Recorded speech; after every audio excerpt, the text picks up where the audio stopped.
My parents moved my brother and I into the farmhouse. My brother was 12 and I was 10 at the time. Immediately, my dad began clearing the overgrowth, starting with the pasture. Once it was cleared, it started to tell this story.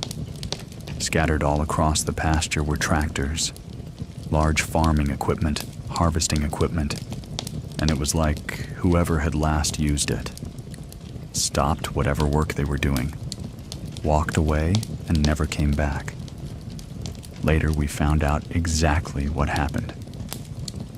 At the very back of the pasture was a large 3-story barn, which still to this day is the biggest barn I've ever seen.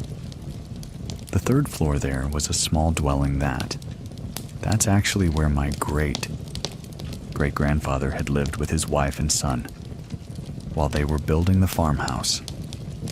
Directly behind the barn on the other side of the fence, there was this really large pond that was full of catfish and other fish. Surrounding that pond were just woods before the land was abandoned. Those woods were actually land that the cattle had used for grazing, so the woods were smaller, but they had a ton of overgrowth. So it was in August. We were getting ready to start back school. My dad had finally worked his way back to the woods behind the pond, and he had cleared them enough that my brother and I were able to finally walk through them and explore a little bit. At the very back of those woods, there was this huge, very wide and deep ditch that cut the property completely in half. And on the other side there were just more fields that were surrounded by more woods. We told our dad about the ditch, and he was like, "Actually, your great-grandfather built a bridge that allowed him to cross over into the back fields with his tractors and equipment when he was harvesting." And it was a few days later. He drove us back there and was just showing us the property. He pointed to the very back tree line behind these fields, and he said that when he bought the place, he was told there was a fence in those woods that marked our property line. All summer, we had played in that barn, explored it, fished. We had a lot of fun, so we're like, yeah, we're gonna go find that fence. My dad had bought a 4-wheeler, just so he could get around on the property easier. With all the work that had to be done, he had given us permission to drive it. So we drove it back one day to the back tree line, and immediately we realized there was no way we were going to make it into those trees, into the woods with the 4-wheeler. It was just too overgrown. We parked in the middle of the field, right at the tree line, and went on foot. We walked a pretty long distance, I would say at least 20 minutes, before we finally found the fence. And it was halfway lying down due to a lot of overgrowth limbs, things like that had fallen onto it, about 20 feet on the other side. The woods actually opened up to more farmland. To the right, you could actually see the end of the fence. And then again, that edge of the fence opened up to more farmland. These woods were much older. You could tell these trees were very old. They were 4 or 5 feet wide. Very tall, huge canopy. The woods were a little bit brighter here, but we decided that we were going to walk to our left and see if we could find the other end of this fence. We walked for a very long ways, probably 30 minutes, and of course, we were having to make our way around fallen tree limbs. And fallen trees, you know, a lot of overgrowth thorny bushes, which really got in our way, so we had to walk around. The farther we went, the darker the woods got, and we both started to get this eerie feeling. And at one point, we talked about turning back, but we were like, no, let's just do it. Let's find it. Let's see how far across this goes, how big the property is, then we'll head back. Eventually, we found the end of it. If you live out in the country, you know that it's very loud. There's always some sort of animal insects. Trees whined. There's always some sort of noise. But the only thing we could even hear was the crunching of leaves under our footsteps. This was really eerie, so as soon as we saw it, we decided to head back. So we were walking at a left angle, so we could try to make it out. The same way we had come in, so we could get to the four-wheeler. We were about halfway back when to our right, there was a break in the trees. That opened up to a clearing. We got really excited about this, so we decided to go and investigate. The closer we got, we could tell that there was a structure sitting at the back of this clearing, completely covered in vines and brush. Once we got almost right up to it, there were little slivers of the building that you could see through the vines. We immediately could tell that this was a cabin. It was sitting at the back of this clearing.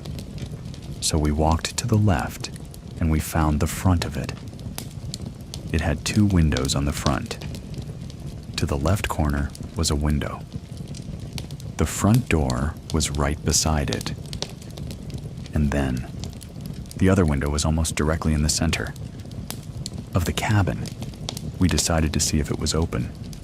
So we ripped all the vines down, and the door handle turned. But the door was stuck in the frame. So we had to use our shoulder and ram it a few times before it finally opened up. The first room that we were looking into was very narrow. It was a kitchen, and as soon as you walked in, there was a huge hole in the floor. It looked like someone had fallen through it. There was a window on the back wall. That had been broken. And there was a huge tree limb that was growing through it. There was a stove, a really old refrigerator and cabinets on the left wall, and then a small table with 2 chairs in the back corner. And then on this right wall, there was a door. And it was probably 2 to 3 feet after you walked in. Was this door, and when you opened it, it was a bedroom. Immediately to the left, there was another door which wouldn't open. When we were approaching the cabin, you could see a limb had fallen through the roof. We knew that this must have been where the roof had caved in at, not allowing us to open the door. So we assumed it was a bathroom because it was smaller. The room didn't have a lot in it. There was a bed in the left corner facing us. There was this really old, tattered, moth-eaten blanket hanging over the back window. In front of the bed, there was a really old, deep freeze that was really ugly, yellow color and rusted. And on top of the freezer were crates full of deer antlers and bones. In the right corner was a small dresser and just miscellaneous junk, just all over the room. We investigated, went to open the cabinets in the kitchen, and looked around. And we thought this is a really cool find. We were excited about finding this, but you could tell whoever had lived here had been very poor. So there wasn't really anything interesting. But we did talk about maybe cleaning it up, fixing the hole in the floor, making it a little clubhouse, making it a little clubhouse, making it a little... Please listen to the story. The Man in the Green Hat. A lifetime of haunting. Some people live in haunted houses. But what if the hauntings follow you everywhere? From sleep paralysis to ghostly whispers. Something has always been watching him. My name is Edwin, and here is Ted's true scary story. My name is Ted. I'm from Vietnam, and I came here when I was a teenager. I was 13. I'm from Orange County, California. It already started when I was in high school, in the early to mid-2000s. We lived in an apartment for low-income folks. And really the first time editing the I've experienced was one afternoon when, after I got home from school, Usually my parents will be at work. My siblings, they will be at school. So I will be home by myself for a couple of hours. In this apartment, once you walk in, you hit the living room first. And then on your left side, you see the kitchen window. And on the right side is a hallway to the bedroom. I came home and I heard water running in the kitchen. And I heard the opening and closing of the kitchen cupboard. Thinking, maybe it's my mom. Sometimes she would come home early. I turned right into the hallway to go to the bedroom, just to take a nap after school. And I yelled out to my mom, who say, "Hey, can you wake me up in a couple hours?"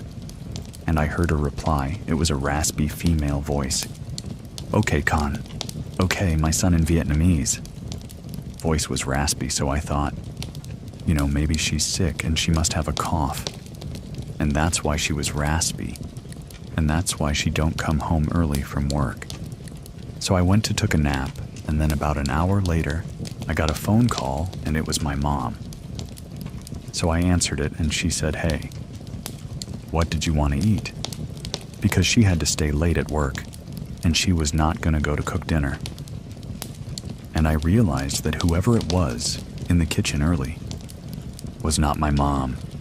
That time right before sunset, when it's still light outside, but then inside your house is still dark.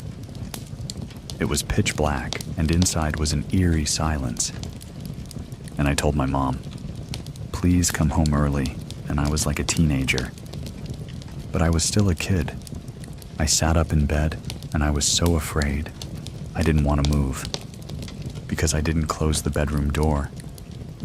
And now, I'm staring into the dark hallway, and the whole time thinking, who was that? Thankfully, my dad came home only 20 minutes later, and I asked everyone in the house, did anyone come home earlier? And no one said that they did. Just chalked it up to my imagination. But it left a nagging feeling that it was something more than that. About 6 months later, I just gotten back from a wrestling practice, and I was exhausted, so I dozed off to sleep, and usually I had a radio alarm clock next to me, and I was fall asleep listening to the radio. This time, I woke up suddenly and not knowing where I was. I woke up, but my eyes were still closed. I heard there's music playing from the radio, and I remember I left the radio on when I went to sleep. I realized I must be in bed, so I opened my eyes, and I could no longer hear the song, and I was staring at the ceiling, unable to move. So I yelled out, "Mama." I could only hear the sound in my head because my mouth wouldn't open. So I closed my eyes for a moment, and I heard the song. The song was on radio, so I knew that I was in bed. And also I know I was awake. But I could not move, so I opened my eyes, looked at the ceiling, and I could not move. And I couldn't hear the song anymore. So I kept doing that. I don't know how long. It felt very long. I felt my arms and my legs moving finally. So I was like, yes, I'm finally awake. And I was sleeping on the edge of the bed. So I thought, if I turn over and I fell down, it hurts, but then I would wake up. So I try moving my arms and my legs over, and I turn over, and I felt my body falling, and I felt the thud as it hit the floor, and I felt the shock and the pain of it. I must be awake by now, so I opened my eyes, and I'm still back in bed looking at the ceiling. I tried again. I tried falling off the bed again, and it kept doing it, and I was stuck in a nightmare. But a few times, I finally woke up. When I woke up, I couldn't trust that I was really awake. I was sweating so much, and it was that cold sweat, and my shirt was damp with sweat. and my heart was racing. That was the first time that I truly felt afraid. Is fear being locked inside your own body? Shortly after that, I had my first vivid or lucid dream. In my dream, I was at home, but nobody else was there, and the layout of the apartment I was in the dream, it was the same layout, but the furniture was different. It was older, it was dustier. I walked out from my bedroom to the hallway, and there was a fallen mirror there, with a diagonal crack on it. I walked in front of it, and I saw the reflection of a little Caucasian boy with a bowl-cut blonde hair and blue eyes. I said to myself, "This isn't real. I must be dreaming." I woke up, and it was the first time that I realized. I could tell that when I'm in a dream or not. And it was one of those weird dreams. The next time I had another weird dream. I was floating around the apartment. This time the furniture in the room was in it. The house was also different than the previous dream. I was floating around. I wasn't walking. I went through the kitchen. I went through the sliding door in the kitchen to the backyard, and immediately I came face to face with a darker-skinned Hispanic and Native American man. No, he didn't look scary or anything, but he said, "What are you doing in my house?" And they're very confused with a very loud voice, like I could hear in my head. I was shocked, I could hear him, and I could see his face. And I woke up sweating again, and I was like, okay, maybe I was a spirit back in the day or something. It felt like that. Everything that has happened so far. It was all in my dreams. So I just thought again, and I wanted to have a very active imagination.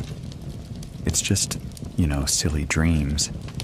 And then a few months later, one night I was taking a shower, and then I felt someone watching me. So I cleaned the shambles from a face, and I looked out through the frosted bathroom. Sliding door. It was a male figure. He was in a light blue buttoned shirt and tan slacks, pulled up way past his belly, and a green hard hat. Very official looking. So I was like, oh, my God, someone is in the bathroom with me. So I slid open the frosted door. No one was there. I stood there for a moment. I'm saying I must have imagined the whole thing. I was so scared, I didn't even finish showering. I just rinsed off and dried up. And I ran out into my room that night. My dad told me that my paternal grandfather is dead. He passed away in Vietnam. At that time, I turned on Yahoo Messenger to communicate with the family in Vietnam, find out what happened, and then, a few days later, we watched the funeral procession on the internet. A few weeks later, we got a DVD from Vietnam, from the funeral, and we all watched it. And at the end of the video, there was a slideshow showing all the photos of my grandfather. During the slideshow, a picture popped up, and I had to pause the DVD because it was a picture of him in his youth.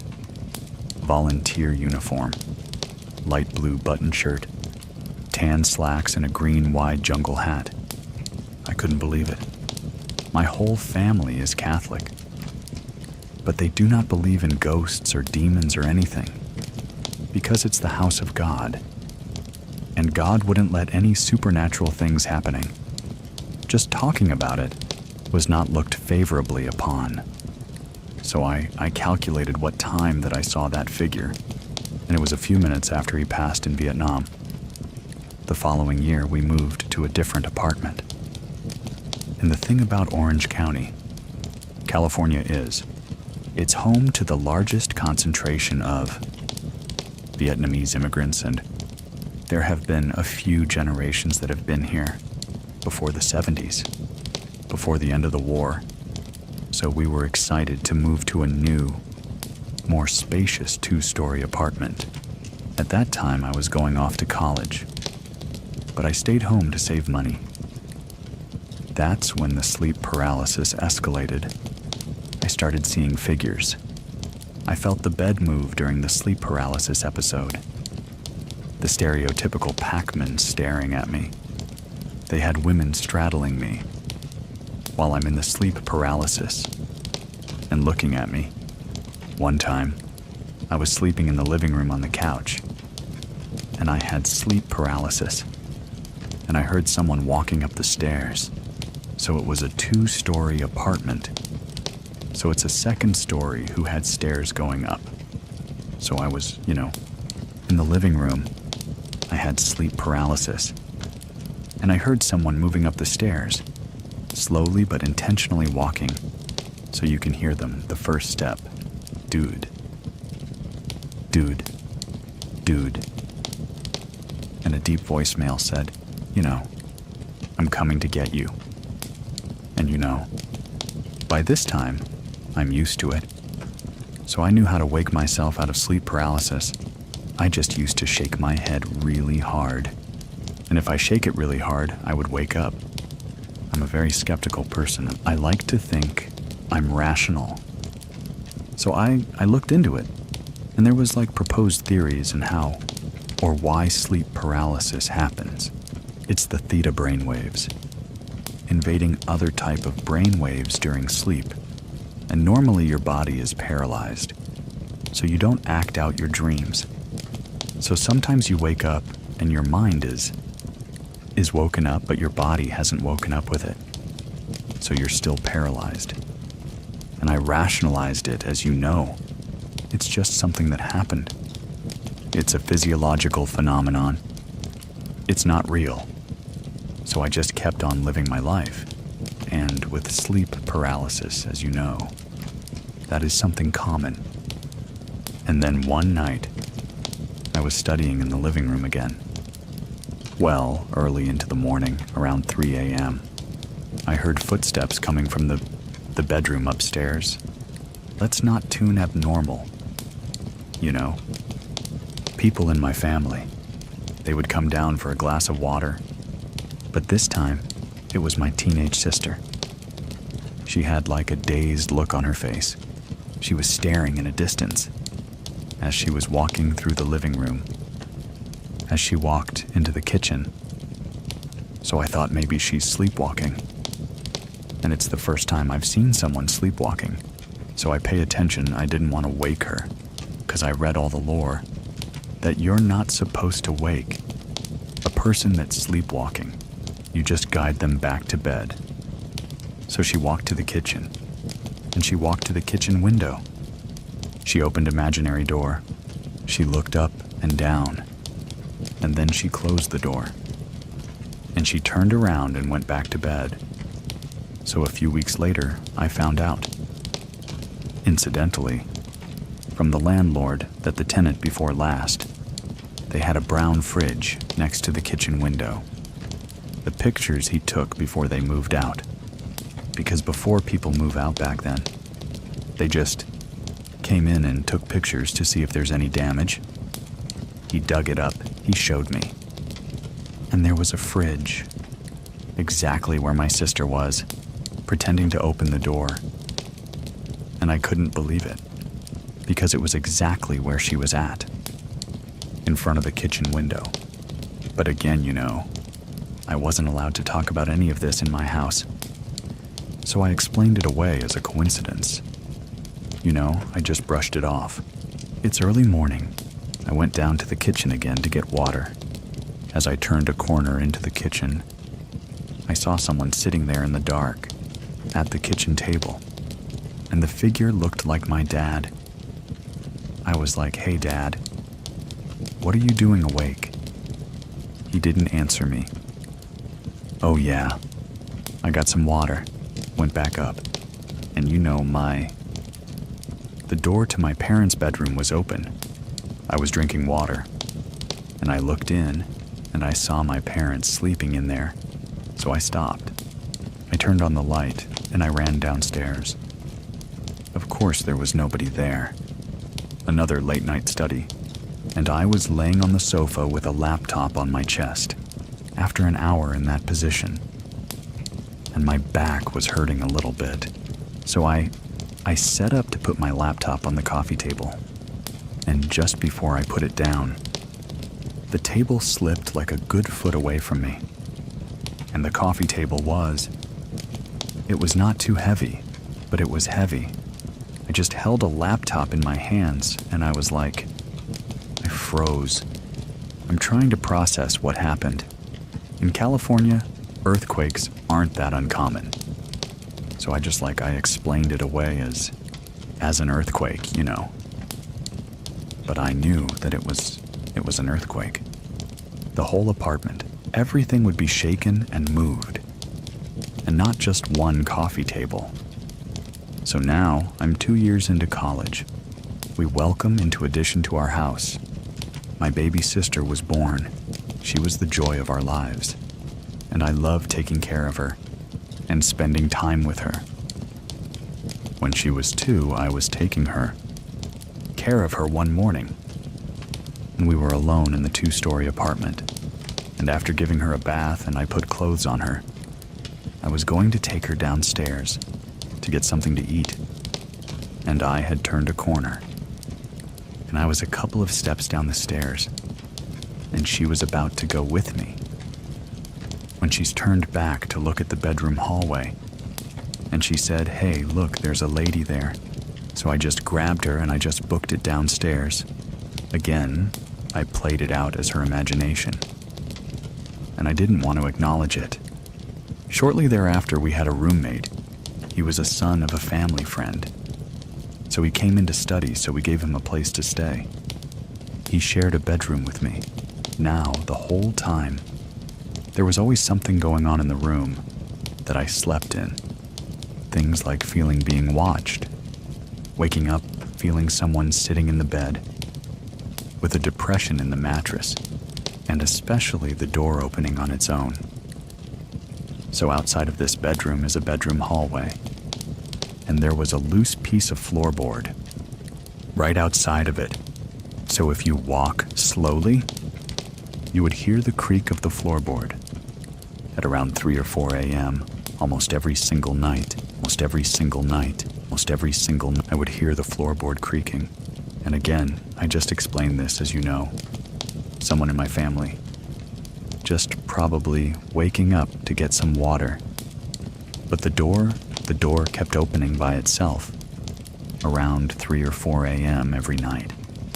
Because I would just wake up with the door open, even though I remember closing the door before I go to sleep. I asked everyone if they opened the door to check on us during the night, and nobody said they did. I tried to rule out any physical explanation. We closed the window, so there's no draft. That was pulling the door open from outside. We changed the locks, we changed the door. Then we changed the hole in the door frame, where the locking mechanism goes in. So basically, we changed the whole thing. Sort of changing the frame cause. You know, it was a rented apartment, but the door kept opening. And so one night, we were up in bed. He was in his bed, I was in my bed. We were each on our laptop. And then we heard the door handle turning.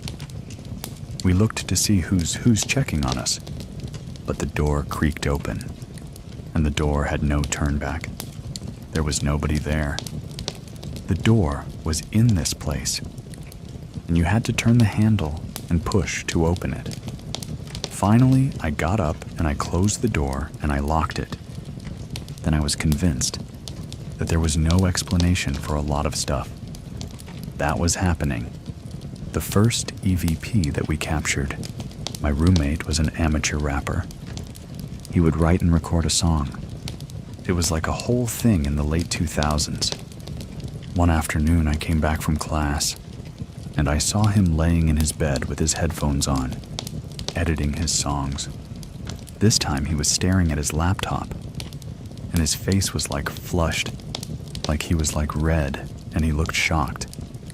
So he told me to come here. Put your headphone on and listen to this. So he had his audio playback open, and I saw the different spikes of his voice on the audiogram. Before those specks of his voice, there was one single spike. So he played it. The voice of an older man in Vietnamese rang land, which is keep going.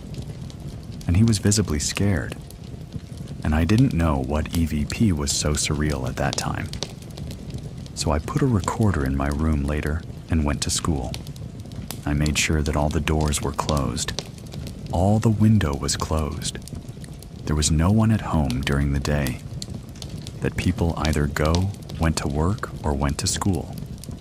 So I got home that day and I listened to the playback. 4 hours of static nothing. I'm in the middle of doing math. I heard an older lady laughing. I guess from her age, she was a middle-aged lady.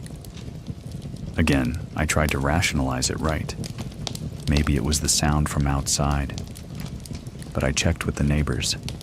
At that time, there was nobody around anyway. Went to school and went to work. It was weird, so I didn't try to record anything else. One night, I woke up in the middle of sleep, and I knew I was having sleep paralysis. I was laying on my side and was looking at my roommate. I said I couldn't see his face, because there was a pale white legs in front of it, belonging to a girl, and she wasn't my sister, because her legs and thighs were not as thin as my sister's. I put white legs and it turned around. It started to bend down. I closed my eyes, because I knew whoever it was bent down to look at me. I pretended to be asleep, but I could feel the eyes looking at me. And I woke up, and I saw my roommate laying on his side, looking at me, and I could tell that he saw her too, because he was scared. But he just turned away towards his wall and went back to sleep. Eventually, he found a place on his own and he moved out. I moved to the other bedroom with my little brother. On the wall, there was a heavy wooden cross, a good 10 pounds, and it was right where I slept. So it was right on top of my head. One night I was sleeping, and suddenly I heard someone yell in my left ear, "Tan." That's my Vietnamese name. I just jolted awake just as a reaction. I put my hands up. As I put my hands up, the cross fell into my hand. They pushed into my head. It hurt. I looked at my little brother, and he was sleeping. So if someone was really there, it would have hurt him. It was really loud, either in my ears or in my head. I was confused. There was a little bit of adrenaline too, because I woke up and something fell in my head. I put a cross on the table and put a pillow over my head and went back to sleep and try not to think about what happened. In Ikibindokus, we, the whole family, went back to Vietnam to visit our relatives. For the first time. It's been like almost 10 years now. They always had a little vacation. I went to the Buddhist temple, where my grandfather's ashes were kept. It was in this little room, where all the other ashes were stored, with a picture of decased in front of it. There was a little ceremony, and it was very solemn atmosphere. And even though I was not a Buddhist, I put my hand together, and I listened as everyone else prayed. I was in the first row, and then suddenly I felt numb, like I was in sleep paralysis. But then while I was awake, I was unable to move, and I felt I was trapped in my own mind and in my own body. My eyes became blurry, and I saw a figure in the tan slacks and the and the blue shirt and the green hat again. He was standing where my grandfather was standing, and I couldn't see his face, but I saw his outline. I was shocked and emotional. I snapped out of it. I couldn't see him anymore. I turned over to my uncle that was standing next to me, and I said, "Hey, I see Grandpa." And he just nodded. It was more natural to accept the paranormal in Buddhism. At that time, I felt relieved. Glad that I saw my grandfather one last time, so I thought at the time. We stayed in Vietnam for a few more days. It's customary to have a shrine in the house, honoring the ancestors, so basically, you have a place where, with all the pictures of your ancestors, and people would come visit and reminisce about the family members. The shrine was on the 4th floor. It was a party I was eating and drinking. I was drunk. I went upstairs to go lay down. I fell asleep with one of my uncle and aunt next to me. And 30 minutes or so after I went to sleep, I sat up. I looked at my uncle and my aunt with distant eyes. I stroked my imaginary beard, and I said, "Is Tam's family visiting?" Time is my dad's name, and I continue to say things that I couldn't have known about. Other family members, they called my dad up. I was talking to him as if I'm his grandfather. My dad is forever Catholic. But he went upstairs to the altar, and he lit an incense offering for the ancestors. Shortly after that, I fell back to sleep. My great-grandfather had a long beard, and I bear a resemblance to him. Even the mole on my face is the same mole that he had. That trip I had to go back to the US earlier. Classes was going to start. I got back by myself. I was tired and it was a different time zone, and I couldn't sleep. So I put on an exercise activity in the living room. I did an hour of cardio. And then I caught up with an hour of yoga. And at the end of the yoga session, there was a little meditation. So I closed my eyes, and the voice from the deity chanted in the And I didn't hide the volume up because, early in the morning, I didn't want to, disturb the neighbors. After a second on, I started to feel weightless and peaceful. And in the middle of the third, I felt a hot breath on my right ear, and I heard loud whispers of multiple voices. It lasted for maybe half a second, and when I opened my eyes and I saw no one around me, I was still a little disoriented from the meditation. I tried to recollect what just happened. Did I really hear whispers? So I called my friend. I told him I'm going to sleep over at his house. I've seen enough scary movies. It's a bad idea. The other person that believed was my little sister. The one that was sleepwalking. She came home one night. Besides, she's the one in college now. She was parked in the car and she was outside. And she saw my dad washing dishes through the window on the 2nd floor. And she came up and she asked him, "Hey, was your sister here?" My aunt. And he said, "No. It's late and she's probably at home." Why would she be here? And she told him that. "I saw you washing dishes by the window, and there was an older woman with white hair and a bun. Standing behind you, he became defensive. And I told her to stop watching scary movies and imagining things. Eventually, I moved out of the apartment, so I would come back sometimes to have a sleepover. One night, I went to sleep in the room where the crash fell. This room belongs to my little sister now. My sister's closed laptop was in the room. She was away on a school trip. I closed the door, I locked it, I didn't want anything funny to happen. I went to sleep. Suddenly, I was jolted awake. Loud music was playing. I turned on the light and the laptop was open. YouTube was on, and I told myself it was impossible. First of all, the laptop was closed, even if I was sleepwalking. I didn't know her password to log in. Whoever it was, want to play a prank with me, or wants to know that, hey, welcome back. Eventually we moved out. I found out that it was not the apartment.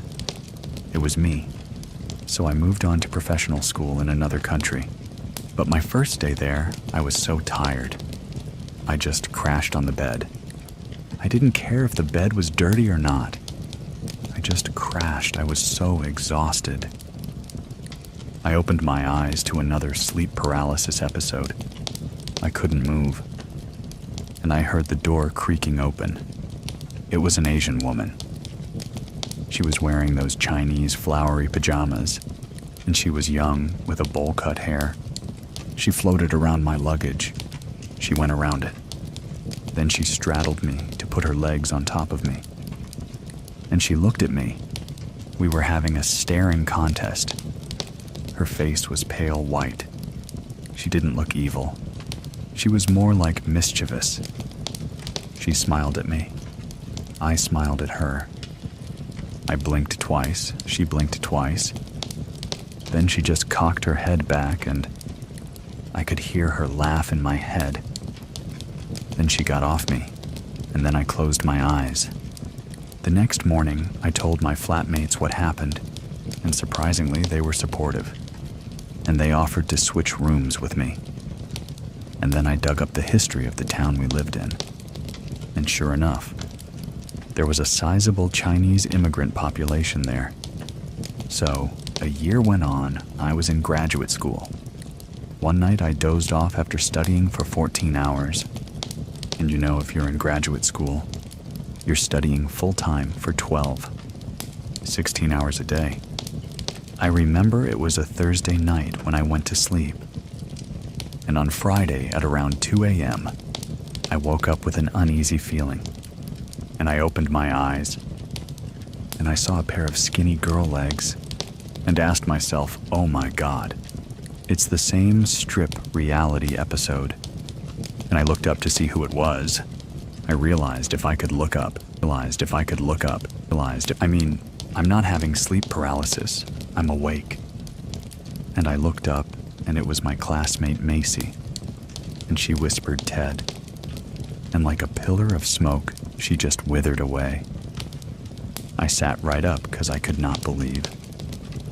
I just hallucinated someone in my class. So I went out for a drink of water to calm my nerves. I came back in to go to sleep, and there was a heaviness in the room, like the room was under high pressure. It was suffocating. So I turned on the fan and I opened the balcony door. I felt the same heaviness in the room. I just got up to the living room to study, and by 9, I was exhausted because I would have been up 28 hours already. My cell phone rang, and it was my other friend. Jenny told me that her roommate, Macy, passed away in her sleep. Macy passed at around 1 a.m., and I saw her at 2. I can still see her in my head. A couple weeks later, I had another lucid dream. I was driving a bus with all of my extended family in the back. So I parked the bus at a roadside shack, and I told everyone, hey, wait here. I went to check out the location of this shack right.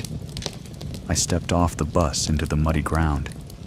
I felt the cold, dirty mud splash above my legs. I was wearing shorts for some reason. So I walked into the building. Behind the shack, there was a courtyard, and there was a couple rows of benches, and a few old Asian men were sitting there. I recognized the old man in the tan slacks, and the green hat. It was my grandfather. I also recognized my great-grandfather, the old man with the long beard, and in front of them there was like a shimmering, clear, invisible wall of force fields. like it was shimmering. So I walked close to this barrier, and I pushed on it, and I felt the sting in my hand like a needle jab. But at the same time as I pushed on it, I felt it pulling me in, and I asked my grandfather that, "Hey, what are you doing here? You're dead." Hatches laughed, and the rest of them laughed too. Slowly, the benches with them started retreating back into the distance. I woke up from this dream, and I was crying, and I realized that that was my grandfather saying goodbye, and I haven't seen my grandfather since. After that, I got married. We moved into a house, and we had a son. My 2-year-old toddler slept over at my mom's place, and he said he wouldn't go downstairs because great-grandfather was there. As for sure, I haven't told him about anything like that. I haven't told him about his grandfather or great-grandfather. Around this time, he started having an imaginary friend, like all toddlers do, but they would only play at 3 or 4 in the morning. That worried my wife a little bit because, he need to go to sleep. So one time at 6-7 p.m., and I was washing dishes in the kitchen. I heard feet running, and it was okay. My little partner. Why is he awake? Out of the hallway into the kitchen, a Caucasian white boy with bowl-cut hair and blue eyes. You remember this boy from the mirror. He ran out of the bedroom into the wall, and then my little toddler came out after him. I took a moment to collect myself and wanted to see what happened. The activities continued. At this time, we had another baby, 2 boys. I was holding a baby in the living room, and putting him to sleep, I was holding him. I was sitting in my chair in the living room, and the house was dark. There was a light that came through the window, probably from a passing car or so. In the living room, there's this liquor cabinet. The light shone into the liquor cabinet. I saw a phantom little dress that belonged to me, like a little girl or something. It was flowing in front of the cabinet. Because it was a glass liquor cabinet, not only did I see the dress in front of the cabinet, I saw the reflection of it in the cabinet too. I didn't do anything, because I didn't want to wake the baby. That's the time that I thought to myself, is this another haunted house? Because I grew up in 2 haunted apartments, and it was the first time I started to think, maybe it's not the apartment, maybe it's me. One time, I fell asleep and someone yelled out my name again. It was a younger female voice. It scared me out of my mind because it was loud. It was the loudest voice in my head I've ever heard. I asked my wife, did she call my name? She said no, and just went back to sleep. I didn't know what any of this meant. I am a laboratory scientist. I work in a hospital. One night I was at work, and I was in the pathology room. The hospital morgue is also in this room. I was cutting a piece of tissue for testing. I was concentrating on my work.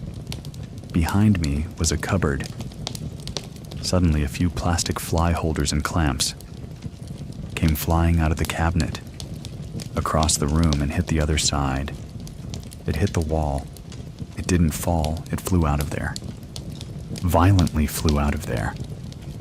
But no, I was in the middle of cutting. I was in the sterile field. So, I couldn't leave, so I just said out loud, "You know I'm working here. Leave me alone." I finished up as quickly as I could, and I ran out of there. One night I have a checklist in my head of what I needed to do. So I'm totally in the zone going on to the next task. I opened the refrigerator with the glass door to retrieve a unit of blood. I got it, and I swung the door closed. In the reflection in the corner of the room, there was a shadow figure. It is solid black, wearing black scrubs. sitting on the counter in the corner behind me, crossing his arms and looking down. His whole body was black. I didn't process what I saw until a couple seconds later. I turned around, and there was no one in there. I was the only person there. I just dropped everything. I just ran outside. I tell my coworker what just happened. Before this, I would just see the phantom lap coat swinging in my career for vision, or occasionally I heard the disembodied voices or someone calling my name. But this is the first time that I saw the shadow figure. Usually when I do something tedious, I would have my headphones on. I would listen to music or podcast. I took my headphone out, went to the bathroom. I put it on the keyboard. I came back to the bathroom and I looked for my headphones. It wasn't there, and I looked all over. I turned the keyboard upside down. I looked in the drawer, I looked on the floor. Did I drop it? I asked my other coworker in the room if she was playing with me, and she hid my headphone.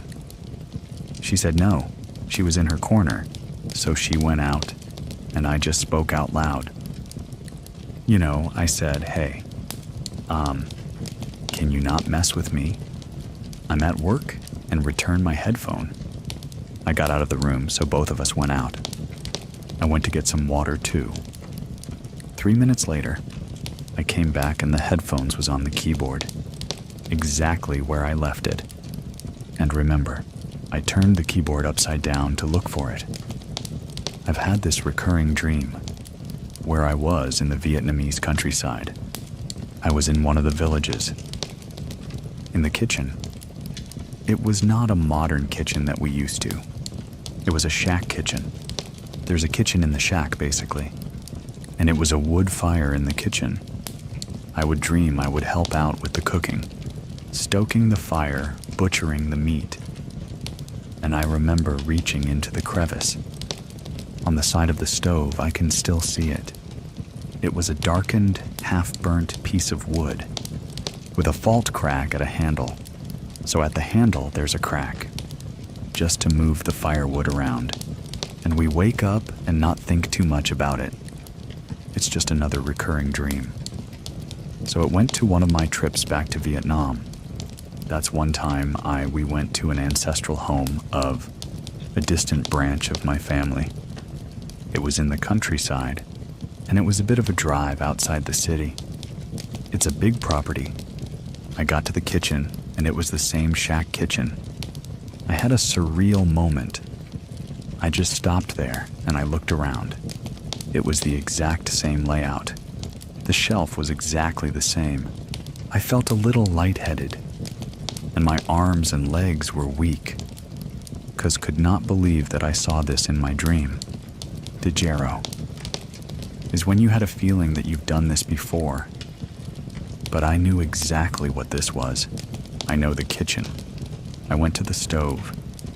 I bent down, I stuck my hand in the crevice. I pulled out the same half-burnt stick with a fork, crack at the handle. This was not a coincidence. I didn't share this with the rest of the family for no. Nobody believed. Another dream I had. My routine was, I would jog in the morning.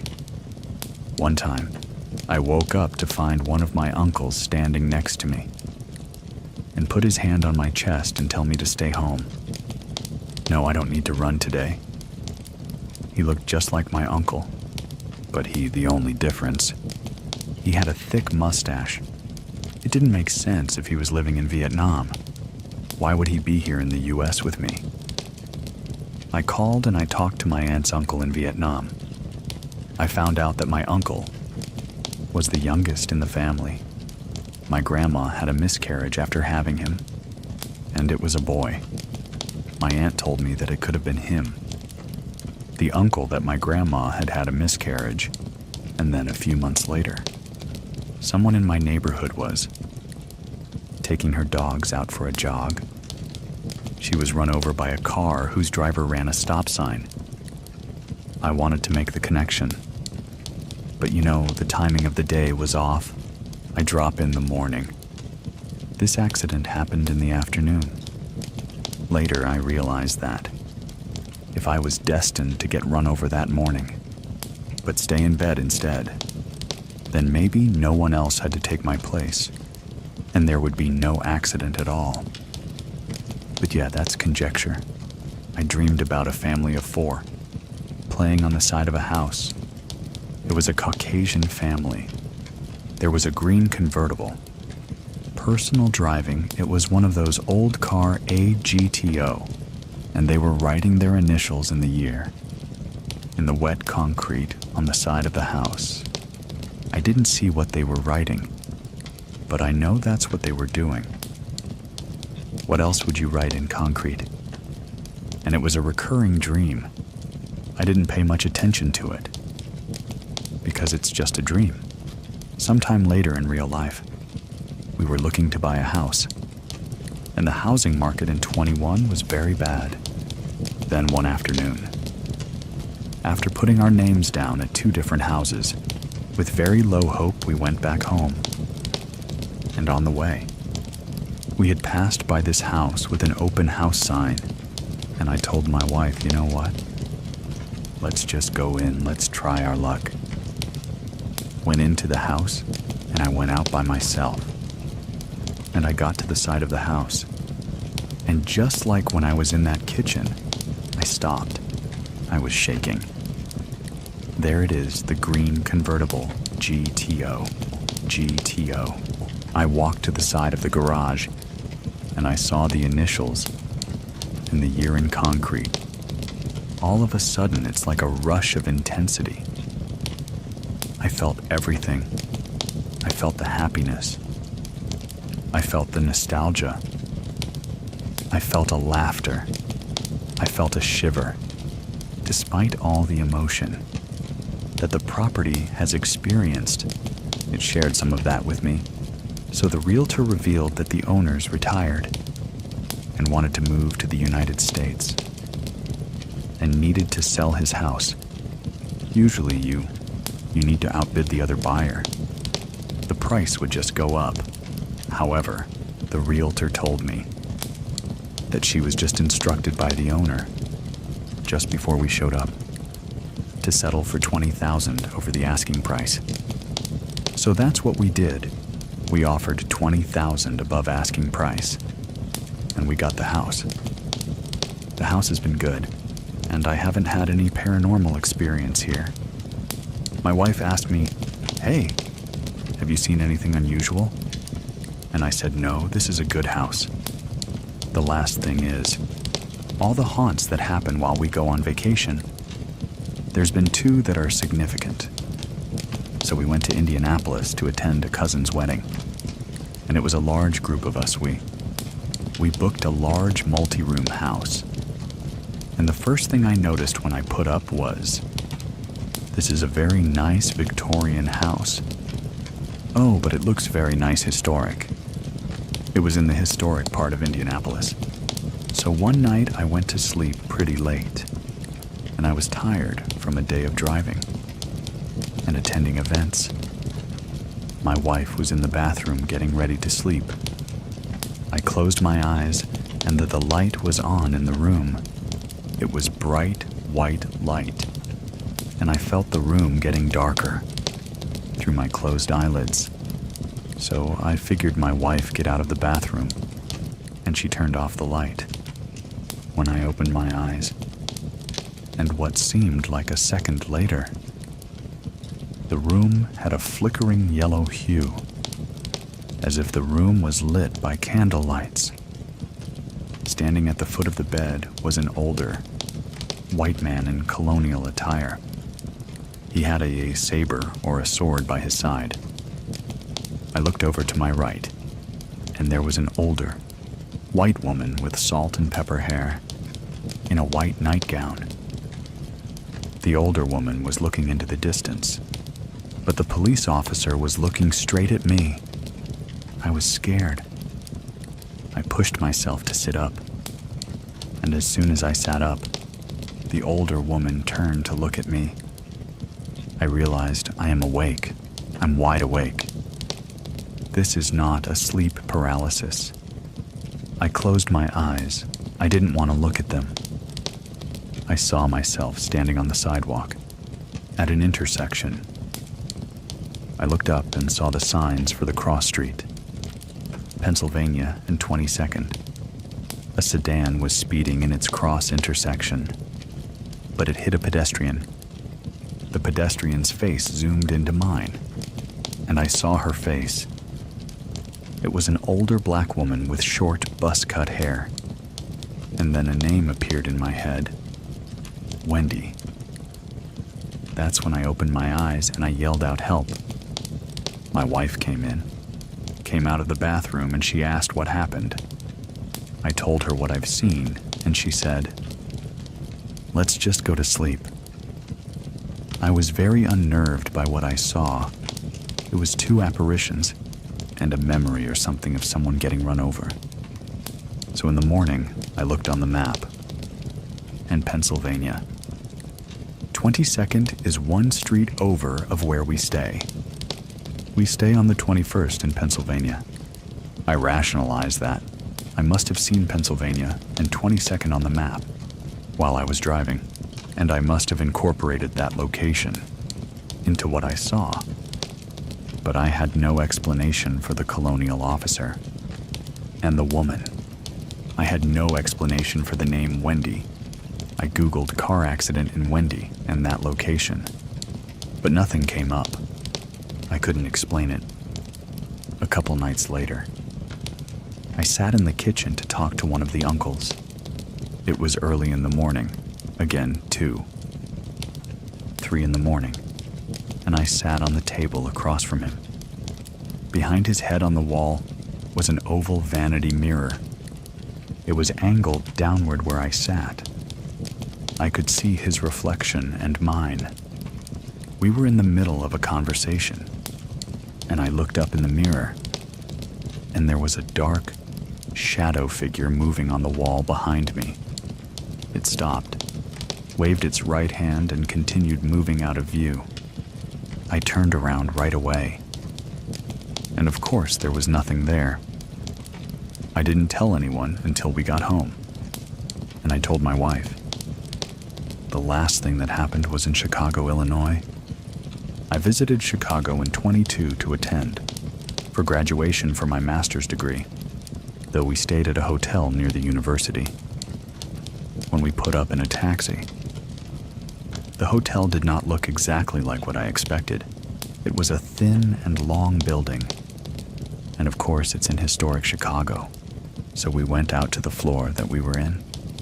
I was talking to my wife about what we're going to do tomorrow, so I didn't really pay attention to the interiors of the elevator. We got off the elevator, and I looked for the signs to the room, but the first thing I noticed was how wide the hallway was. Usually, the hotel hallways is barely enough to fit 2 people, but this hallway was a good 8-foot distance, and it reminded me of one location. It looks like a hospital hallway.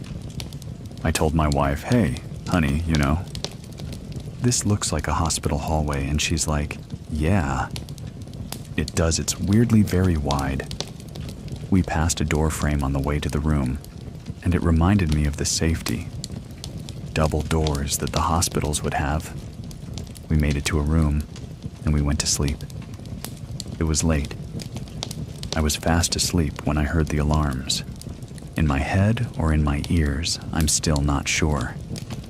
In the background, I heard people talking, yelling. I woke up to this noise. I opened my eyes then, and the monitor alarm was gone. But the background talking noise, it echoed for like a good second before it disappeared. In the morning, I told my wife, hey, I rationalized to my wife that the air vent must have carried the voices of people talking in the other rooms, and I must have gotten woken up by then. We got up, we went to breakfast in the lobby. So we got in the elevator to go down. This time I was fresh. I was awake. I read the poster that was on the elevator.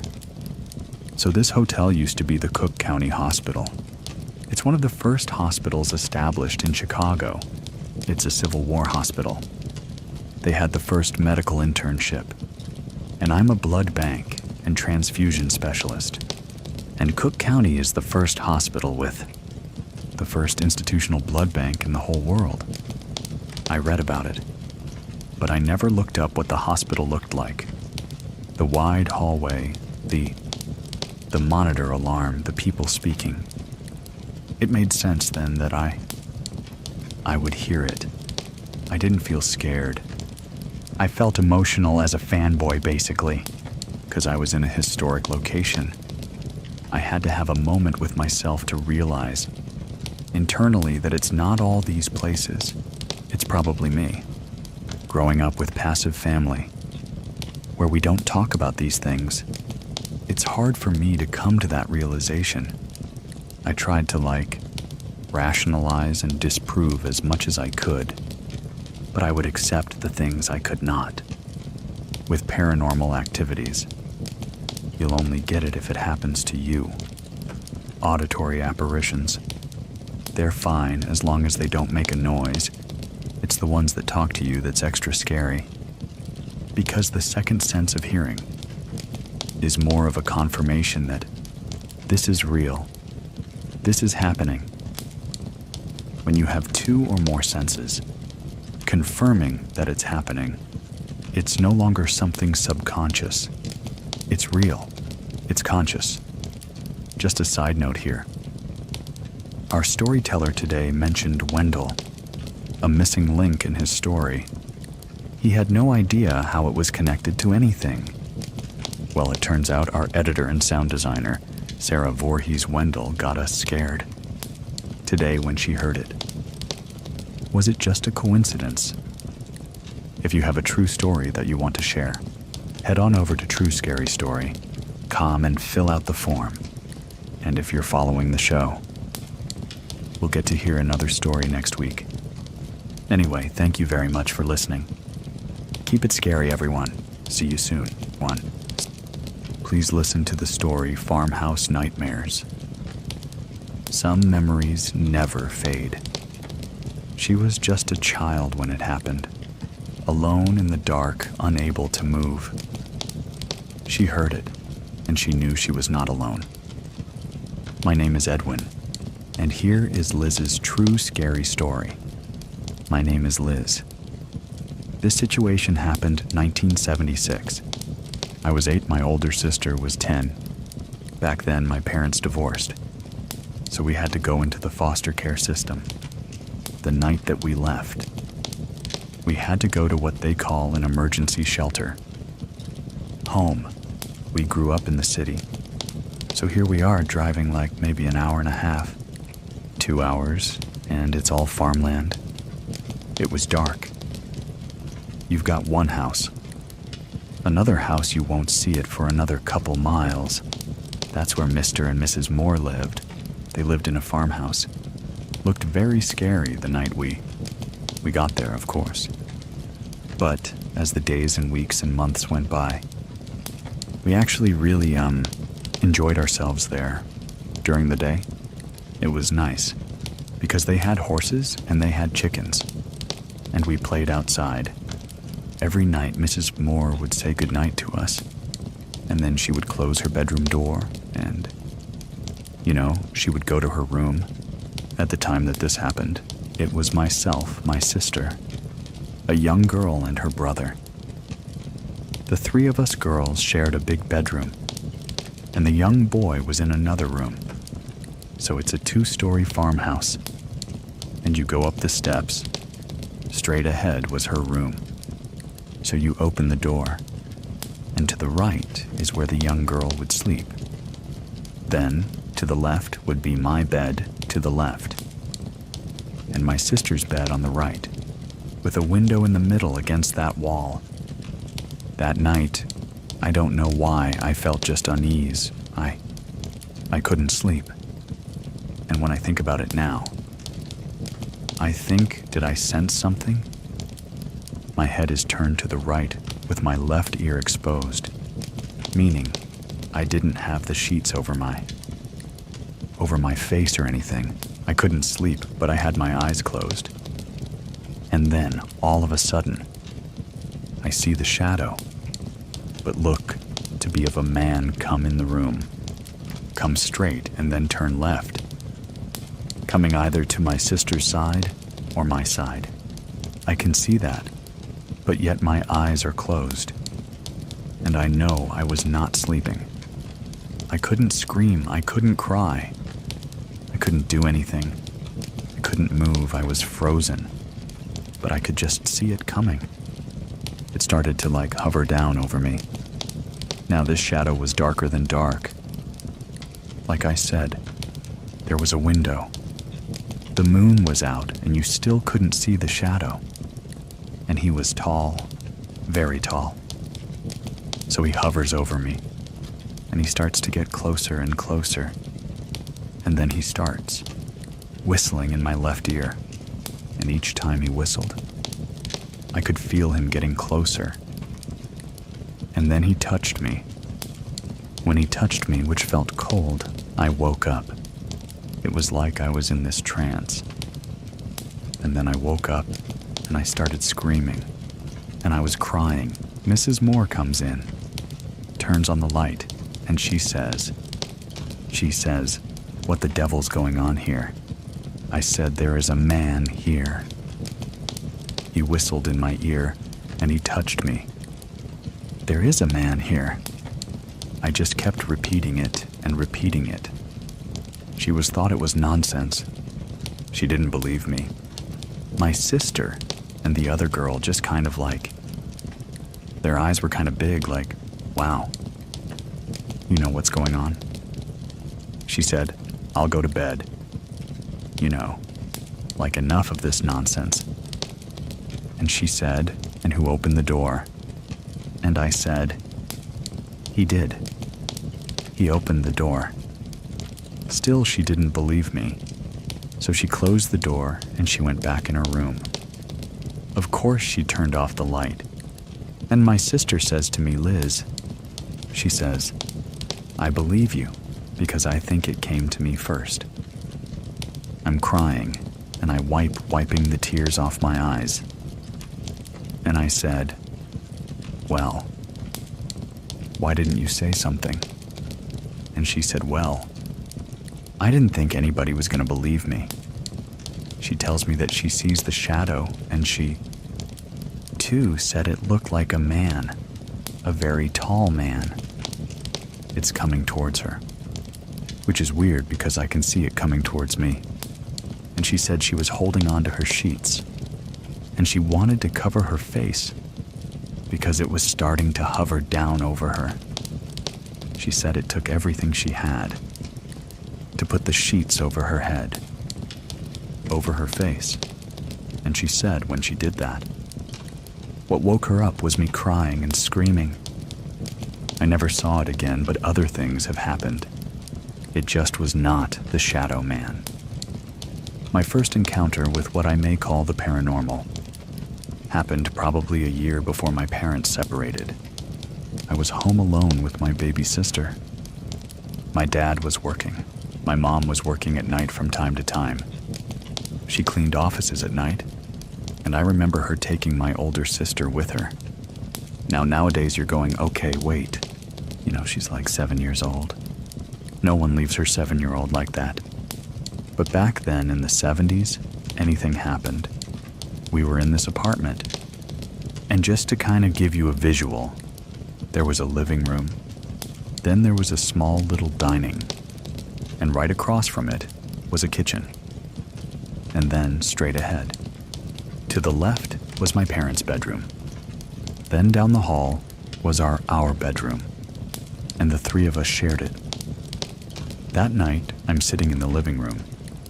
The couch was on one side of the wall, and I was watching TV kind of sideways.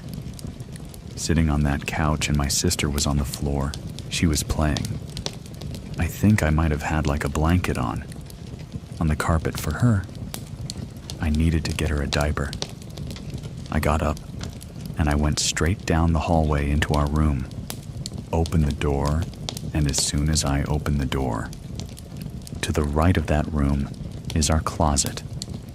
And when I opened the door and turned on the light, that closet door was like shaking. It was like trembling like. And I'm looking at it, I'm scared. Of course you know. I'm 7 years old. I'm scared. And I quickly go straight to my sister's crib, grab a diaper, close the door, didn't turn off the light, nothing. I just closed the door and I ran back in the living room. Of course I'm starting to. To cry a little, I changed her diaper. And I'm sitting there, and I can recall watching the Sonny and Cher show. And I'm sitting there watching that, and trying not to think about what I just saw. Just praying that my mom would hurry up and come home. As I'm sitting on this couch, I'm on each side of the couch with one end. Table on one side and table on the other side. All of a sudden, to the right, on that table, and I looked at it like, what was that? Then, all of a sudden, to the left, the end table on the left side of the couch, it knocks again. And I'm like freaking out by then, knowing that something is wrong here. And all of a sudden, it starts knocking underneath the couch. I jumped off and I got on the floor, started tearing, but I don't think I was crying. Like out loud, because I didn't want to scare my baby sister. When my mom finally comes home with my older sister, as soon as she opens the door, I run to her and I'm crying. And she's saying to me in Spanish.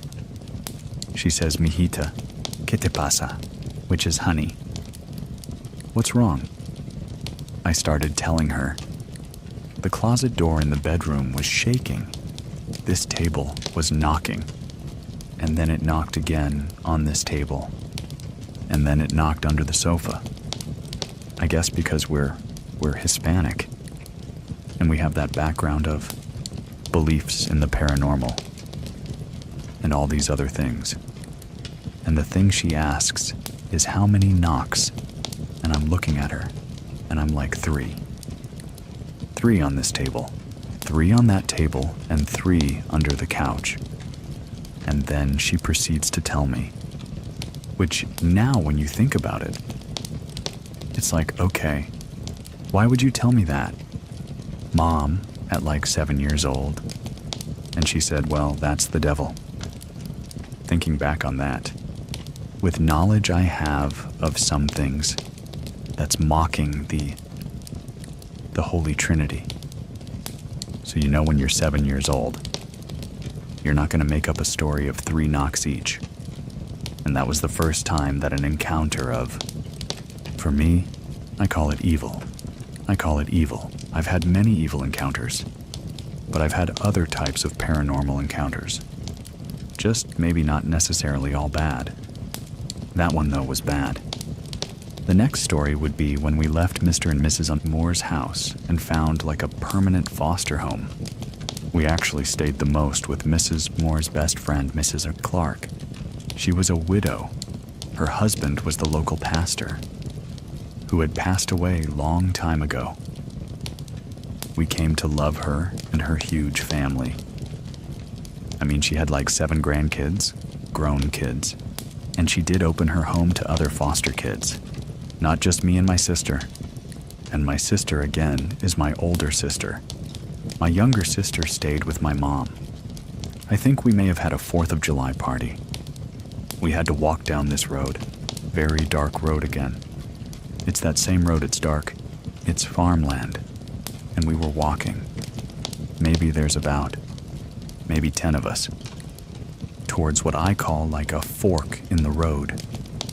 Because half of those kids lived on the other side of that road. And in this fork of the road is where our church was, our Baptist church. And there's a graveyard next to it. And these other kids that needed to go to the other side of the road, All they had to do was just kind of like walk in the grass of the church to go to the other side, so they did that. The rest of us stayed on our side. You know, we said our goodbyes, and then all of a sudden, someone said, "Look, what is that?" We all looked, and he was pointing at the sign where it has, like the church services. But it was a pretty big sign because it was there was still a lot of room for it, just being like concrete. The sign did not cover all of that, but he was pointing at that. As soon as I looked and my sister looked, and I can only speak for the two of us, we saw this shadow, and the shadow got bigger. And then it opened up what I call like wings. What we saw, these two red eyes. We all screamed, and we just booked, we just ran. The kids on the other side of the road were running to their house. We were running back to our house. We went home, and we told Mrs. Clark and everyone that was still there. Of course they didn't believe us, and I never saw it again. But I'd never walk at night there again either. What I think we saw may have been a Mothman. This was Pittsburgh, Maryland. The Mothman came out of West Virginia, and I'm not too far from West Virginia here. It is possible that this thing travels. And now, when I think about it, and I hear the story of Mothman, like the real stories, I think, well, maybe that is what I saw that night. Fast forward. I'm about 12 years old. We are back with my mom. So it's the four of us, my mom, my older sister, myself, and my younger sister. And we are living in a, townhouse. These were brand new townhouses. I don't know when this started, but I can tell you by the time I was 12 years old, I was trying to debunk anything that I've heard or seen or happened, or my sister says, "Hey, this happened," or my mom says something. I'm like, number. I refuse to believe this. I'm not going down that rabbit hole again. Until it happened to me. A few things that had happened, for example, to my mom. And I didn't know this until years later. In the townhouse, there's 2 floors. You walk in, there's a dining room. Then there's a kitchen, little hallway. Living room, you go up the steps. Turn right, and to the left, there's 2 bedrooms. To the right, there's a bigger bedroom. That was my mom's bedroom. And there was a shared bathroom that had 2 doors. You know, when you come in you can go in from either way. My mom told us years later that one night, she was reading her Bible. I get the feeling she was having things happen to her. They always did, but I think things were still happening to her at that time. And she started reading the Bible more frequently. That one night, she said her bed shook. I mean, it shook. That happened to her in that bedroom. Now, years later, we all kind of switch bedrooms, and the 2 of us already shared that big bedroom. One day, my younger sister was with her best friend in our bedroom, and they were playing and stuff. And then all of a sudden, they're hearing sounds coming out of our closet. Things kind of like moving. A belt moving that was hung up. You know, wasn't like on the floor or anything like that. They ran downstairs and said, "There's something in the closet." And I was like, "The bunker."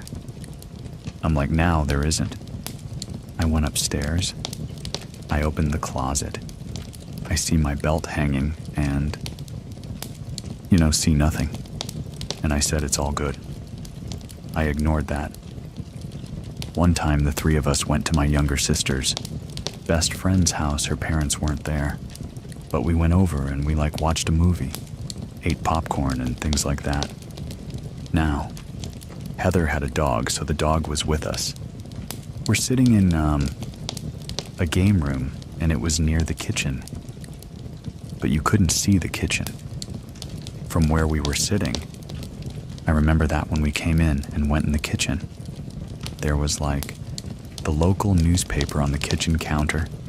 So we're sitting in the living room, you know, minding our own business, doing our thing. And then all of a sudden you can hear like a sound of what sounded to all of us was someone picked up the newspaper and threw it on the floor. The dog looked and started barking. My sister's best friend wasn't like, oh, you know, paranormal or whatever, of course. We didn't call it that. Back then we did. We figured, okay, something's not right here. Is it following us from our house? Going back to our townhouse. I remember the one time I was in my bedroom, and my room was always very cold. Very cold. I had closed the door, and I was doing my algebra homework. A few minutes later, my mom comes up, and she tells me to leave the door open because the room is so cold, to let the heat circulate and stuff, so it would heat up my room. So she goes downstairs. She's downstairs with her boyfriend and my two sisters. I'm the only one upstairs. I'm on my bed, sitting on my bed, looking at my book, and I can see that my door shut, but it didn't clasp or anything. It came close to closing, but it didn't. But it moved so quickly, it just went. And I looked up, and I was like, okay, my sisters are pranking me here, you know, so I ignored it. Finished my homework, I went downstairs, watched TV with the rest of the family.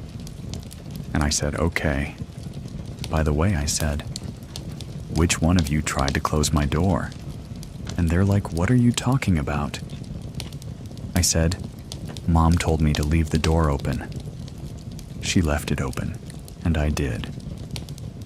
I said I could see that my door went to shut, but not all the way real close though. Like I would have seen someone's hand on the doorknob if they were trying to close the door. I didn't see anything. And they're like, Liz. And they're like, I don't know what you're talking about. None of us were up there. I looked at my mom because I know she wouldn't have lied. She wouldn't lie. And I looked at her boyfriend, and he's like, nope, nobody was up there. Now, when this happened, I no longer could ignore it. One Saturday morning, I was by myself at the house. By then, both my sisters had heard things upstairs. Like walking, I refused to believe it. That morning, I'm in the living room, I'm watching TV, and all of a sudden I can hear footsteps upstairs. They're pacing back and forth, back and forth. I ignored it well. Then it got louder, and I could hear it come and pace from like that bathroom where there's two entrances. It was going from the hallway to the bathroom, to my mom's bedroom, back to the bathroom, back to the hallway, and I finally put the TV on pause. It would stop every time I would pause. I put the volume back on, and then this time, I put the volume even louder. The footsteps got louder, you know, louder than the volume on the TV, as if it wanted me to hear it, so I put pause again. I did that maybe about 3 times. By the 4th time, I got really mad, and I got up and I went to the hallway, turned around to the bottom of the steps, and looked up to the steps at the top, and I said, okay, I've had enough, I said. If you're here, then show yourself. I can hear the steps creaking, and I can hear each step that was being made. There was the creaking sound in, but you could hear like there were footsteps. By the time it became down like halfway, I was scared. I ran outside of the house and sat on the corner of my house, waiting for my mom and my sisters to come home. And when they came home, I told them. My sisters are like, see, we told you. There's something here. there's something here. I believed them after that. Fast forward. My older cousin, actually, his name is Edwin. He always liked coming over and hanging out with us, and his aunt, my mom. If I was 12, Edwin may have been, I don't know, a junior in high school maybe. He came over our house and he stayed there. We went out when we came home. It was nighttime. The lights all over the house were on. You can see it from the outside. You can see the kitchen light. You can see the hallway light. And we saw the lights, and we're like, why does everyone have all the lights on? And then we kind of like looked at each other. Not my mom, but us sisters. And we're like, I bet something happened. So as soon as we come up the steps outside, he opens the door and he's holding a bat. And he says to my mom in Spanish, he says, you have something here. There's something here. It keeps walking. We're like, yep, okay. That definitely confirms there's something there. We even had our neighbor 2 doors down. He came over one night. He was there by himself. We had gone out, and when we came home, Butch tells my mom, and we're standing there. We can hear him. He says, there's something in this house. He proceeds to say that you know. He's hearing footsteps. When you're talking me, my 2 sisters, my cousin, and our neighbor, that's 5 people that have heard things in that house. So, I mean, at some point we all moved. You know, we got older and we moved and all that. And I was glad to get out of the house. That house really creeped me out. But it was a brand new townhouse. I find out later that my mom had sought some help. Not sure whether it was what I call some sort of voodoo person, some sort of witch person. I don't know, but something like that. What she was told was it was her, that something was following her. You know, at that time I believed it, and I got mad. I'm like, it's your fault. You know it's following us. But quite honestly, you know, like I said, I'm 56 years old and I still have things that happen. Not to that degree, but things that you're thinking, okay, well, did I just hear my son's voice? Or did I hear someone just call me that sort of thing?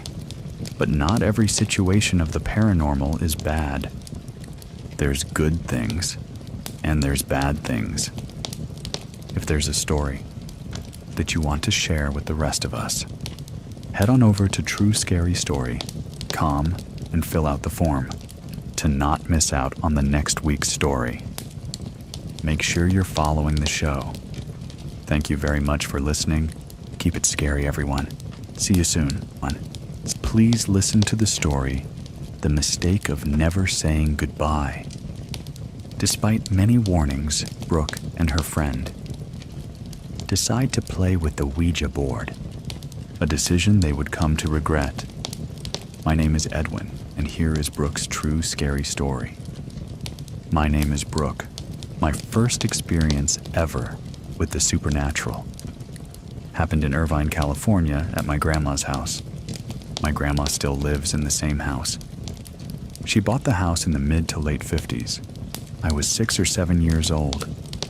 My mom and I were in the back room, watching Unsolved Mysteries.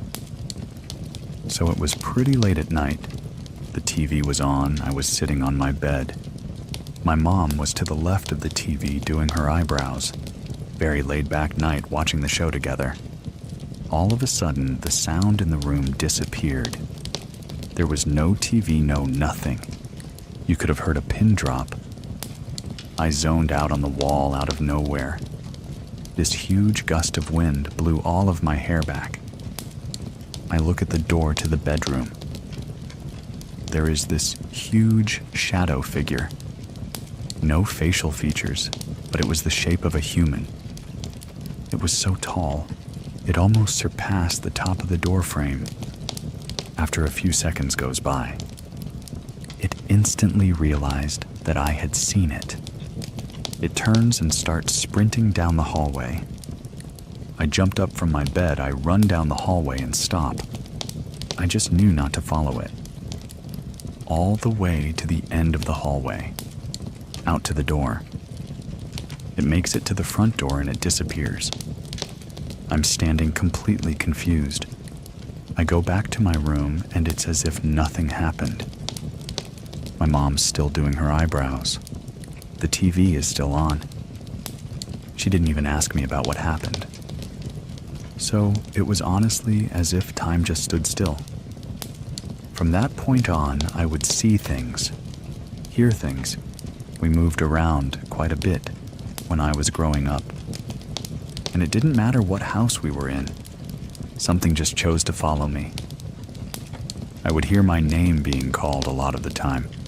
It would either sound like my mom, or someone was trying to sound like my mom to get my attention. I would even hear my name in class in elementary school. And of course, as a little kid, you don't want to hear someone calling my name in the middle of class and draw attention to yourself.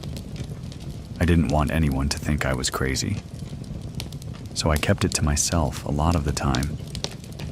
But the experiences never went away.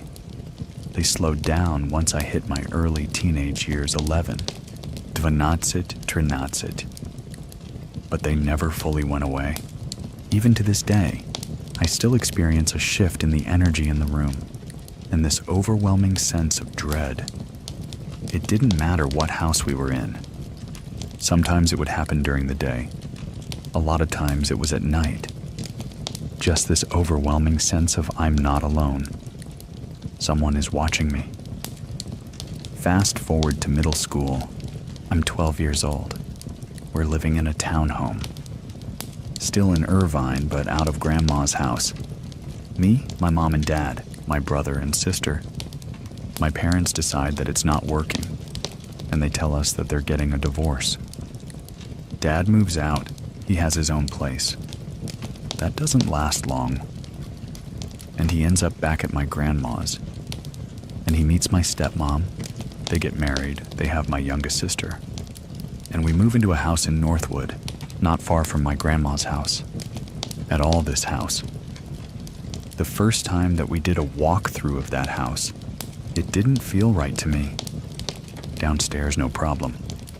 As soon as I went upstairs were my soon-to-be bedroom, my siblings' bedroom, and my dad and stepmom's bedroom was. I just had a feeling of I don't want to be here. This doesn't feel right. I ignored it. We move in. We're going back and forth, spending about half the week with my mom, half the week with my dad and stepmom. Nothing happened at first. It was a lot of feeling again. Dread every time I had to go up into their room, or even just walk past their room. I absolutely hated that feeling. I would ask someone to go up and close their bedroom door. I would avoid even looking down the hallway. If their door was open, it never gave me a good feeling. This was going on for a handful of months, and I felt very fortunate that we moved into the same neighborhood that my best friend at the time was living in. Her house was 2 streets up in the same exact neighborhood. We were spending the night at each other's houses. Every weekend we would alternate and meet at the corner. Okay, whose house are we spending the night at tonight? A few months goes by, I keep having these feelings. I can't shake them. And her and I are having a sleepover at her house. I'm telling her about all these things, how scary it is, and I wish I could figure out what was going on. She laughs and she goes, "Hold on. I have something I want to show you." She goes to her bedroom closet, and she pulls out a Ouija board. I grew up in a very traditional Mexican household. Most of my family are believers. You don't mess with the supernatural. And you absolutely do not mess with Ouija boards, no matter what anyone tells you. It's not worth it. I always knew it was something you avoid, but we were teenagers. A few weeks later, it was my turn to host. Having her over, she brought the Ouija board with her. The light that I would use in my room had a dimmer setting. You could dim it almost all the way down to where it was almost like a very mild candlelight feel. We waited for everybody to go to bed and, of course, picked the absolute worst time. The witching hour, as they call it, to bust out this Ouija board. Her and I are sitting right across from each other. Our knees are almost touching. There's obviously space on either side of us.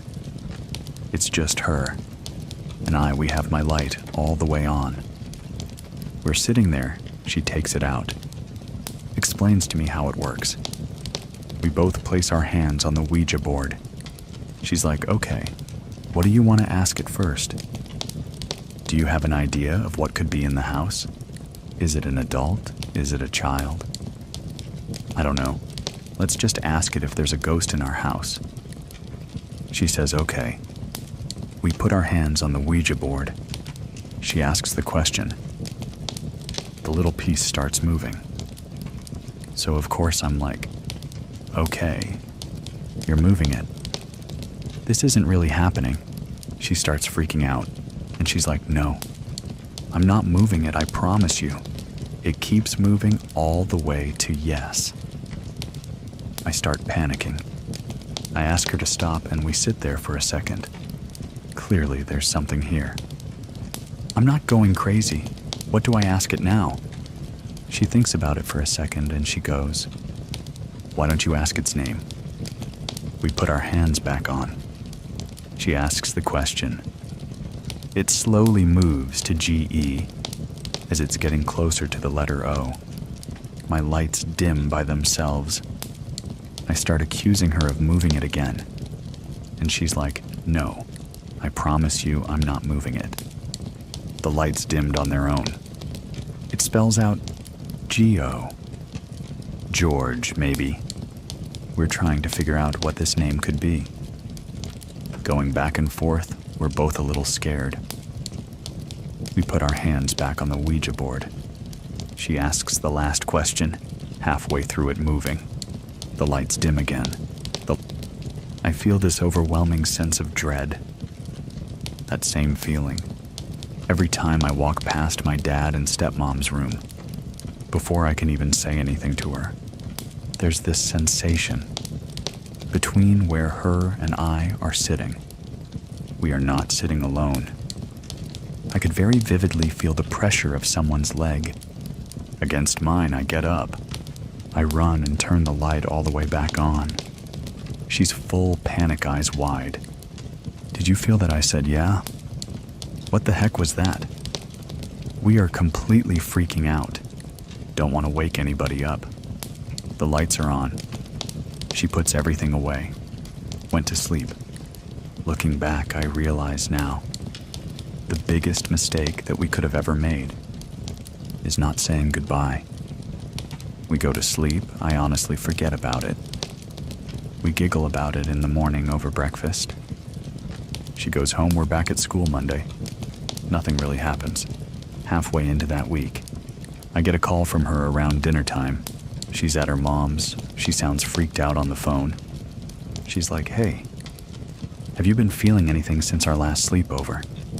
When we used the Ouija board, ever since we used that thing the last couple nights, I can't sleep.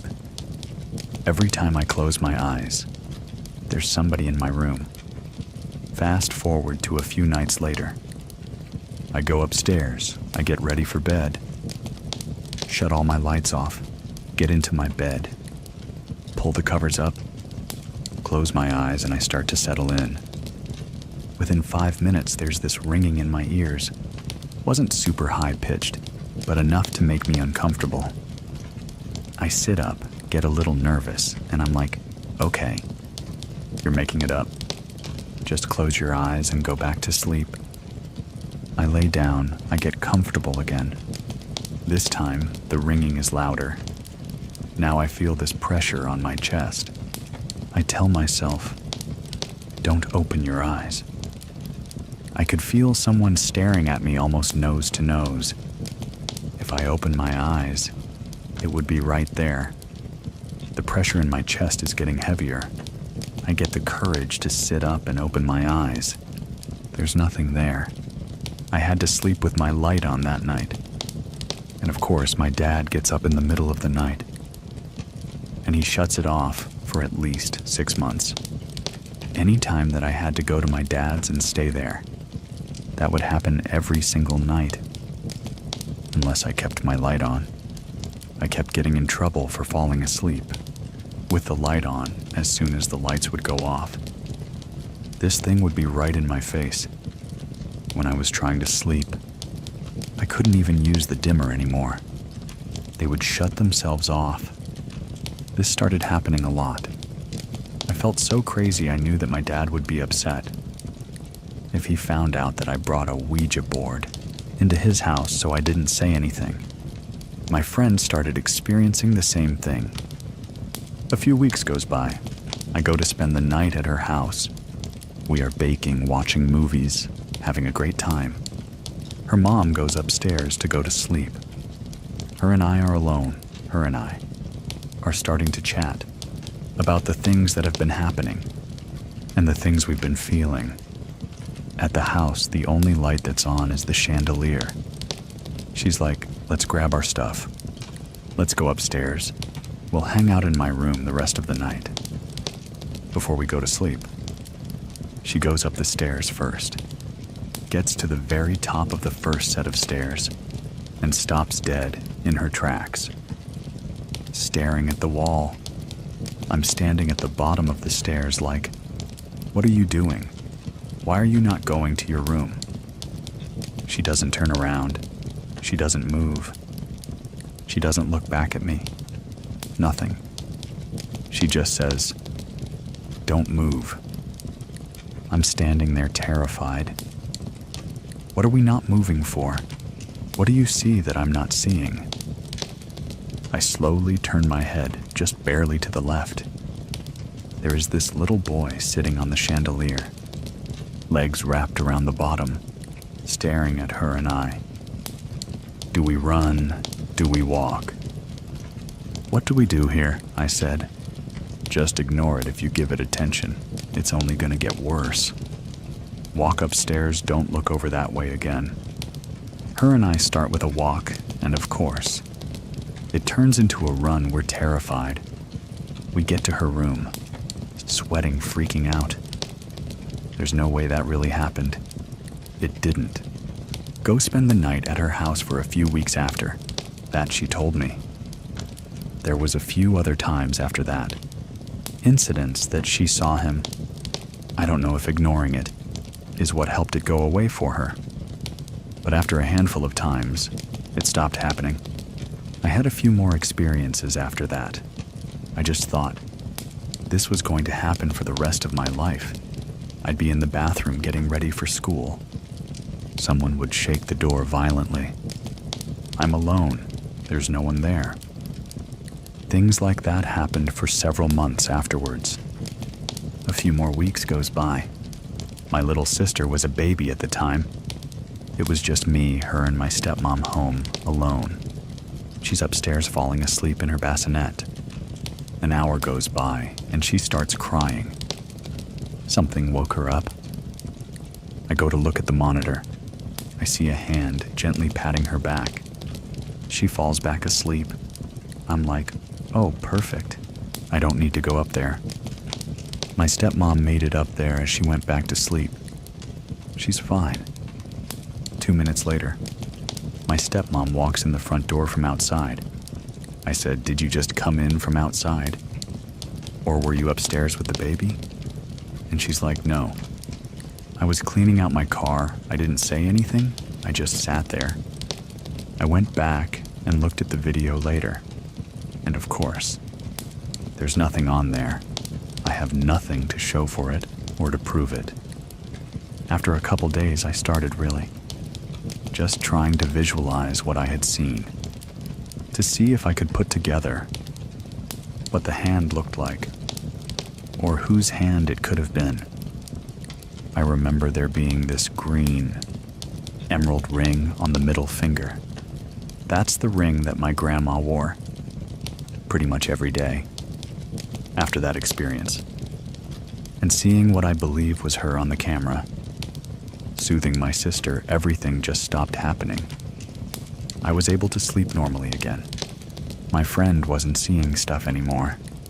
I like to think that somehow she paid a visit, not just to see my sister, but to be like, hey, you guys don't belong here, move on. I actually found out from my friend, a few years after all this had happened, that there had been a lot of crime in our neighborhood.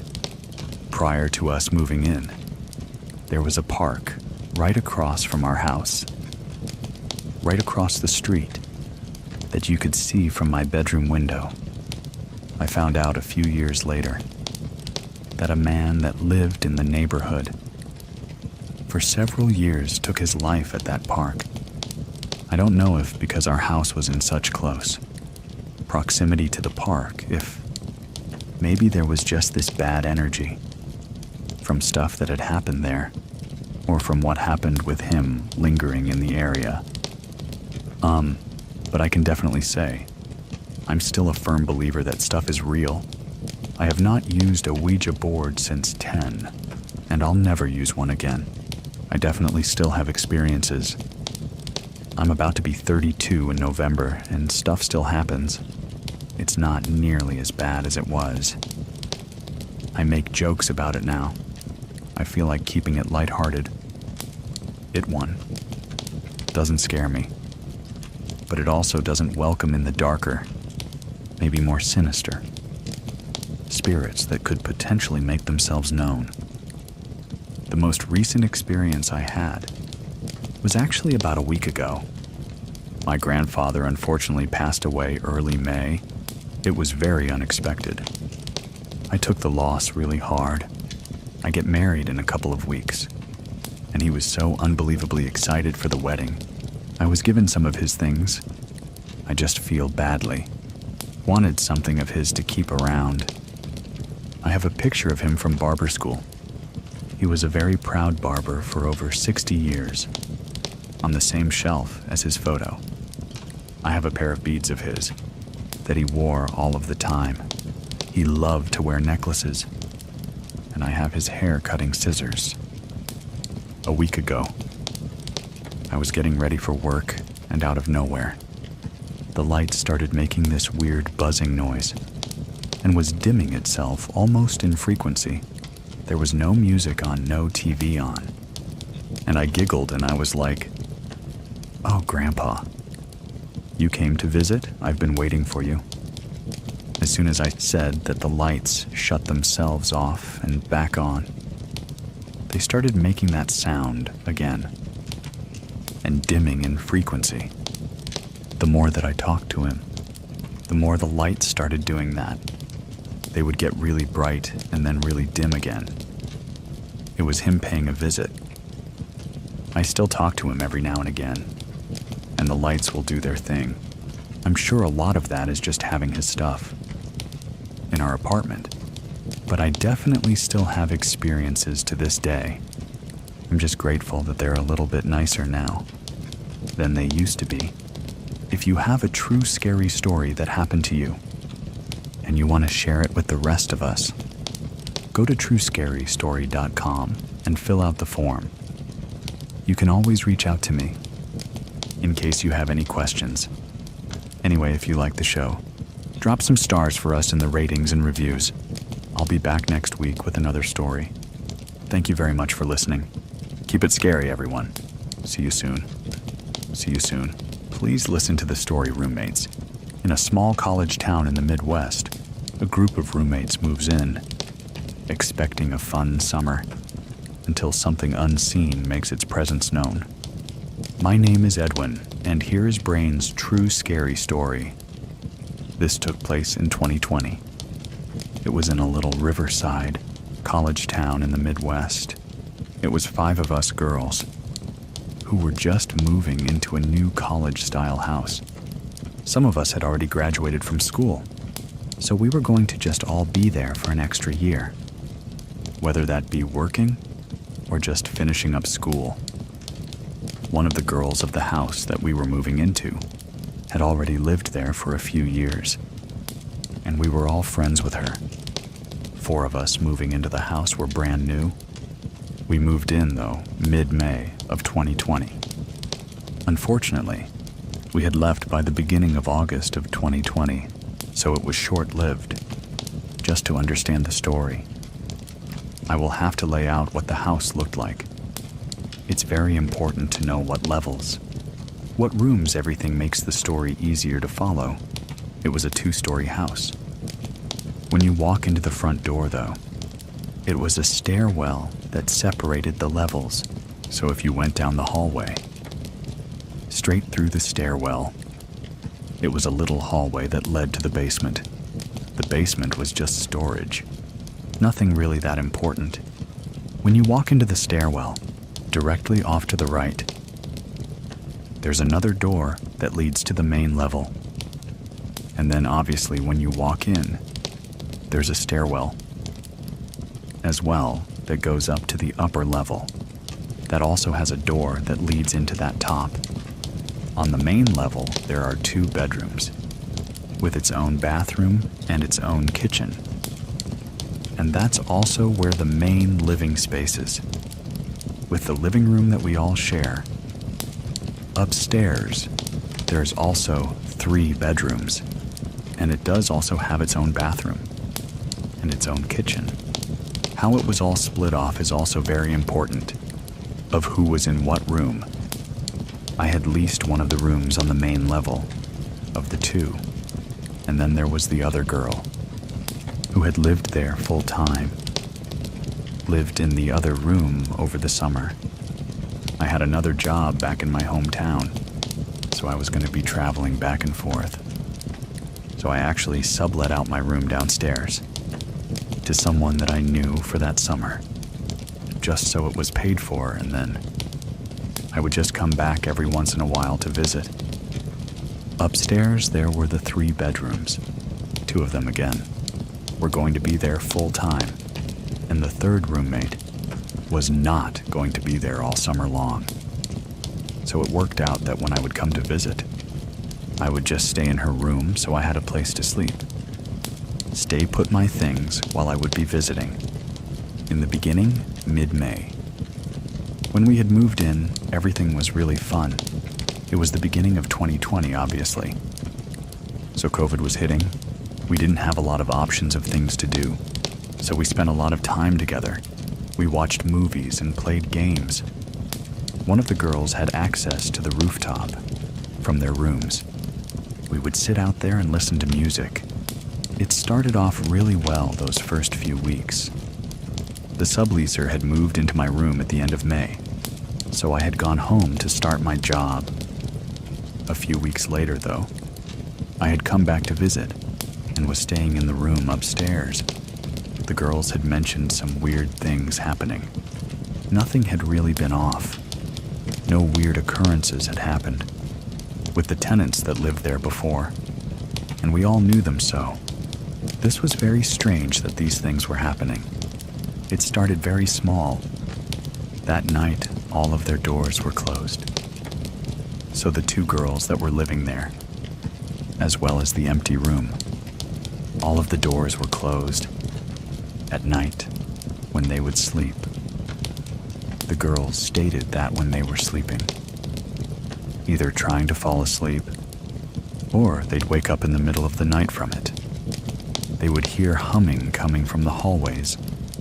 They didn't specifically say if it sounded like a specific song, random little humming noises. That would be coming from the hallway, and then just go away and randomly reappear. The door to the empty room they did also keep closed. When they would wake up, the door would always be open. The weird thing about this, though, was that door was particularly hard to open and close, so it wasn't wind or something we could rationalize off. What would open that besides someone actually physically opening it themselves?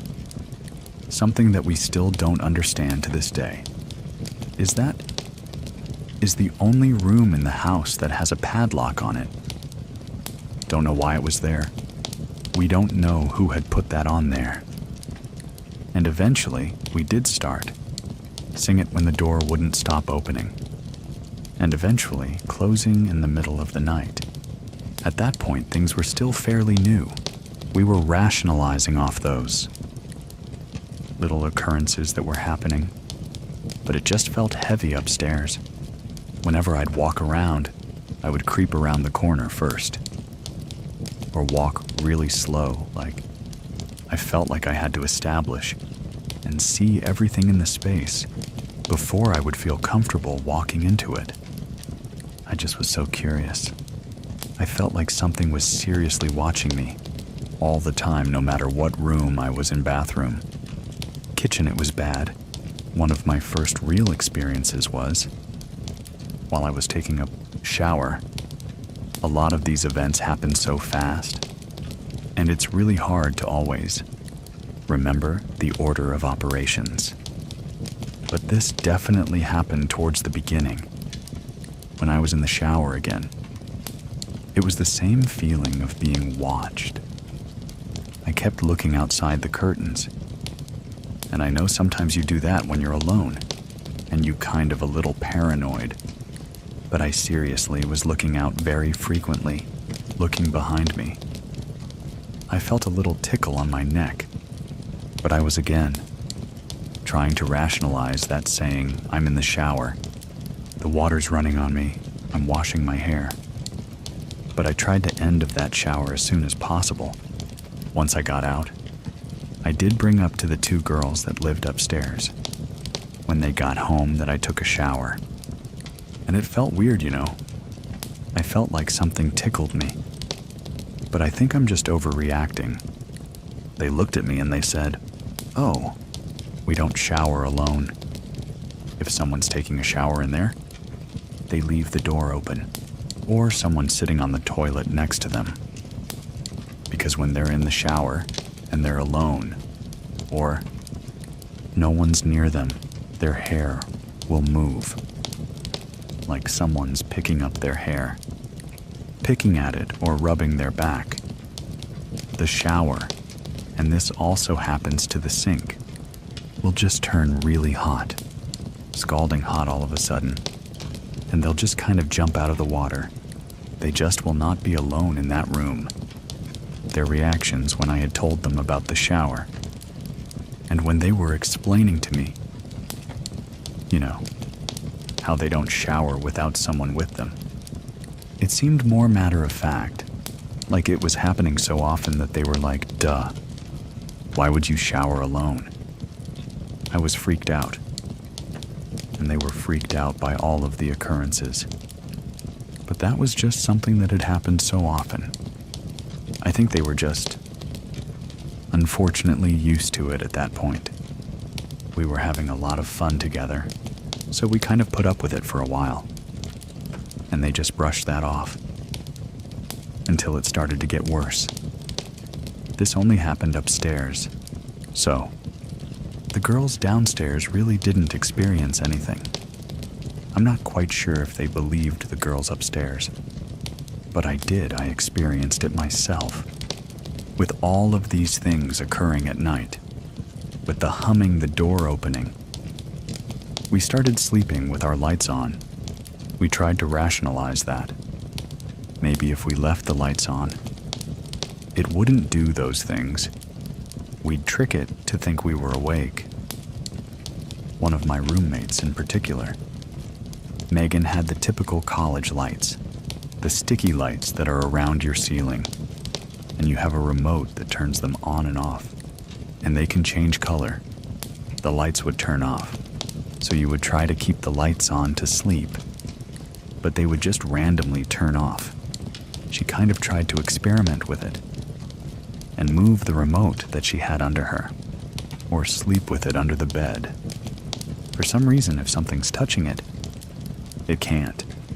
But she had done this, and the next morning, she woke up and the lights were turned off, and she had looked, and the plug from the wall had actually been ripped out, Something had physically taken the plug out of the wall because it wasn't able to access the remote, that she had to turn the lights off. That also happened in the room I was staying in. It was controlled by a remote, and it even was happening when we were moving in.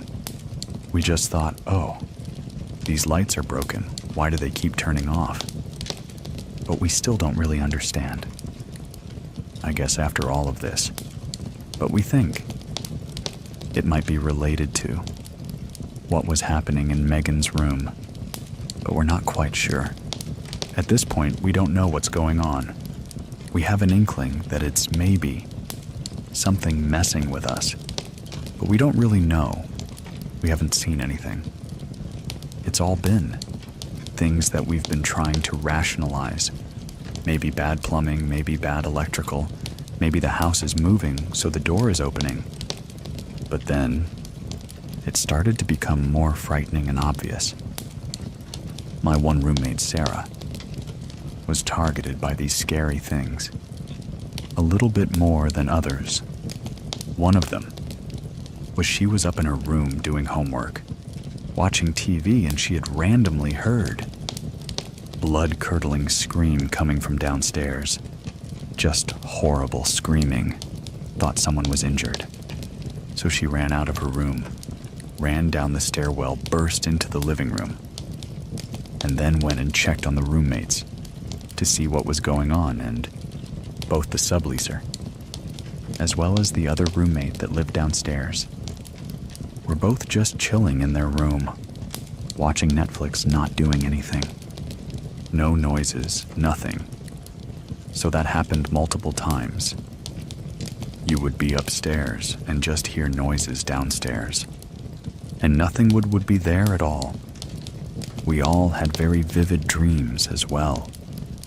I was staying in the room that had the padlock on it. It was really hot, so I had a fan on. I had my laptop up playing some kind of show on Netflix. I was trying to fall asleep, and I did turn the lights off. My leg was sticking out from under the covers, and it felt like something was kind of tickling my leg. But again, I tried to rationalize. Maybe it was the wind of the fan, with maybe some leg hairs. I don't know, I tried, and then all of a sudden, it kind of became like scratch. So I immediately sat up, and I didn't even think to turn on a flashlight or turn on the room lights. I took a picture with the flash. I was going to send it to my friend, who was actually leasing that room, and I was going to send her that picture. And I looked at it, and there was a red scratch mark and a bruise, and kind of a little hole in my leg in that part. I don't remember there being a bruise there before. I don't remember there being a red mark. It looked like there might have been a scab on my leg. That was kind of ripped off. It had scared me enough that I turned the lights on and was trying to sleep with the lights on again. Somehow that night, I did fall asleep. My first dream was me having a lake day with my family. We were all swimming in the lake. Some of us were outside on the dock, but most of us were swimming. All of a sudden, the lake had turned black. Everyone's eyes had turned black, and they just all had a blank stare and were going underwater. The family members, including me, who did not do that. They were trying to swim underneath their feet and pull them under and drown them.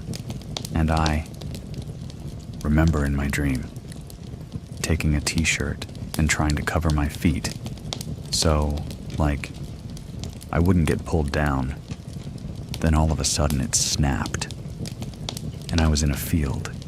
It was a big, open, green rolling hills field, and I was standing there with a goat that was on its hind legs. Somewhere in this, the goat had assaulted me.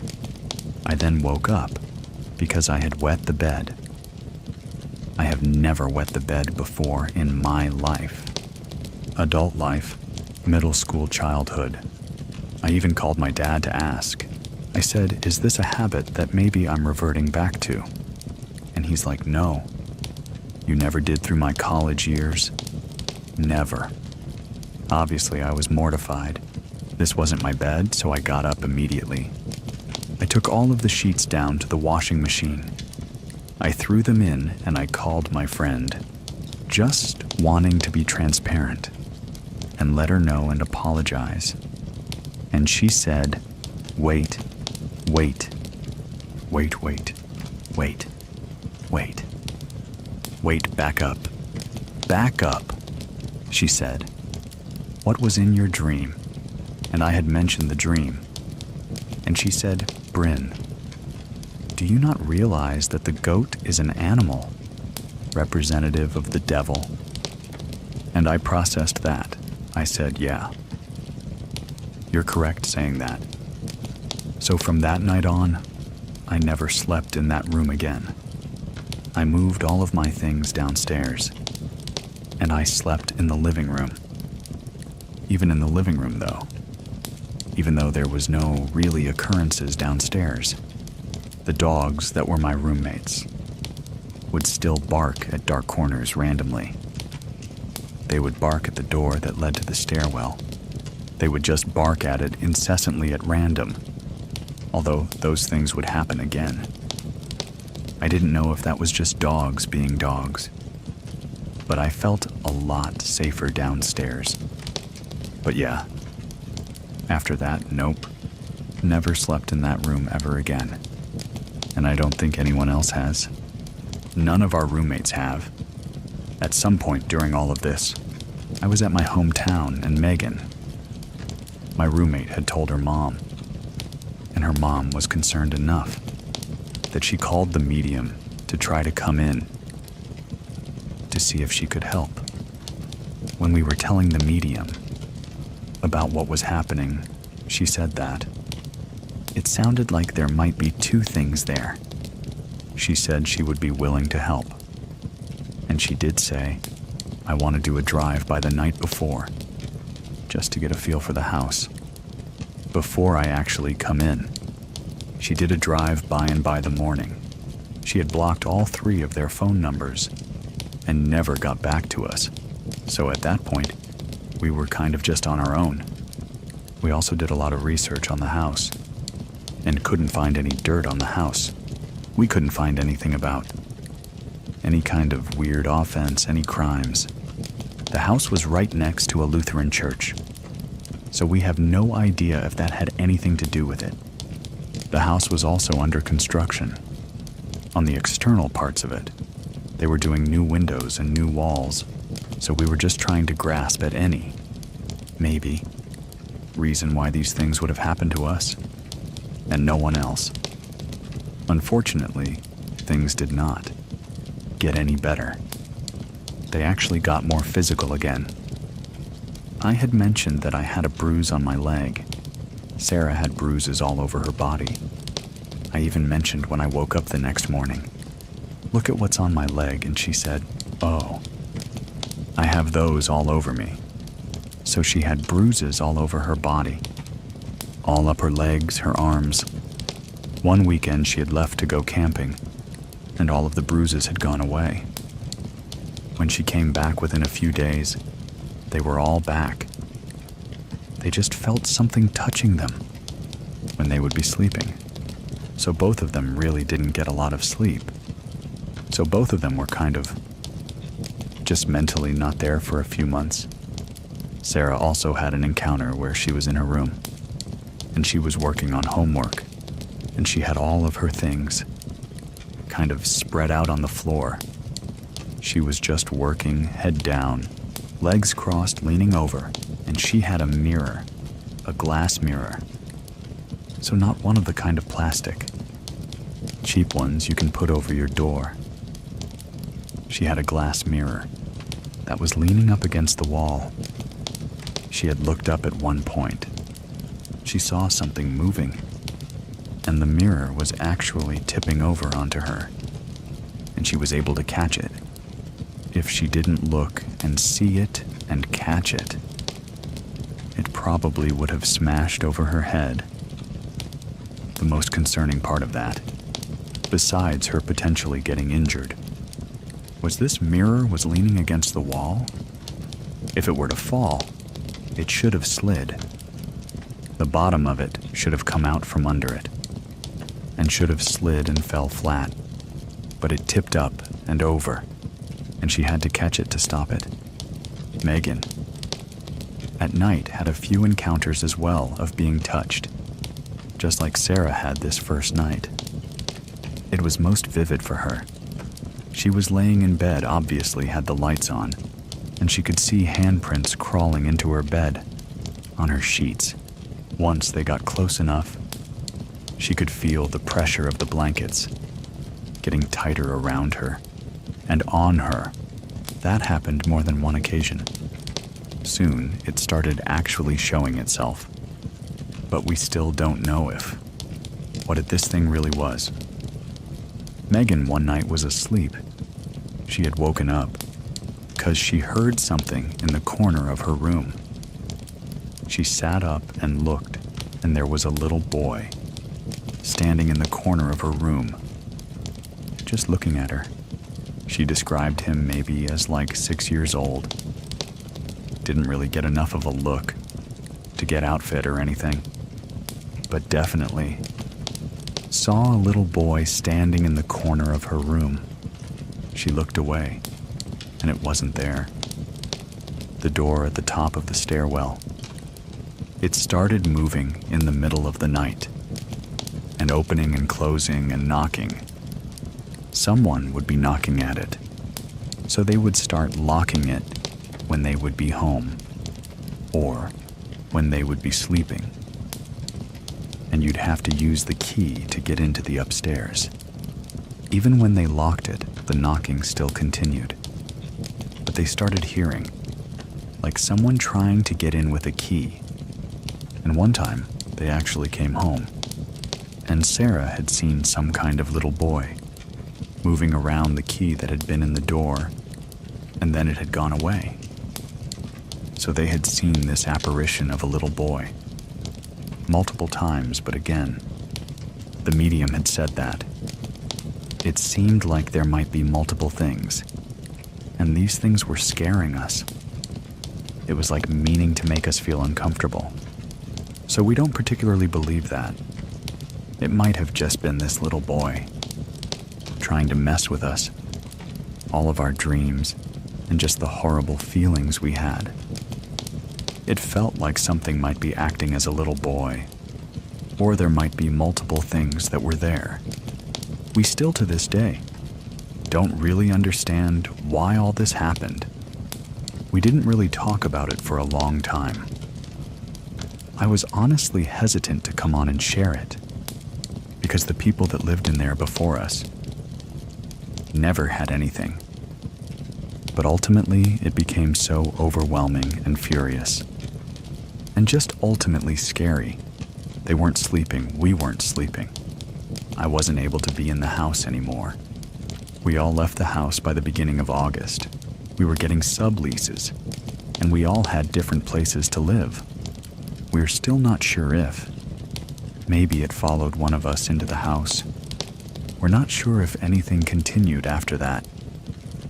We felt kind of bad about it, but it doesn't sound like anything happened to the new subleasers. But we did not disclose anything to the new subleasers. It didn't seem like it was targeting the people before, and we were so desperate to get out. I think they were a little suspicious as to why we were leaving so fast. I would be. But we were all able to get subleasers really quick, and we were able to move out, luckily, really quick. I don't think it's followed any of us afterwards. I think we've all been able to just move on. But we couldn't put up with what was going on. We were too scared that we did have to leave. To share your own story with our community, go to truescarystory.com. And if you have questions or want to get in touch, I'll leave my information in the description of this episode. Thank you very much for listening. Keep it scary, everyone. See you soon. See you soon. Please listen to the story We Opened a Door We couldn't close. We're about to hear a series of experiences from two of our community members, from Scary FM, from objects moving on their own, to a ghostly child that roams around at night. My name is Edwin, and here are Gabby and Mike's true scary stories. I actually grew up in the south side of San Antonio. I want to say this happened around the 90s or the early 2000s. I remember specifically a night that my mom's mom had passed away not that long ago. They were messing with the Ouija board, my relatives. One of my relatives asked my mom, "Hey, you want to play the Ouija board so you could talk to your mom?" My mom's like, "That's not my mom. That's not my mom." She knew very well what that game represents. She knew it was nothing good. It's like opening up a portal. We were renting this house from Maisha, which is my dad's oldest sister. Two of my uncles were drunk. Very drunk. They were sitting like towards the end of the yard. The dogs went barking like towards the driveway. And then like they came back with their tails, like in between their legs. And then like one of my deals was crashed out. And my other deal saw a lady coming through the driveway. The lady just kept walking. We had a large pecan tree for our house, and we had like a little cement sidewalk. And it was like a piece of slab of concrete, like behind our house, and she like disappeared there. And like he was asking her questions like, "Senora Al, you know, nothing, nada." My sister, she saw a white lady with a white dress. In the hallway of our house, they saw like a lady in the porch sweeping. My grandma, my mom's mom, she was a white lady with white hair, and she was wearing like a specific nightgown that she would wear. I remember they literally saw her on the porch, back porch sweeping. My grandma had passed away. In 2005, we moved out of there, the house that my parents are living at currently. One of my cousins had a Bobo home. She lit this mobile home on fire. I don't know why she did so. We got the house, we purchased it, and mind you, it was burnt. Like it was halfway burnt. My dad was working on this house while we were living there, like halfway. I remember we would take the pictures. You can see faces on these pictures. I remember one time I was laying down in the living room of that house. I literally felt somebody ran their fingers through my hair. We would hear our names being called, because I call my mom Ma. She would hear my voice, and I would be at school when this happened. They still experience stuff till this day. A few years ago, my little brother, I don't know what got him into getting into the Tadic stuff, but he started doing upside down crosses, pentagrams, and they're like, I remember he had a devil head like a ball. I remember. My baby brother and my dad were cleaning up the bedroom where my brother we used to sleep in. They specifically threw that ball in the trash, in the fire. For some reason, when they went back inside, that little devil ball was inside, the same spot where my brother had left it. One time, my mom was washing clothes. I want to say about like 11. My sister, my brother-in-law, and my niece were asleep. My dad was asleep, so my mom was the only one that was awake. She literally saw a shadow, like pass by, and everybody was asleep. I remember my baby brother recorded some orbs floating in that house. It was a few years ago when he did that. It was very strange. My mom, she said that she would make dinner quickly for my dad, because my dad used to get out, like at midnight or 1 o'clock in the morning, because he used to work late. She would literally make the dinner at 4. As soon as it hits 5, she goes into her bedroom and she locks herself in, because she did not want to be in the kitchen. by herself. One time, my dad and my brother-in-law were coming home from work. My sister, my mom, and my niece were in the kitchen. My dad was coming inside, and he said that he heard like an evil laughter, like very ugly. My dad goes, "It can consider your tan feel. What's he can? Who laughs so ugly like that? Who laughed?" My dad's like, you could hear like an ugly laughter. Mind you, my dad's a skeptic. He does not believe in stuff like that. My tia and my tio live in a mobile home.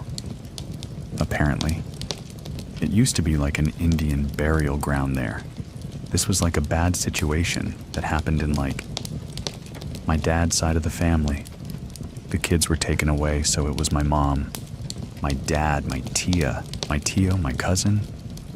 My dad literally heard a baby crying. But it wasn't like a crying, like sad, no. It was like a crying what? They take something away from them. Like you literally heard that coming from a bedroom. My baby brother, he said that. He had spent the night there with my cousin. 'Cause they used to like, hang out all the time. And my baby brother said that everybody went to sleep, and he was the only one that was awake. I think they were playing a video game. I don't remember, but he literally heard somebody say, "The one that has scared me the most is here. Is the one. I'm living here because I live with my in-laws. I was a part of, I want to say 7. 8 in the morning, my kids were asleep. My husband was asleep, everybody was asleep. I was the only one that was awake. So I make myself my morning coffee watching TV. I specifically heard footsteps, like coming from the hallway. I was like, waiting for one of my kids to come out of the bedroom. Nothing. Nobody. What my husband said that the nephew of his had saw, like a shadow. 'Cause my mother-in-law, she has pictures of my nieces on the wall, like up from their quinceañera. He saw like a shadow go by those pictures, from one end to the other end of the pictures, which very, very weird. I also saw a shadow person here. I was washing the dishes from like the corner of my eye. I literally saw like a shadow like go to the hallway. I went to go peek, nothing. I asked my husband, I'm like, have y'all done like the research of this house? I'm gonna try to get my husband just to tell his stories. Mike and Gabby were both present during the recording for this story. And up next, Mike is going to share some of his own experiences. We've been here for like since early 90s, and I think this house was built like sometime in the mid to late 80s, and we moved here in the early 1990s. I'll say like 91 in the previous. Owner here was just some guy who owned a motorcycle, but he was here for such a short time. I don't even know when it even started. To tell the truth, maybe in the mid to late 90s. A friend of mine and I, he would stay the night every now and then. We were playing a PlayStation 1, just being goofy or whatever. So I hopped over the couch and I went to the kitchen. Got some Kool-Aid. It was a glass cup too. So I placed it on top of the table. There was a phone book there. So I don't remember if I was on top of the phone book or if it was right next to it. I just put my glass there, hopped back over the couch. Out of nowhere, boom. We both turned around. I thought you heard that. Oh yeah, it's obvious. So I got up and I turned on the light. 'Cause we had the lights off. I looked around. I think I put my glass on top of this book. And the book was on the floor, like the big old phone book. I was like, oh, I guess it's time to go to sleep. Let's turn off the game and go. I was in my old room and, used the restroom. And the restroom is like right next to my old room. And I don't know what time. It was super early, maybe 3, 4, maybe 5. I don't know, still dark outside. So I'm still kind of groggy, so I'm going to the restroom. And this is when you had those like lights that, you plug into the on the wall candlelight kind of effect. I reached for the door, and the door was creaked open already. So it opened up just a little bit more, and I was like, nope. I just turned around, went back to sleep, held it till like sunlight showed up. I would say this was probably around high school times, and my brother was sleeping in the living room. I went to go restroom or whatever. My brother was hiding in the kitchen, like crouched down. Goes, "Hey, Mike." I was like, "Oh, what are you doing there, man?" He's like, "Something is hitting the glass on the window." At that time, we had like a past the backyard. There was like a small, dense foresty like section of the field. I guess because there was like the main road behind or in front of that. Now, they've built like an Arby's or something right there. But a long time ago, there was like this creepy forest-like area. It's so small, but like when you go in there, it's so dense that it gets dark in there. It's like so weird. So anyways, talking about like somebody throwing rocks or something, tapping his glass, I'm like, what are you talking about? And then I heard it, and then now I squatted down. We're both squatting down, like looking at this window like, and I had a dog in the backyard and he's like, not even barking or nothing. I was like, I don't know what that was. I was like, okay, I'm gonna go lay back down. You're on your own. So he's like, man, that's messed up. When our kids were real small, we would always get balloons, and I've always hated balloons. So we always had ceiling fans on all the time, and these balloons would always get tangled up. So another reason why I hated them, because I had to untangle the balloons from the ceiling fans. So one morning, my son, he wanted to have the balloons in the room. We're like, no, because we have a ceiling fan in there, but I kept them in the hallway. So the next morning, I was in the kitchen. How it looked out, the layout would be like our room is at the very end. Then, like the hallway, so we have to go to that hallway. And then it attaches to the living room, and then the living room attached to the kitchen. When you're sitting against the wall where I was at, I could see the hallway a little bit to my left, and the kitchen would be just straight ahead. And then, further down, would be another room, which we called the cuckoo room growing up, because it was always the dark room that now we converted it to like a music room, computer room, which one I'm sitting in right now. But this used to be the cuckoo room. So these balloons, we had them in the hallway, and I'm sitting in the kitchen. And one balloon was just kind of like coasting. And I see it, I was like, what? I could see it like,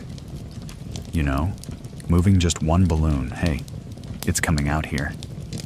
The AC is not even on at the time that the ceiling fans are off. Because I know they'll get tangled up in there. And this is when the balloons were like, kind of like not full, so they're not to the ceiling, and it wasn't depleted too much. But it was like at about half your height. And I'm just looking at it, I'm like, if it's gonna come to me, that's really weird. It was like just coasting. Coasting comes out of the hallway. There's like a slow turn coming kind of towards me, and I'm just like, spoon in my cereal in my hand or something. I'm like looking at it. It just kind of coasted to the Kokuryu room door and just stopped there. Gabby was talking to me and I was looking at her. It was also in the kitchen. And I saw somebody walking in the backyard. And I was like, what was that? And she was like, what? screaming at me. I just bolted past by her, opened the back sliding door, and I ran outside. There was somebody just walking here. And like the description was, it looked like a female, because this figure has short shorts and I would say a gray sweater, and looked like they had their hands in her pocket. They had like the hoodie on, but I couldn't see the face. And this was kind of like nighttime too. So it was dark in the backyards. We have a bunch of stuff that my dad has, and my brother has, over the years. Just sitting in the back, so in the darkness, if you were to just go in there unknowingly, you're gonna trip and fall on something. So I ran out there like so fast, and I didn't see anything. And I was like, what was that? I saw somebody, and also when I went out there, I heard the neighbor's dog just started barking. When I was outside, I was like, okay, if somebody was out here, that dog would have barked. Why did it bark at me? There was these people across the street. They took a picture of their daughters. They were like, oh my gosh. They took a picture of a ghost. And I was like, what are you talking about? Let me see. They had a couple of pictures of our neighbor across the street's daughters. And one of the pictures had like this guy. He'd had like thick rim glasses, the white long sleeve shirt, and you could see it so clear, but he was transparent at the same time. And he was like walking up the street, looking towards not the girls, but like at the camera. It's so clear, but nobody knows who this guy was. Early too, when my space was kind of big, my sister would always add pictures to. And some of those pictures would be like viruses, so I had to do virus checks and stuff like that. So one night I was just sitting there for hours, and my sister and her kids were staying here at that time, so they're like sleeping in the futon.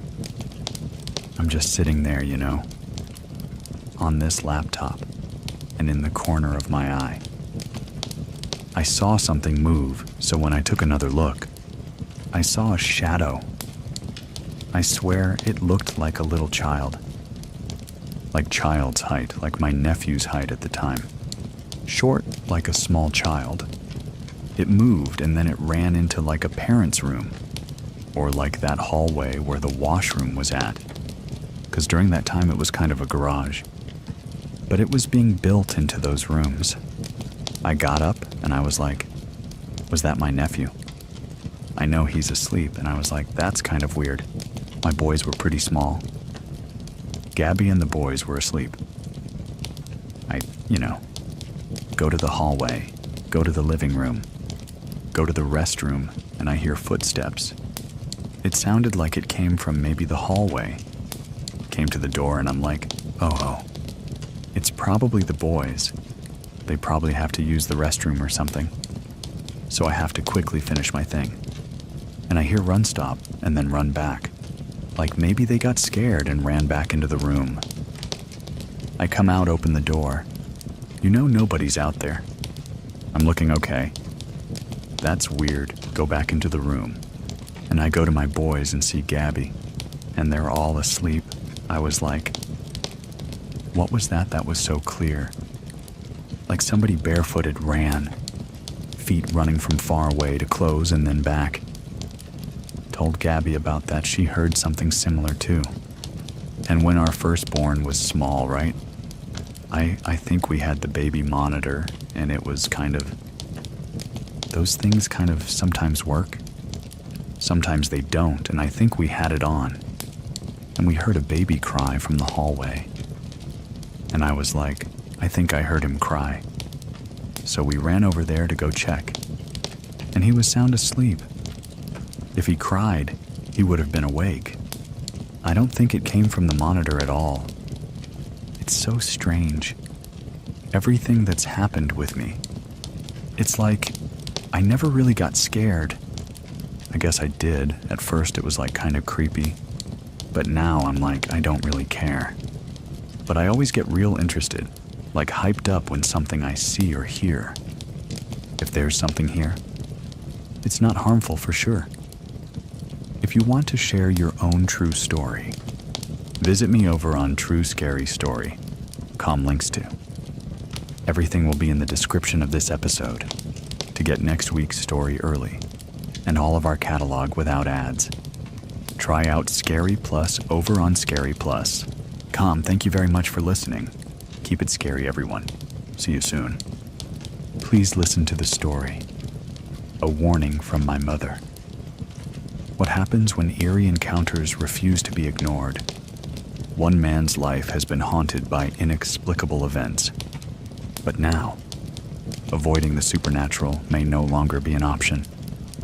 My name is Edwin, and here is Andrea's true scary story. My name is Andrea. I'm from South Africa. My mom is the very spiritual one.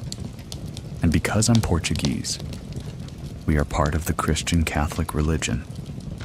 She would tell me a lot growing up about seeing things, or giving messages, or getting messages from somebody, saying something is about to happen in your life. She didn't really influence me as much. And my dad also didn't quite believe in it as much as what she did, but throughout my life, there's been a few small things that happened that I'd talk to her about, and then she would always turn around to me and say, "Yeah, you see, it's real." When I was 8 or 9 years old, just after my sister was born, we used to live in this very big mining house. So in South Africa, when you work for the mines, which is what my dad used to do, they would provide housing. Now, the housing that was provided was built back in the 1960s. And in this house, there's a lot of wooden floors.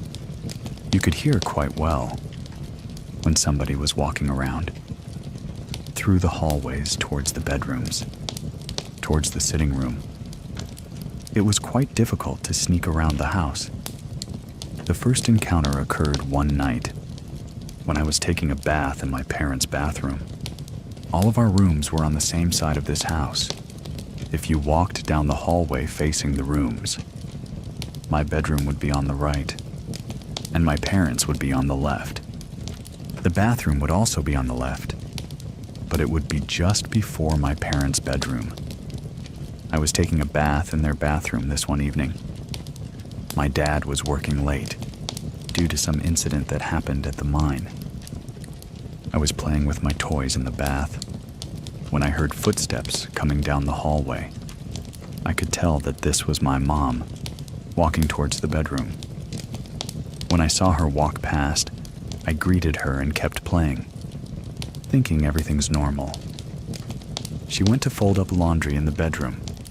After a few minutes, I heard heavier footsteps coming down the hallway, so I shouted for my dad, thinking that he had arrived home safely. My mother shouted from the bedroom saying, "No, your dad can't be home because he hasn't called me yet. He's still underground dealing with the incident." So I thought that was strange, but carried on playing anyways. And then I heard footsteps coming down that hallway, towards the bedroom again, still sounding heavy. So I thought again that it was my father. I shouted to my mom that, "Hey, Dad is home." But she shouted at me again, saying, "No, he's not home. She still hasn't received the call. He's still at work. He's still underground." Right after she told me that, I heard the footsteps coming towards the bathroom again. But it's as if they were going to walk across the entrance to the bathroom. So I waited, and I looked to see if there was anyone coming through. But I didn't see anyone. The footsteps stopped, and I was looking at the hallway and didn't see anybody there. I faced basically the bathroom door, which was open, and it looked like some weird black cloak disappeared behind the bathroom door. As I was looking at it, I freaked out. I shouted for my mom to come get me. I told her what had happened, so she came running. I kept staring at the door, When she came in, I pointed to the door, trying to explain to her what I just saw. And then she just told me that if I ever see darkness, or see anything that's out of the ordinary, I must pray.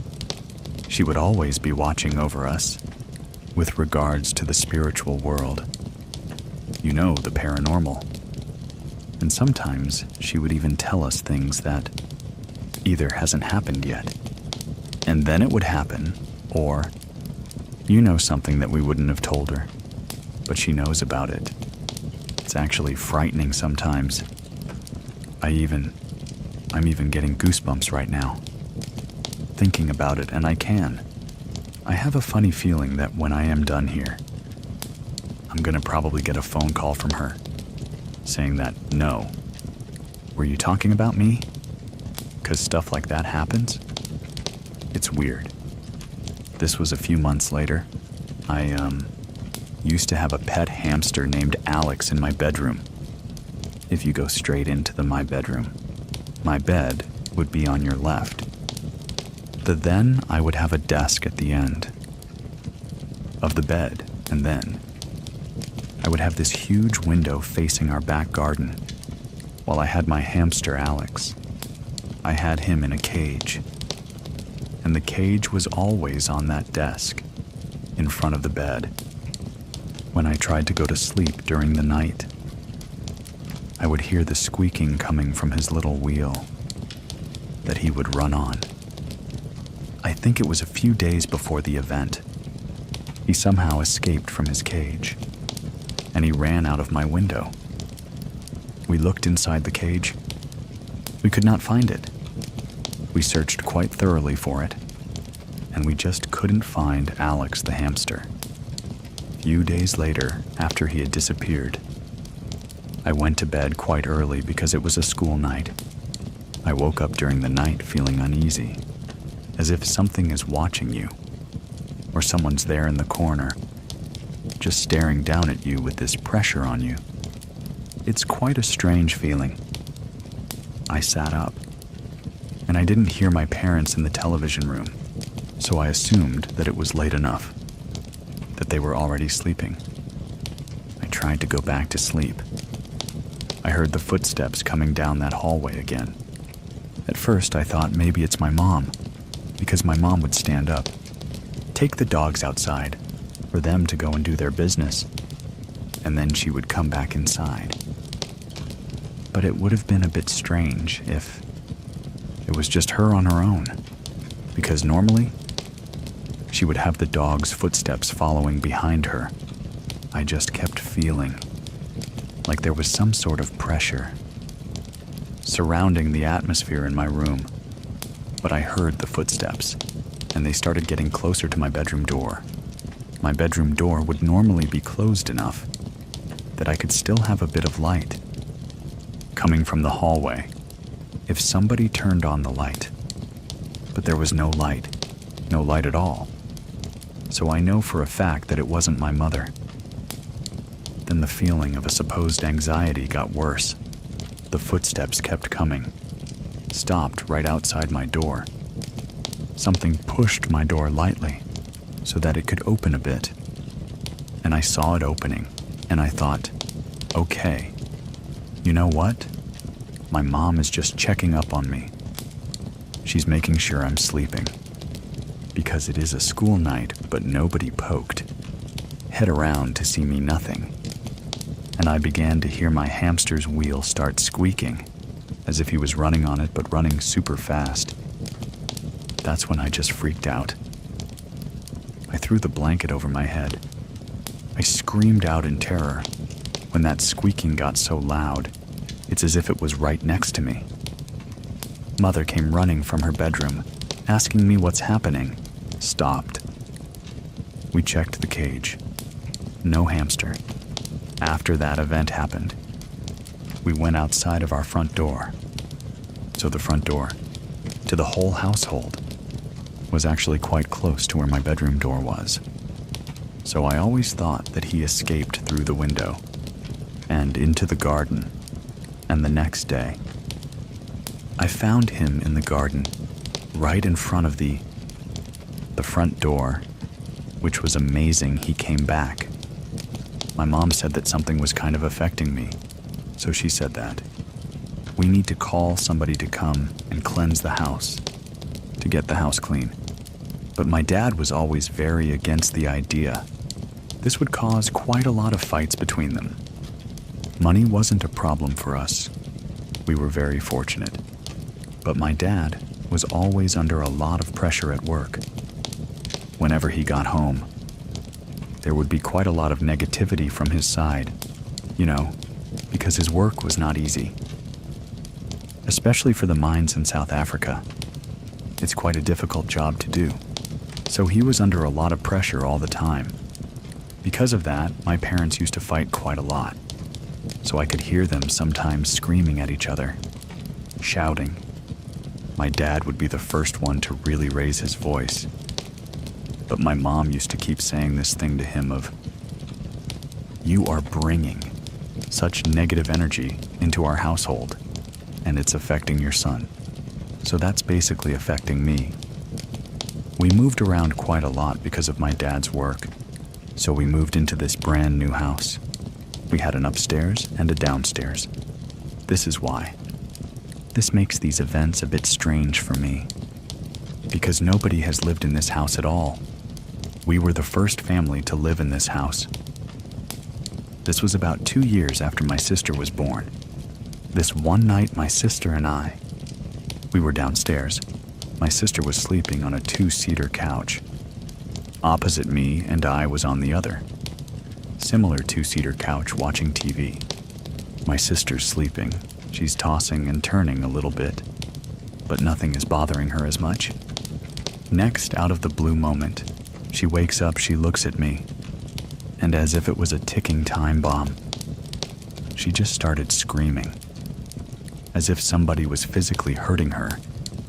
So I got up, I ran to her, and I tried to calm her down. And a few moments later, my mother came down, asking, "What did I do? What did I do?" So my mother came, picked her up. She calmed her down. And then my mother sat on the couch with my sister, and everything was fine. We carried on watching TV. My sister fell asleep. My mom's arms.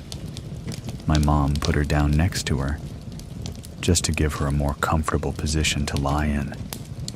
After a few minutes, once again, out of the blue starts freaking out.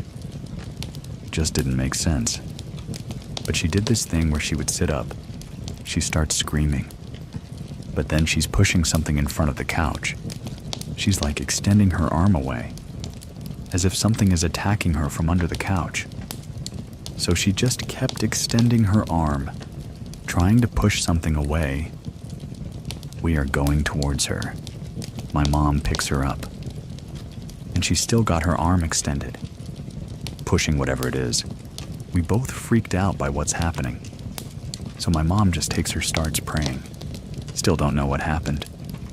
But my sister talked about it later on, when we got older, and she says no. She remembers that. It was these black dogs trying to attack her. They were trying to drag her away. That's what she remembers. That's so quite strange. Time passed. We still in this new house. I'm sleeping in my room if you climb up the stairs. The first door directly in front of you was the entrance to my bedroom. Left was the office/study room. And then on the other side of that was my parents' and my sister's bedroom. I fell asleep that night and woke up with that same uneasy feeling I had in the other house. I'm lying down facing the entrance, and I can see my cupboards, where my clothes and toys used to be packed away. And I saw that my middle cupboard where my toys were was left open, which is a very strange thing to happen, because every time I went there to put on my clothes, before climbing into bed, I was taught from my parents that I must always close a cupboard and don't leave it open.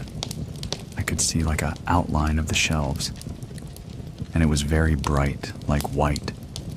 So even though it was dark, You could still make out a little bit of the shape of the shelves. Once I saw that, there was kind of like a weird cloth that I saw in the previous house coming out of the cupboard, but sloping downwards like smoke. If you've ever seen cold vapor, whatever flowing down the shelf. If you open the freezer during a really hot day and you see that vapor just crawl underneath and fall straight down because it's cold. It was like that, but it's black.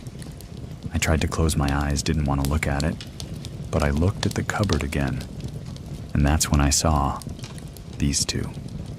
Bright red eyes looking at me, and I jolted awake. Like your body just jumps up from, as if you got a fright when you're falling. Screamed my lungs out. Even our house alarm went off, which was also strange, because nobody was at the bottom story, or the downstairs area. It's almost as if the alarm went off at the same time as I did. My mother ran in. She said her famous words. "Okay, just pray. I told you, if you see that, you need to pray, don't let it in." But I was just so freaked out. I didn't think of doing that stuff. The same house again. I think I was lucid dreaming. You can't move your body at all. You can move your eyes, but you can't really move your body at all. So I think in this evening, that's what was happening to me. So I was sleeping and woke up very late in the morning.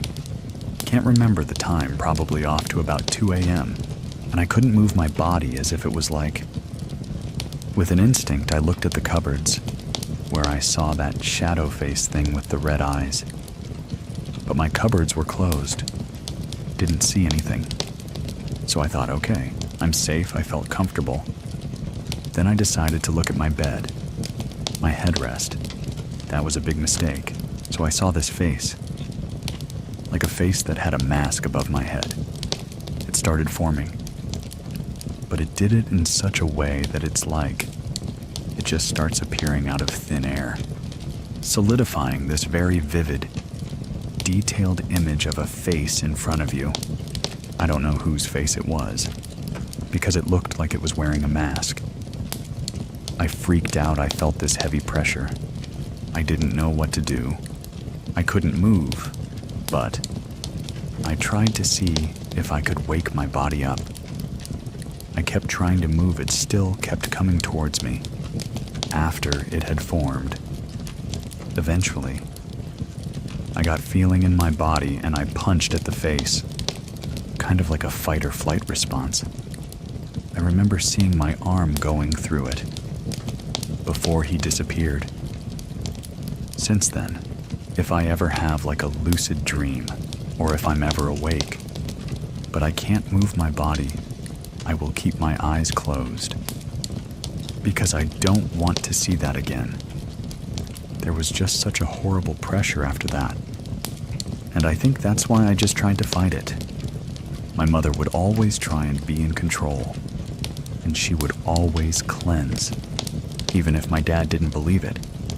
She still did it because she believed that it was, like, very important, and she would always protect us. My grandparents are from Portugal. My uncle, my mom's brother, he passed away when he was 24, and my uncle was buried there. So when we went to visit, we stood on top of his grave.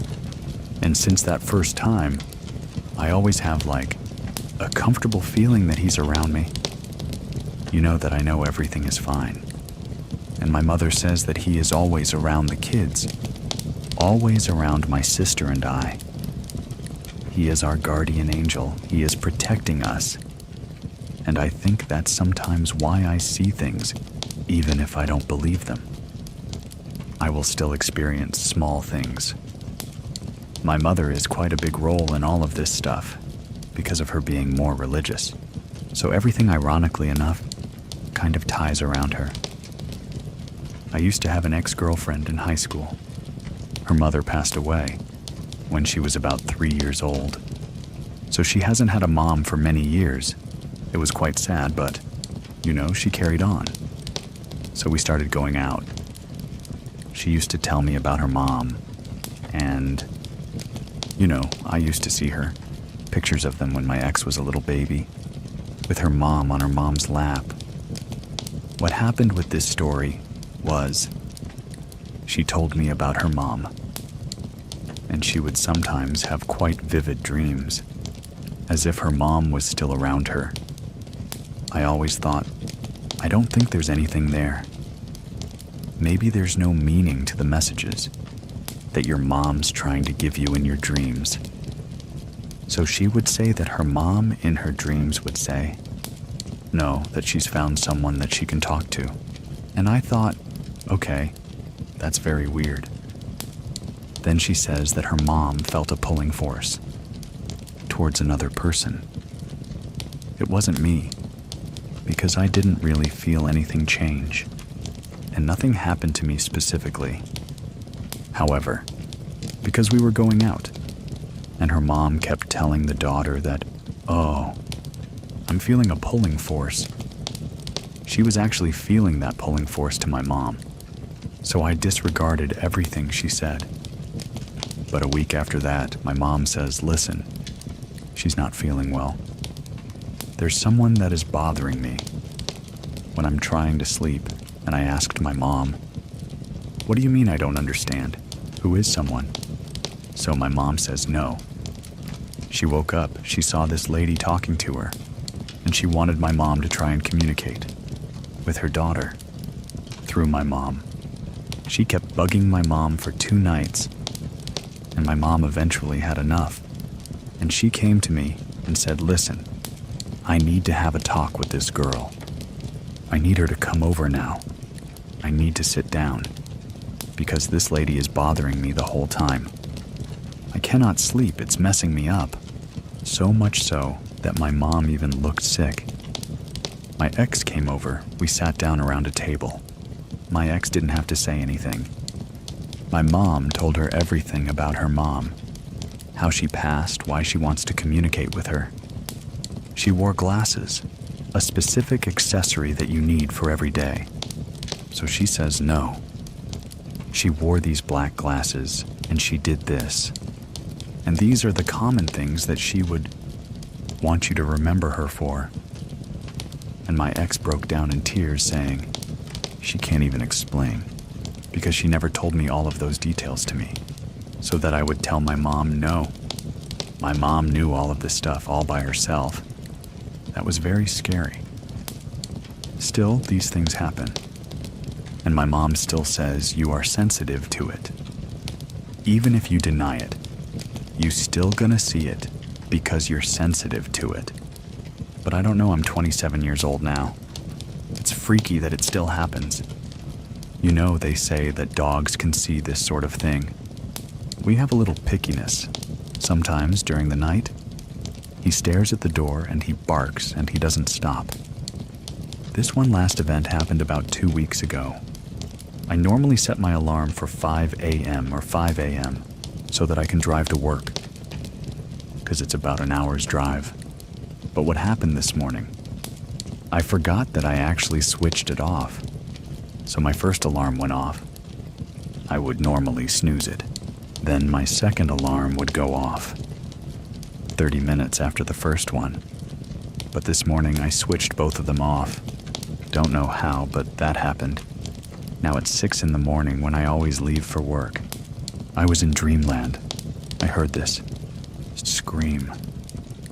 Like this loud shout as if it was right in my ear. That woke me up, and you wake up. You get a fright, you trying to catch your breath. That's how I was. I thought, what's happening? Is it my girlfriend? Is she okay? Because we live together. So she's next to me. So I thought, oh, maybe she screamed no. She's passed out. She's not even facing my direction. Whatever it was, woke me up at the exact time that I had to go to work. So then I phoned my mother about this, and I told her the story of what happened. As I'm telling her the story, she tells me no. I'm getting goosebumps right now. just hearing you. Tell me about this woman that screamed. And then she starts asking me questions like, was she old? Was she young? I said to her, I don't know. I can't really tell how. The difference between an old and young scream, but it's a scream. And then she tells me it's weird that it's a woman, because it would sound maybe like your uncle and not somebody else. So then my mom says, listen, you need to be careful because it would be, maybe possible that it's your uncle. If it's a man's voice, but if it's a woman, maybe it's something else. So be careful. Do you know of someone who has a true scary story that takes place in the woods? Let me know by going to truescarystory.com and to get in touch or join our Scary Plus members that get to listen ad-free. Check out scaryplus.com or get in touch with me if you have any questions. I'll leave links to everything in the description of this episode. Thank you very much for listening. Keep it scary, everyone. See you soon. See you soon. Please listen to the story, 3 Chilling Paranormal Encounters. My name is Edwin, and here are Diana's, Vanessa's, and Adrian's true scary stories. Growing up when I was little, we used to go to Mexico every summer. We are from the state of Juarez, Mexico. My grandparents used to own a plot of land. Technically, they still own it, but they passed away a few years ago. And so my aunts and uncles still live there. There's about 5 houses on that plot of land. Their main house and then the other 4 houses. My family's land is actually built on top of a cemetery. And so there's always been different stories of things that they've seen, things that have happened. My dad owned the house that was located nearest to where you know this cemetery is. They would always hear banging on the walls. My mom, who is a non-believer of anything paranormal, one time stayed there, and she was woken up in the middle of the night with banging all on the walls, and it wasn't just on once, it was just all over the house, just banging all over the house. During breakfast time with everybody around, she's like, yeah, I didn't get good sleep last night because there was banging on the walls, Maybe something happened with the neighbor and she was using the hammer. And they're like, no, that's actually very common in that house. As a matter of fact, my other uncle who lives a house over has also heard those bangings.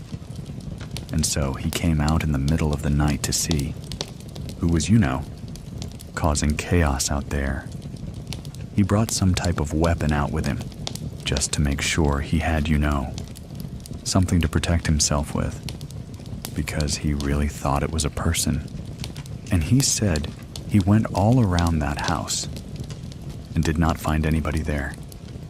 My grandma had gone to a flea market out in Mexico, and she bought a dresser with an attached mirror to it at this flea market intended for my uncle. She took it to my uncle's house. They had it set up some time passed by.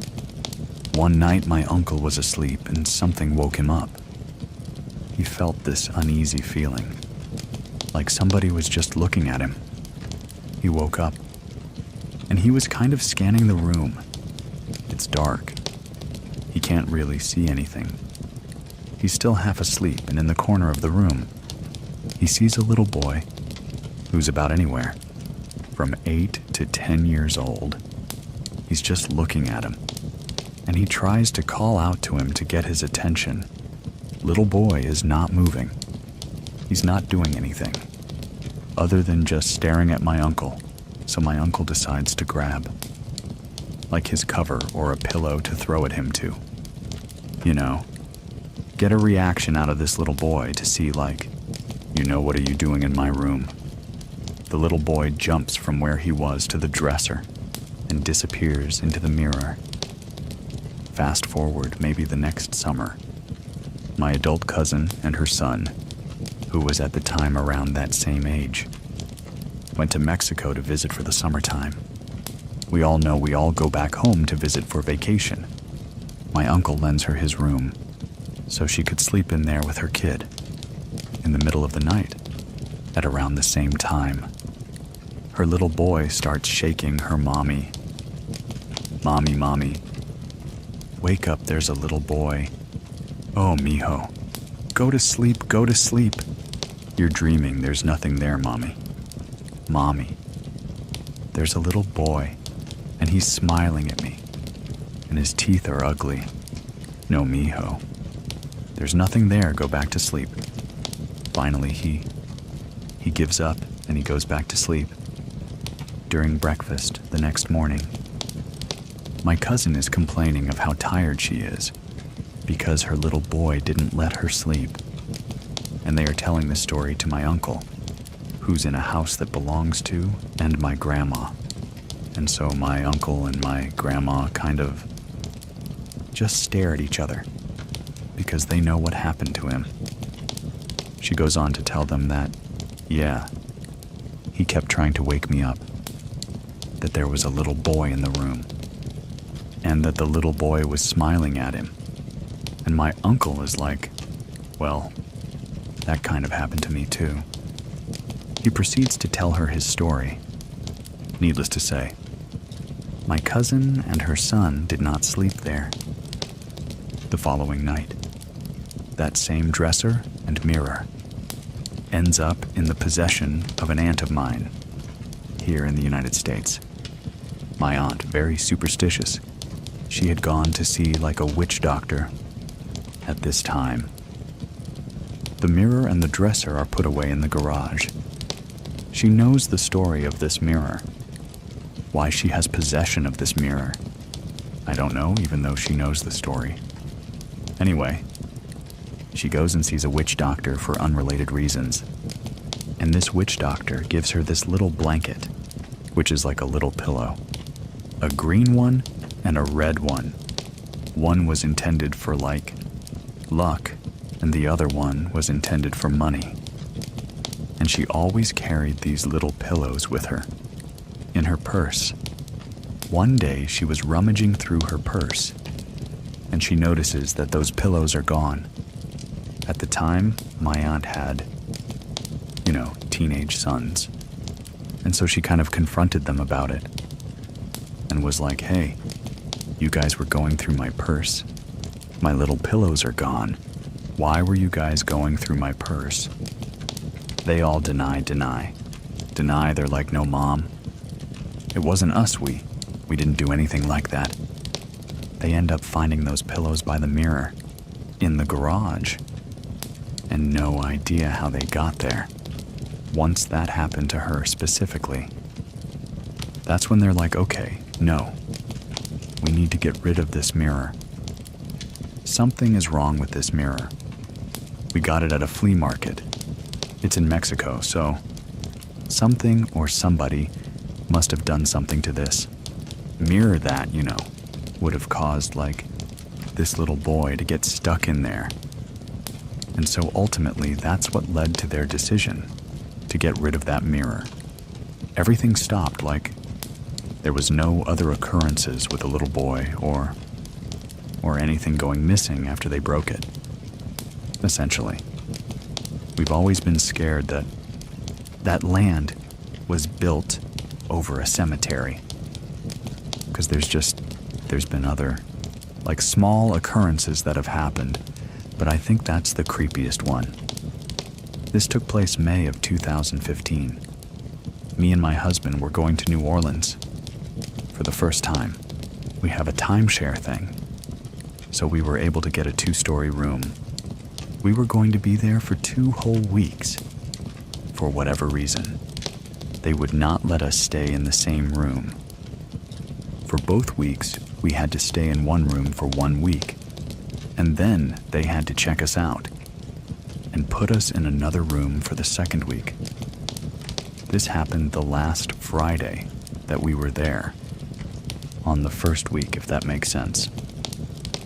When checking into the room at first, you're looking at it and it's so cool. It totally looked like what you would think New Orleans would look like. It had like brick wall. There was weird kind of paintings in there, and I remember even walking in there. I was taking pictures and showing the video and everything, walking throughout everything. I remember walking upstairs and getting like a, I don't know about this. I brush it off. Because we were new arrivals for the first time. I was super excited. There was a second room in there too. I just didn't like it. I don't want to be in here by myself type thing. The last night that we were there in the first room, I knew that I was dreaming. Because I remember we were in the master bedroom. Like I said, this was like a 2-story room. I remember sitting up in my bed, and I kept hearing things. I felt like it was cabinets opening and closing. Opening closings and doors. Opening and closing, opening and closing. I knew no one was in our room. It was just me and my husband. I knew my husband was in the bathroom. I don't know how I knew that, but I knew that my husband was in the bathroom. I was sitting in bed, and I asked, "Hey, are you not hearing this?" When I said that, I felt something pull my leg. I freaked out. All of a sudden, I felt like someone grabbed both my ankles and pulled me down. When they pulled my ankles down, I lay flat on my back on my bed. When I woke up, I couldn't move. I couldn't move like at all. The only thing I could move was my eyelids. I was like, what is going on? I was in the exact same room we were sleeping in. So the first dream took place in the room. When I woke up and couldn't move, I knew I was in the room, and I knew. I could see my husband laying right next to me, in arm's length. All of a sudden, I remember 2 different things or entities. I don't know what they were, but I felt one hand on one shoulder and another hand on my other shoulder. They were holding me down. It wasn't hard, but I could feel them hold me down. The only thing I can remember is them looking, like the Monet painting of the screaming person. All I saw was they were like misty, and all I saw was like 2 eye sockets and a long face. I couldn't move anything but my eyelids.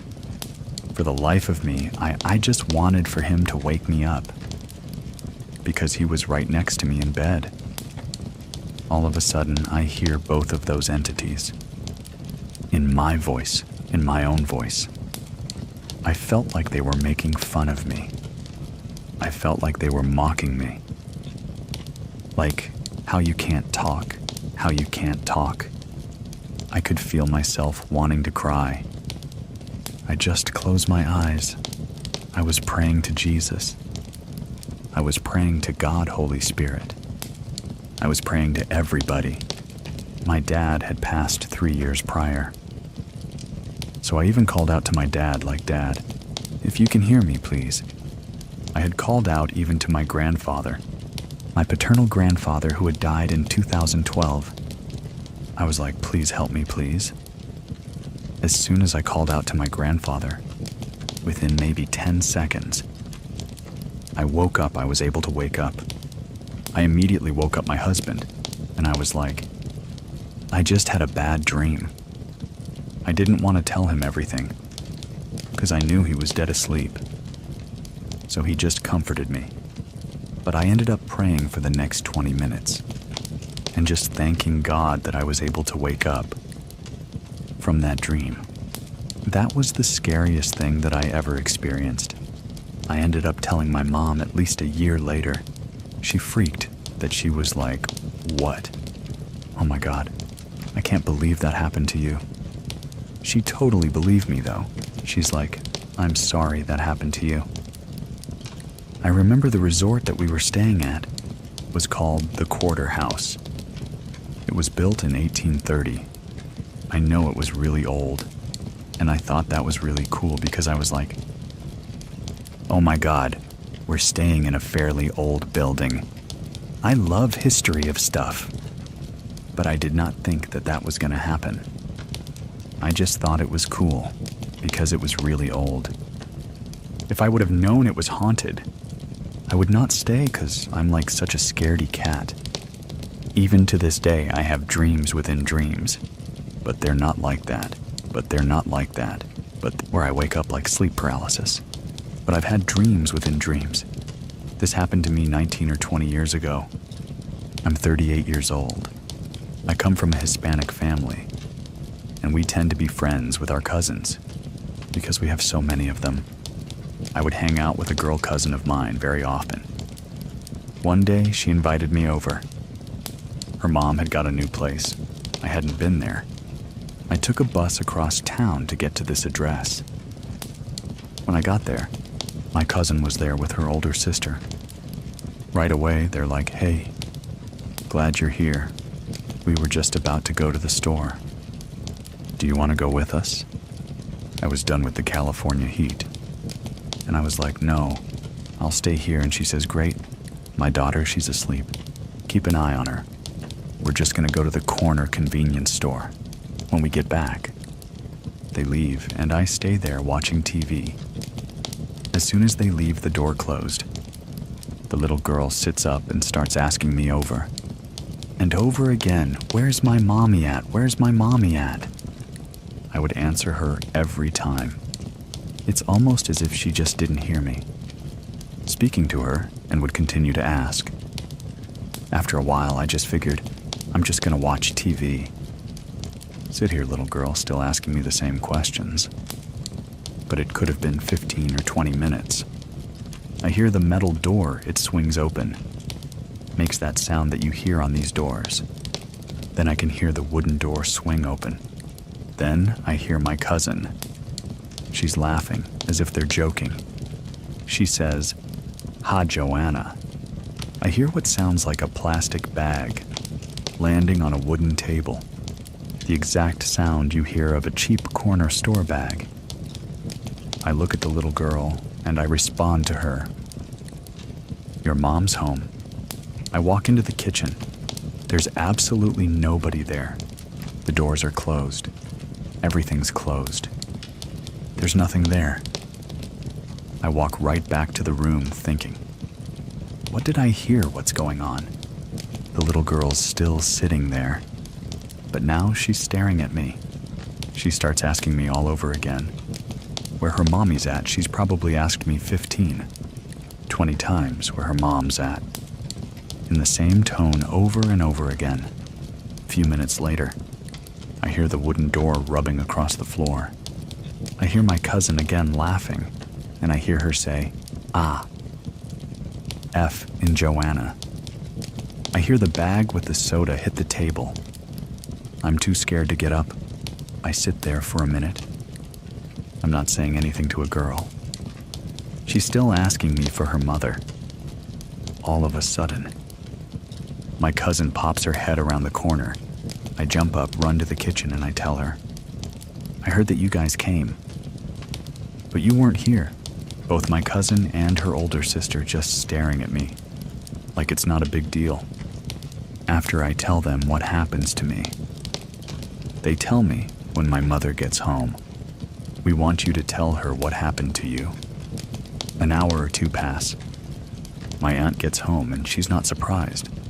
She starts telling me that when she first moved into that house, my aunt, at that time, she was a single mother. When they first moved into that house, she would constantly catch her daughter in her closet, going through the boxes making a mess.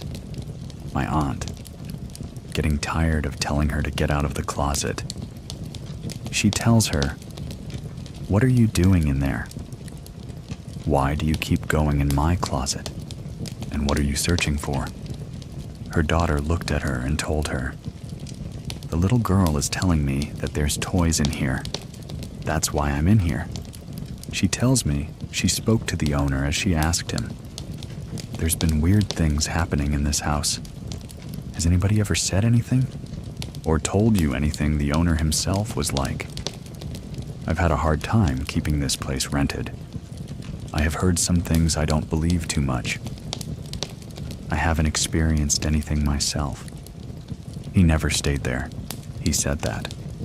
There was a family that had passed away in that home. A mother and a father, and they had a daughter. They had passed away in that house. My aunt lived there for a number of years. But one thing that had happened to my aunt there. She was dating a man for a while, and they would go out. Sometimes he'd go out on his own. She'd stay home. One night, he had gone out with his friends. She stayed home. She had work. She was tired. She fell asleep in the living room on the couch. Late at night, she woke up to the sounds of somebody getting there. She saw the figure of who she thought was her boyfriend, coming home from a night out with his friends. She said, "I just glanced and told them, 'You're going to sit with me.' And she gave him space at the end of the couch. She saw this figure sit down. Later on, at 3 a.m, there was knocking at the door. She gets up, opens the door. It's her boyfriend, just getting home and being dropped off by his friends. I know other people that things happen to in that house. My sister has a story when she graduated high school. She took one of her high school friends to that house. My mother had gone to the casino with that aunt. This girl, she felt strange sitting in the living room. She kept glancing to her left, where there was a small bathroom. The door looked like it was trying to open. She couldn't hear anything, but the light was on, and then it was open. When she glanced back, the door was still open, but now there was a doll sitting on the sink, and face out of the bathroom. A lot of our family have known that things were happening at that house. I talked to one of my other cousins before I did this interview, and he was even like, "Yeah, everybody that's been there knows that. There's something weird going on at this house. Everybody doesn't experience the same thing there, but everybody there says that they can feel something there, watching you. You get this feeling as if something's waiting. It's waiting to do something to you." After that happened to me, I would feel uneasy in there. Years ago, I remember trying to look it up about the internet, probably 20 years ago when I was 19. I never really found anything. I know when I looked up the house, I know this house gets rented quite often because it's not a very nice house. Super tiny. It almost looks like a studio with an extra room. I don't think people stay that long. My aunt was one of those people. She was older. She believes in God and everything. It's where she's like, "Watch. Just pray. Things will leave me alone." But she didn't want to stay there. After a while, she felt like something was trying to be on top of her, hold her down. She needed a struggle, and she got up, caught her breath and stuff. Like that. I had heard stuff like that from that house. I remember seeing an old house being remodeled, our neighbor's house. There would always be stories about this house being haunted. They would rent it. I never saw anything myself. What made me believe, I think, if at all maybe people do sense things, is the neighbors would always say, "This little house was haunted. It shared the property light with our house the day that we were remodeling it." I'm probably like in the 6th grade and I'm being nosy. I'm out there, all of a sudden I see that one of the contractor guys. He's like, "Hey, everybody stop. Go call the owner, because we need to figure something out. They're telling me to go away." I'm like, "Number. I'm on my property, you can tell me. Go away." Under the house that'd been in that house. They had a cement floor. They had to redo it, because they had cracked. When they lifted up the cement, I'm standing there when they lifted up the cement. There was a human skeleton. It still had clothes on, a flannel shirt and jeans. I remember clearly. I saw construction workers pick up the bones, throw it in the garbage, and continue working. The girls that lived in there, they would see things upstairs and hear sound. I don't know if maybe that has something to do with that, but that's what I saw at that home. When you're a kid, you don't think about these things. But as an adult, I can remember, because it was such a big deal. Like I was like, oh, my God, they found a dead person. But when I think back on what they were doing at that house, when I tell you they found him under the cement, the foundation, they didn't dig. He was in between the poured cement and the dirt. It wasn't like an old burial site or anything. If you picked up a broken piece of cement on the street, it was like right there. I remember seeing hair. It was old, and it bunched up. Almost a red, brownish color. Like bronze. That's what I saw. So it was like the skeleton that's still. It had hair there. It had a flannel shirt on. Obviously all beat up and the colors faded. But the jeans, I guess I don't know. I remember seeing the jeans. You think stuff like that would fall apart. They had holes in it, but it was still pretty intact. I remember him reaching for the leg. I had jeans on, but when he pulled, the bones that you have in your waist area, you can see them separate. The long leg bone was still in the pan. So then, they had to pick up the bones individually and throw them away. I remember looking up that. But later as an adult, I didn't know when that house was built, even where to start looking to even think anything. But how many more people are under cement slabs somewhere? This house was on a corner lot. My aunt owned this property. These are older neighborhoods in Fresno, where you had more land. At some point, my aunt, or whoever owned the house before her, they had built a small studio apartment right behind her house and to the right. They built a 2-story, 2-bedroom. It was shaped like a little square. They had built that there. One of my other aunts was staying in the house, right behind her, and they were renting the 2-story one. The reason why they had lifted the floor was because apparently the foundation of the house wasn't sitting right anymore. There were cracks on the walls. The house was shifting, I guess. They had to pour the cement on the base floor of the house, rip up the old stuff and throw it away, and then pour new cement. I remember in their living room right there, where they'd sit and watch TV all the time, was where that crack was. And that's where the body was, under that crack. The foundation cracked where that dead body was. Up next, be sure to check out my other podcast called Scary Story Podcast. And if you're into more historical and mysteries, stuff like that, be sure to check out Horror Story. I'll see you over there if you want to support the show. Head on over to Scary Plus, calm as always. Thank you very much for listening. Keep it scary, everyone. See you soon, everyone. See you soon, everyone. Please listen to the story, If I Die Before I Wake. From shadowy figures and chilling whispers, to a creature running at her in the dark. Her childhood home was a nightmare she couldn't wake up from. My name is Edwin, and here is Caitlin's true scary story. I grew up in Ohio growing up there. I was always told that Ohio was the most haunted state in the U.S. Apparently, we had around 111 supposedly haunted locations. Basically, if you wanted an amusement park, you'd have to take a bit of a drive. But if you wanted a haunted location, you'd probably have to drive right down the road. And that was normal growing up there.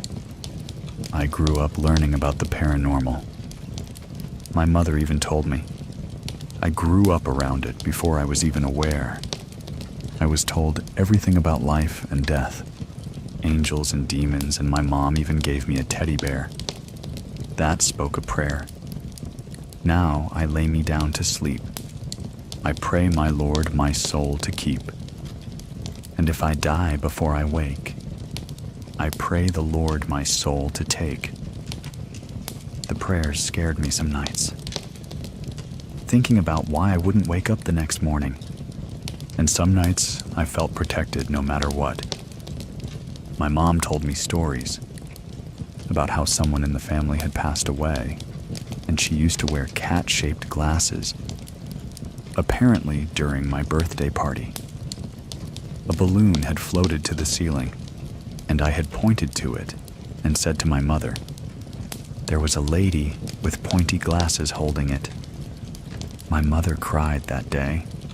I don't remember this event, but I remember when it first started, noticing that something was off. I grew up in a house that had 2 rooms. My parents had to sleep in the living room on the couch, while my siblings and I shared the rooms upstairs. Us 3 girls had to share a room, while my brother had his own. The house had 2 bathrooms, one usable and one not. And in the bathroom that was not usable, there is this huge metal thing in the center of the bathroom. My mom explained that it was possibly an old sewing machine that got left behind. But when I tell you that this room was made of nightmares, I meant it had cracked old tiles, 1 window, and no working lights at all. And it was always dark in there, just a room you did not want to go into. My parents did make it off limits, but children will be children. I remember laying in bed and being able to see that bathroom entrance from my bedroom. A part of me always believed I saw a figure in a top hat standing there.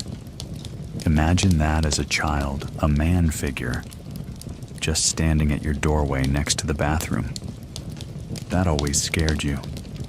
Along with this, my mother telling me, I saw a man with a large mark on his face next to my bed when I was going to sleep.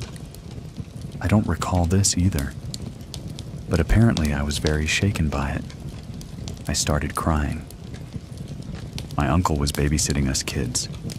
We were allowed on the computer for 30 minutes to play that one pinball game on the old computer in the dining room. I was a kid, so I was always losing the game, but having fun while doing it. But this night was different. I lost like any normal night, but a pop-up window had appeared, and I thought my game had crashed, but I don't remember what the message had said to me.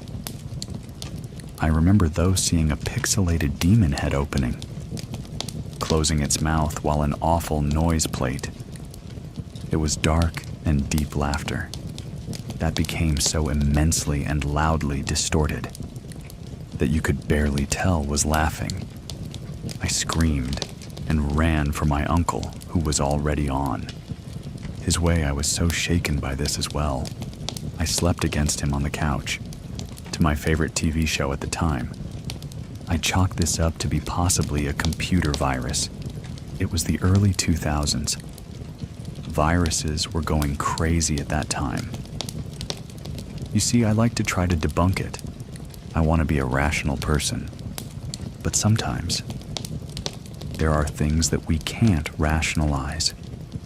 There's another time where I was walking down the stairs at night, and I saw a shadow of a man getting closer to me. But when I expect to see the man, as the shadow approaches, only my cat walks by instead with no man in sight.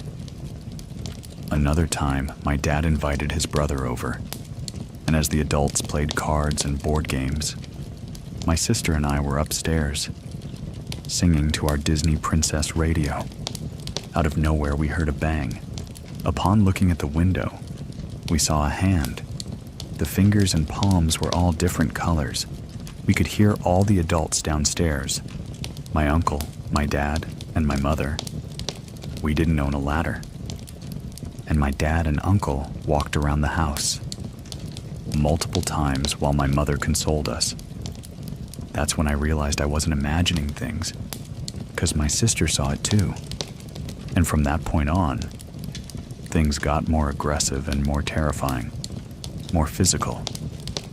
We had a small hole in the wall against the stairs, and for some reason, being a kid, I stuck a pencil into it. I did have an eerie feeling about it at the time, but blew it off, and then something grappled. I remember the pencil being yanked so hard. My body hit the wall, and as I yanked it back, whatever it was, yanked harder until I eventually let go, because I was scared. I debated looking in the hole, but decided against it.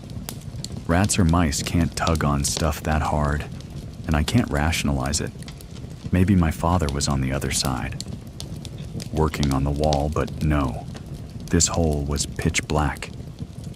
I would have seen the exit hole had there been one. I remember playing patty cake on those very same stairs with my older sister. Suddenly, she did not fall. She did not slip. She got pushed and tumbled down 3 stairs. Her nose was bleeding, and my father immediately yelled at me, thinking I had pushed her. My big sister had defended me. She looked shocked and pale, but she never spoke about it after that. I thought that would be the climax of it all. But I was wrong, because this memory here will always make me believe in the paranormal, no matter who tells me. It was just an over-imagination incident. I know and remember fully what happened that night. When I was little, I loved snuggling to my mother. So, I would go downstairs and sleep with her on the couch. I remember being so happy and excited, like I always was when I got to sleep with my mom, after waking up halfway through the night. But going down the stairs, I stopped near the bottom. I thought maybe the dogs my parents had to keep for my dad's cousin was eating, but he was outside in the shed, where he could go outside and take care of his business, or go inside and sleep against this big Care Bear stuffed animal I'd given him that night. Cats could not make this noise. Imagine hearing someone eat sloppy. Messy, like whatever they were eating was something wet. Imagine foods like spaghetti enchiladas. Things like that, and someone wolfing it down, as if they were on a time limit, smacking lips, slurping, chewing with mouth open, mouthful type noises. But I knew this wasn't human immediately. I knew why. Because imagine the sounds with aggressive noises too. Grunts, growls, heavy breathing, and then, to top it off, I heard cracking, like whatever it was eating had bones. It was snapping, crunching, and eating it. I thought my parents had died. I had to do something. And in my brain, I had to see what was happening. What if my parents needed help? Looking back, I don't know if I was curious or just brave. I felt electricity shoot through my nerves, by the sound alone. I don't know what made me investigate further. Other than my parents possibly being in danger, I needed to have answers. I stood in front of the living room doorway, trying to strain my eyes to see anything in the pitch black room. And I stood there without minutes, and then I heard it. A grunt, an abrupt, confused short grunt, as if it acknowledged me, as if it didn't know I was standing there. And I was caught at the wrong place, wrong time. There was this deafening pause. I couldn't even hear my heart pounding, but I felt it. My breath pitched. If I stayed perfectly still, I would be okay, that maybe if I didn't move a muscle, whatever this thing was couldn't see me or hear me. Maybe it would leave me alone. Maybe I could leave and get help or call someone. I don't know. All I knew at the time was not to move and to not make a peep. My heart, I'm sure, was pounding so hard someone could easily feel it. I truly thought this was how I was going to die. And then running. It was running. I could hear it rapidly coming at me in the darkness. I knew it was dangerous. I knew it could outrun me. I stayed perfectly still. My eyes kept flicking to the light switch in front of me. The noise was hypnotizing. Alone, it's all I could focus on. And then deafening as it got closer and closer. It was running on 4 legs. I could hear that much snarling and growling loudly. Again, I have no clue what came over me to actually move, but I remember why I did it. I can only describe it as a mother's love and a trust with her child. My mom told me multiple times paranormal hates lights. She even gave me a nightlight in my room after finding out about all the stories. I told her I trusted my mother and I didn't know what else to do. Right as I could hear it nearing the doorway, I lunged forward and flicked the light on. Nothing. All the noises stopped. It was silent. My eyes adjusted to the light as I stared in every nook, trying to find anything that would scream danger to me, but nothing. Even as a little girl, I wanted to rationalize this. My father was sleeping on the floor. My mother sleeping on the couch, undisturbed. Both sleeping peacefully. No scratch marks in the carpet. An empty pizza box door locked. No animals' TV off. Remote on the side table, absolutely nothing. I turned off the light. I didn't want to wake my parents, but I stood there in case I heard it again. But silence. I ran over to my mother and climbed on top of her as fast as I could, burying myself against her body as I tried to sleep. And eventually, somehow I did. After that incident, all those things stopped. I grew up and never really spoke about it. Unless talking about paranormal stuff, I will always hold these memories fond in my heart. And despite growing out of these beliefs, I saw into adulthood. I will also always be fond of my mom's loyalty to her faith and teaching me it as a young girl to this day. She's still religious and speaks to me about that faith. I spoke to her about growing up in that house, where it all started for me. I wanted to hear her point of view, now that I was adult and I could understand better. I started off by telling her that my earliest memory I could recall was seemingly crawling on the floor, and everything had a yellow tint to it, and I was heading to a bowl on the ground, and I heard a high-pitched dog bark. She was shocked and confirmed that she remembered that day too. Apparently, I had a habit of trying to eat out of the dog's bowl, and the small dog we had named Sassy chased after me and actually tried to attack me over it. She was shocked I remembered that. It's what I believe my first conscious memory. I told her I remember other stuff and went on about the paranormal things. She 100% agrees with me. Her and my father, actually. My father, I don't believe, was a believer of the paranormal until we lived in that house. And she confirmed and stated we lived in a haunted house, and that paranormal things happened to them as well. Remember, the man by my bed with the mark on his face and neck. Earlier in the story, my parents believe that was my grandfather that night. My grandfather had a birthmark on his cheek, down to his neck. I saw the photos. My grandfather died before I was born. My father was only 17 when he lost him. That was really rough for my father. He was a hardworking man. He had 5 children. He was very work-motivated. He was a family guy, and I wish I would have gotten to meet him. I really do. My dad always says, he was like the father that you count on. You know, and my mother said there was a breaking point, and she was freaked out. That she came home and she was yelling at the house. Like just yelling like, we get it. If you're worried about your grandbabies, they're okay. Stop worrying about them. They're protected.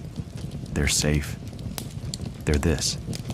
And just yelling out to any spirit that's listening. Hoping it's my grandfather. And if she was able to tell him, hey, they're okay. Stop all this. He'd be able to rest easy. I remember my mom explained to me that she went to a pastor to seek advice.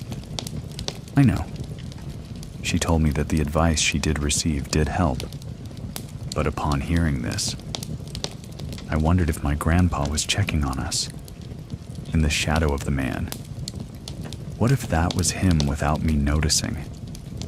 I wonder what he would have thought of me. And how did he truly come to visit us? If he were hurting about having to see us in a spiritual way rather than physical. I wonder if he still checks on us every now and then. I wonder if any of our loved ones I lost check on us, if they're able to, and where they are now. But one thing I cannot shake is that night. I can find comfort in my mother's explanation, but pushing my sister along with the memory, I can't forget that couldn't be my grandpa. And to this day, I don't know what it could have been. But whatever's on the other side, I don't think I want to know what it was. Now I'm all grown up, moved out of state, and I'm in a relationship. And despite these events not happening since then, in the back of my head, I always remind myself that.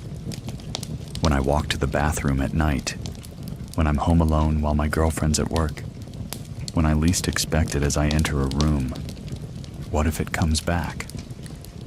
To share your true story with our community, head on over to TrueScaryStory.com and fill out the form.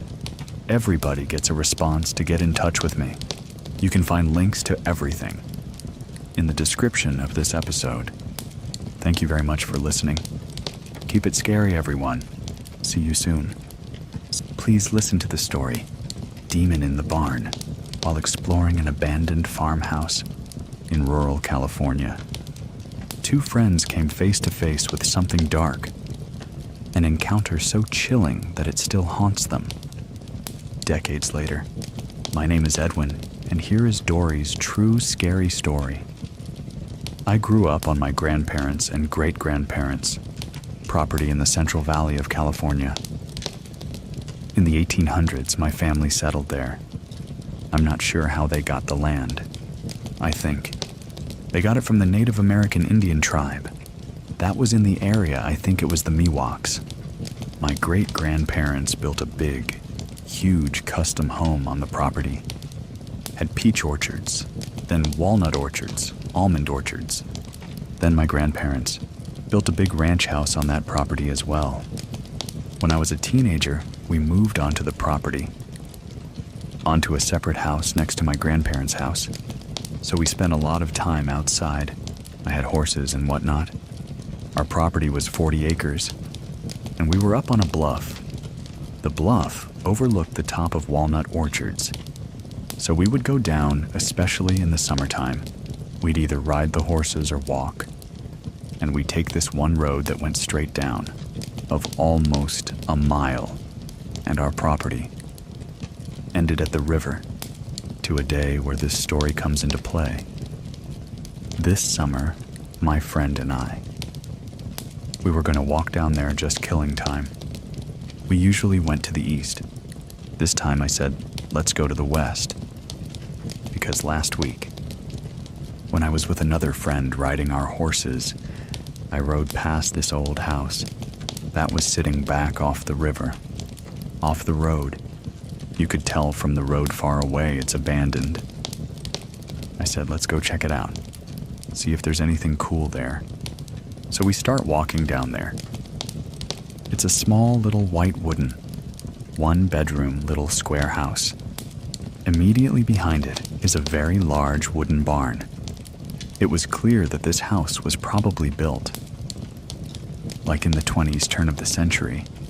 It's an old dilapidated house. It's in the middle of nowhere. There's just, for as far as you can see in any direction, it's just orchards. So as we were approaching it, we were being kind of quiet because we didn't know if there were.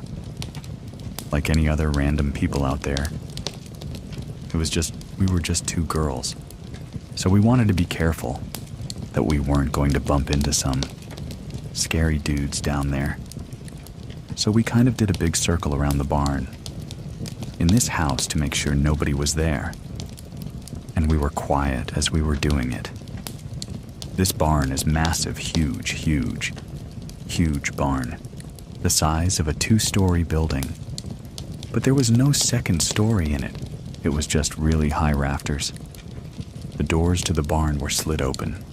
There was probably maybe a 5 or 6 feet space between the back wall of where the house was and the back wall of the barn. And the barn was totally intact. There was nothing wrong with it. It was that thing was solid.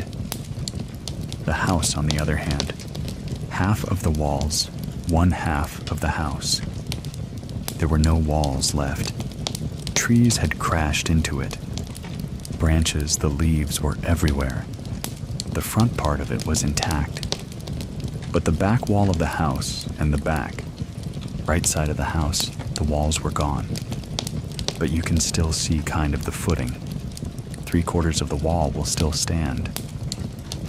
We go around to the back of this barn as we were making our loop around to make sure no one is there. There's an old tractor, completely covered by the weeds and dry grass, 20 feet, 30 feet away from the barn behind us. As we're facing these barn doors, we're looking inside of it. You could tell it's not used anymore. There's cobwebs from ceiling to floor, dust motes floating through the air. It was late in the afternoon, sun shining through. Everything is covered in this real fine layer of dust. It's clear no one uses this barn. On the right-hand side of the barn, there was like a workbench that just had odds and ends of stuff that people just never used anymore. Old tools and cans and bottles, suitcases. Not a whole lot of stuff, but it was. There was nothing really of any value over there. On the left-hand side of the barn was big railroad ties. Those heavy wooden railroad ties. Probably 20 or 30 of them. But it probably took up. Like 15 feet long by maybe 4 feet high. They were just stacked, not very neatly. You could tell they'd been there for years and years. And years, cobwebs all over them, hay all over them, dust, and there were barrel hoops thrown on top of them, and pieces of wire. It used to be maybe a grape vineyard that was in the empty fields that were around us. They also had peach orchards down there, so there was a lot of old orchard equipment, wooden things, and metal rings, and wire. And then, at the back, left corner, all the way up to, actually, the whole back wall of the barn, was hay bales that had fallen apart and were just piled up there.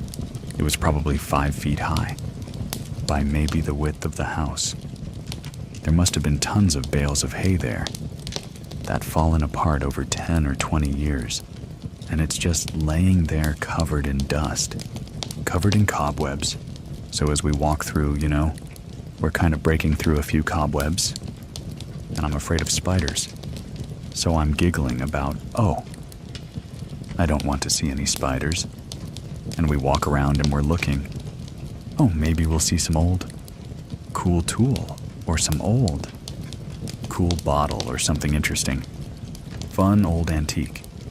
What not to take with us. We walk around in there. We don't see anything of interest. And we walk back out. We go around to the front of the house. On the front porch is a whole bunch of old, abandoned washers and dryers. And from probably the 50s. As we get into the main part of this little square house, we walked into where there used to be a wall. But there was no more wall there. It was only about 2 feet high, like the foundation. And the bottom part of the wall was there. My friend goes in, and as we walk into the house, if we were standing in the dead center of this perfect square, we were both looking at the back wall of this barn. Because there's no wall there to the house. The wall of that house was gone. To the left is a kitchen. You can walk into this little tiny kitchen. And then going on that side also is one little bedroom. And I stayed right where I was, in the center of this house. And I was looking at what was probably the living room. And there was no wall there. There was a pile of just junk on the ground. There's also branches, leaves. Everything kind of mixed up in this pile of junk. So my friend goes to the front part. She's looking through the other rooms, and I'm looking into this pile. And as I'm kind of using a stick, and I'm pushing things around. To see what's in this pile, I see this staff like a walking stick. It's probably about 4 or 5 feet long, and it is intricately carved. Derek's carving over every inch of it. It's very detailed, ornate carving, and so I'm like poking it with a stick, looking at it, squinting, like, what is that? My friend calls me kind of in a panic, I startle and I go, kind of hustling back to the front part of the house, where she is. A lizard scared her or something. I said, come here, you gotta see what's in this pile. This thing's cool. So, we walk back to where I was standing at this pile, and from where we're standing, we are probably 5 or 6 feet from the back wall of the barn. If you've ever been in an old barn, or like an old wooden fence, you could see kind of through the cracks of the wood, just a little tiny bit. You can see through the cracks of the wood. And so I get to that pile and I'm like, look, there's this stack here. I start poking around in the pile and there's nothing there. It's not there.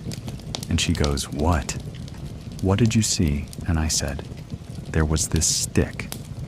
And as soon as I started talking about it, there came a sound from inside that barn that was so deafeningly loud. It sounded like somebody had dropped a freight train inside that barn. The ground shook, and it was like whatever was at the back of the barn, where the doors were. It was like a train, or it was louder than a truck. It was whatever it was. It was so loud it was barreling into the barn so fast. So furious you could hear the wood flying. You could hear those barrel rings flying. You could hear the railroad ties flying. You could hear the hay, everything scattering in there. The walls were shaking. The ground was shaking. The air was just reverse. It was so loud, everything just moving in there. And then, whatever it was, hit the back of the wall of that barn, right in front of us, eye level, and you could just hear this guttural growl and breathing on the other side of this wall. And this wasn't a person. This wasn't a car. This was a sound that I can't even describe how incredibly loud this was. We're both frozen, staring at this wall. Through the slats of this wall, we start to kind of inch our way to the right, to kind of walk out away from this house, staring at the wall as we do. You can tell something's on the other side of the wall. You can see it. dust is kind of coming through the slats of the wood. You could see eyes through those slats, but you can't make out the shape. You could see something on the other side of the wall. It was dark black. The eyes were like a yellowish, then kind of red. As we started facing the wall, slowly inching our way out of the house, not taking our eyes off of this wall. It's still breathing and following us, and you could hear things moving on the other side of that wall. We come around where there's a clearing, and we take off running. We don't look back. We take off running, and we must have ran 3/4 of a mile before one of us just literally collapses on the ground for running so fast. We look at each other. We look around. Make sure nothing's following. Nothing's following us. We look at each other. What the heck just happened? And we start reliving and recounting what we saw. What we heard when we both first started talking. We couldn't believe what had just happened. Part of you wanted to say, this can't be what I thought it was. So as I start explaining what I saw, my friend Jennifer starts finishing my sentences, and I'm doing the same for her. Like, did you see the skin? It looked like it was leather. Did you see his eyes? Yeah. The eyes were red. What was that? We saw. Why was that so loud? What? How was that barn still standing? As we're sitting there, catching our breath, another friend who's like a younger brother to me comes up, because he was going down to the river to go fishing. He's like, "What are you guys doing?" We tell him what happened. He's like, "You guys are full of crap. There's nothing there. You guys are crazy." I'm like, "Dude, I am not kidding you. I have never lied to you. I am not joking." He was like, "All right, then show me." We get up. We start walk back there. I said, "I'll walk back there, but I'm not going in there again. I'm never going back in there." So we walk back over there, take a big wide berth around it, but we go back to where the barn. I said, "I just want to see what." "You go in that barn and you'll see there is. That place is torn to shreds." So we get to the very back, and I'm far away, and I'm looking at the inside side of this barn, and it looks like exactly like it did when we first got there. There's still cobwebs hanging on the ceiling. Everything's in the exact same place. Nothing has been moved. No dust's askew anywhere. It's exactly the same. I tell him, I was like, "Hey, go over there in that house and go look in that pile over there and see if there's a long stick in that." Set him in there like a guinea pig, and he's stupid. So he went in there and he's like, "There's nothing in here. There's just trash in here. There's old cans and like leaves and trash. And there's nothing in here." "What are you talking about?" I go back, I start doodling. Later that evening, I'm like doodling. Like, I can't picture the images that were on that stick, but I've never seen anything like it. Later, as Jennifer and I talk about that years later, and for days after that, the only thing I can say to describe what we saw was a demon. I have a hard time telling the story to people, because no one's going to believe you. But at that time, I didn't watch scary stories. I was raised in a very religious family. We weren't allowed to talk about that stuff, be involved in that stuff. Like, it was not part of my world, part of just my experience. It wasn't something I was looking for. Wasn't anything I was expecting. But I know what I saw, and it was from that point on that it really made me wonder what else is out there, because I can't explain. what I heard, and what I saw. Since that time, as an adult now, it has made me interested in what else is out there. There's something else that goes on in our world. That's more than just, flesh and bone. There's something else out there. So I've been interested in reading and studying, trying to figure out, but a little bit afraid of finding out exactly what I saw since that day. There are very few things that actually scare me. Almost everything else is tangible. You can fight your way out of it. There was no fighting. You knew you were completely powerless to this. That terrified me to my core. To share your story with us, head on over to True Scary Story. Come and fill out the form. And if you know of somebody who might like this podcast, send it to them. Links are in your app and in the description of this episode. And if you want to support the show and listen without ads, try out Scary Plus. It's free for 2 whole weeks and then 4. $99 a month. You can cancel whenever you want. Thank you very much for listening. Keep it scary. Everyone, see you soon. Please listen to the story, Unwelcome Visitor. Don't listen to this one alone. What she thought was her uncle's spirit returning turned into a terrifying encounter that she will never forget. My name is Edwin, and here is Angie's True Scary Story. My name is Angelica. I live in Murrieta, California. This happened in Temecula, California. More Winchester. Past Lake Skinner, its very secluded area hills. Cows, fences. And your closest neighbor is about a mile away. At night, it was pretty scary. The only lights you can see were the houses that you can see through the hills. Around this time, my parents had divorced, and we lived in a home in Monrovia Valley. In that home, I experienced a lot of dark energy. During their divorce, it was very ugly. I have to say, it was like a spiritual battle going on. We ended up moving to my aunt and uncle's home. In Winchester, they graciously opened up their home to us because my mother had nowhere to go at this time. My uncle and my aunt, they were working and they had their own business. They were pretty well off. They had a beautiful property.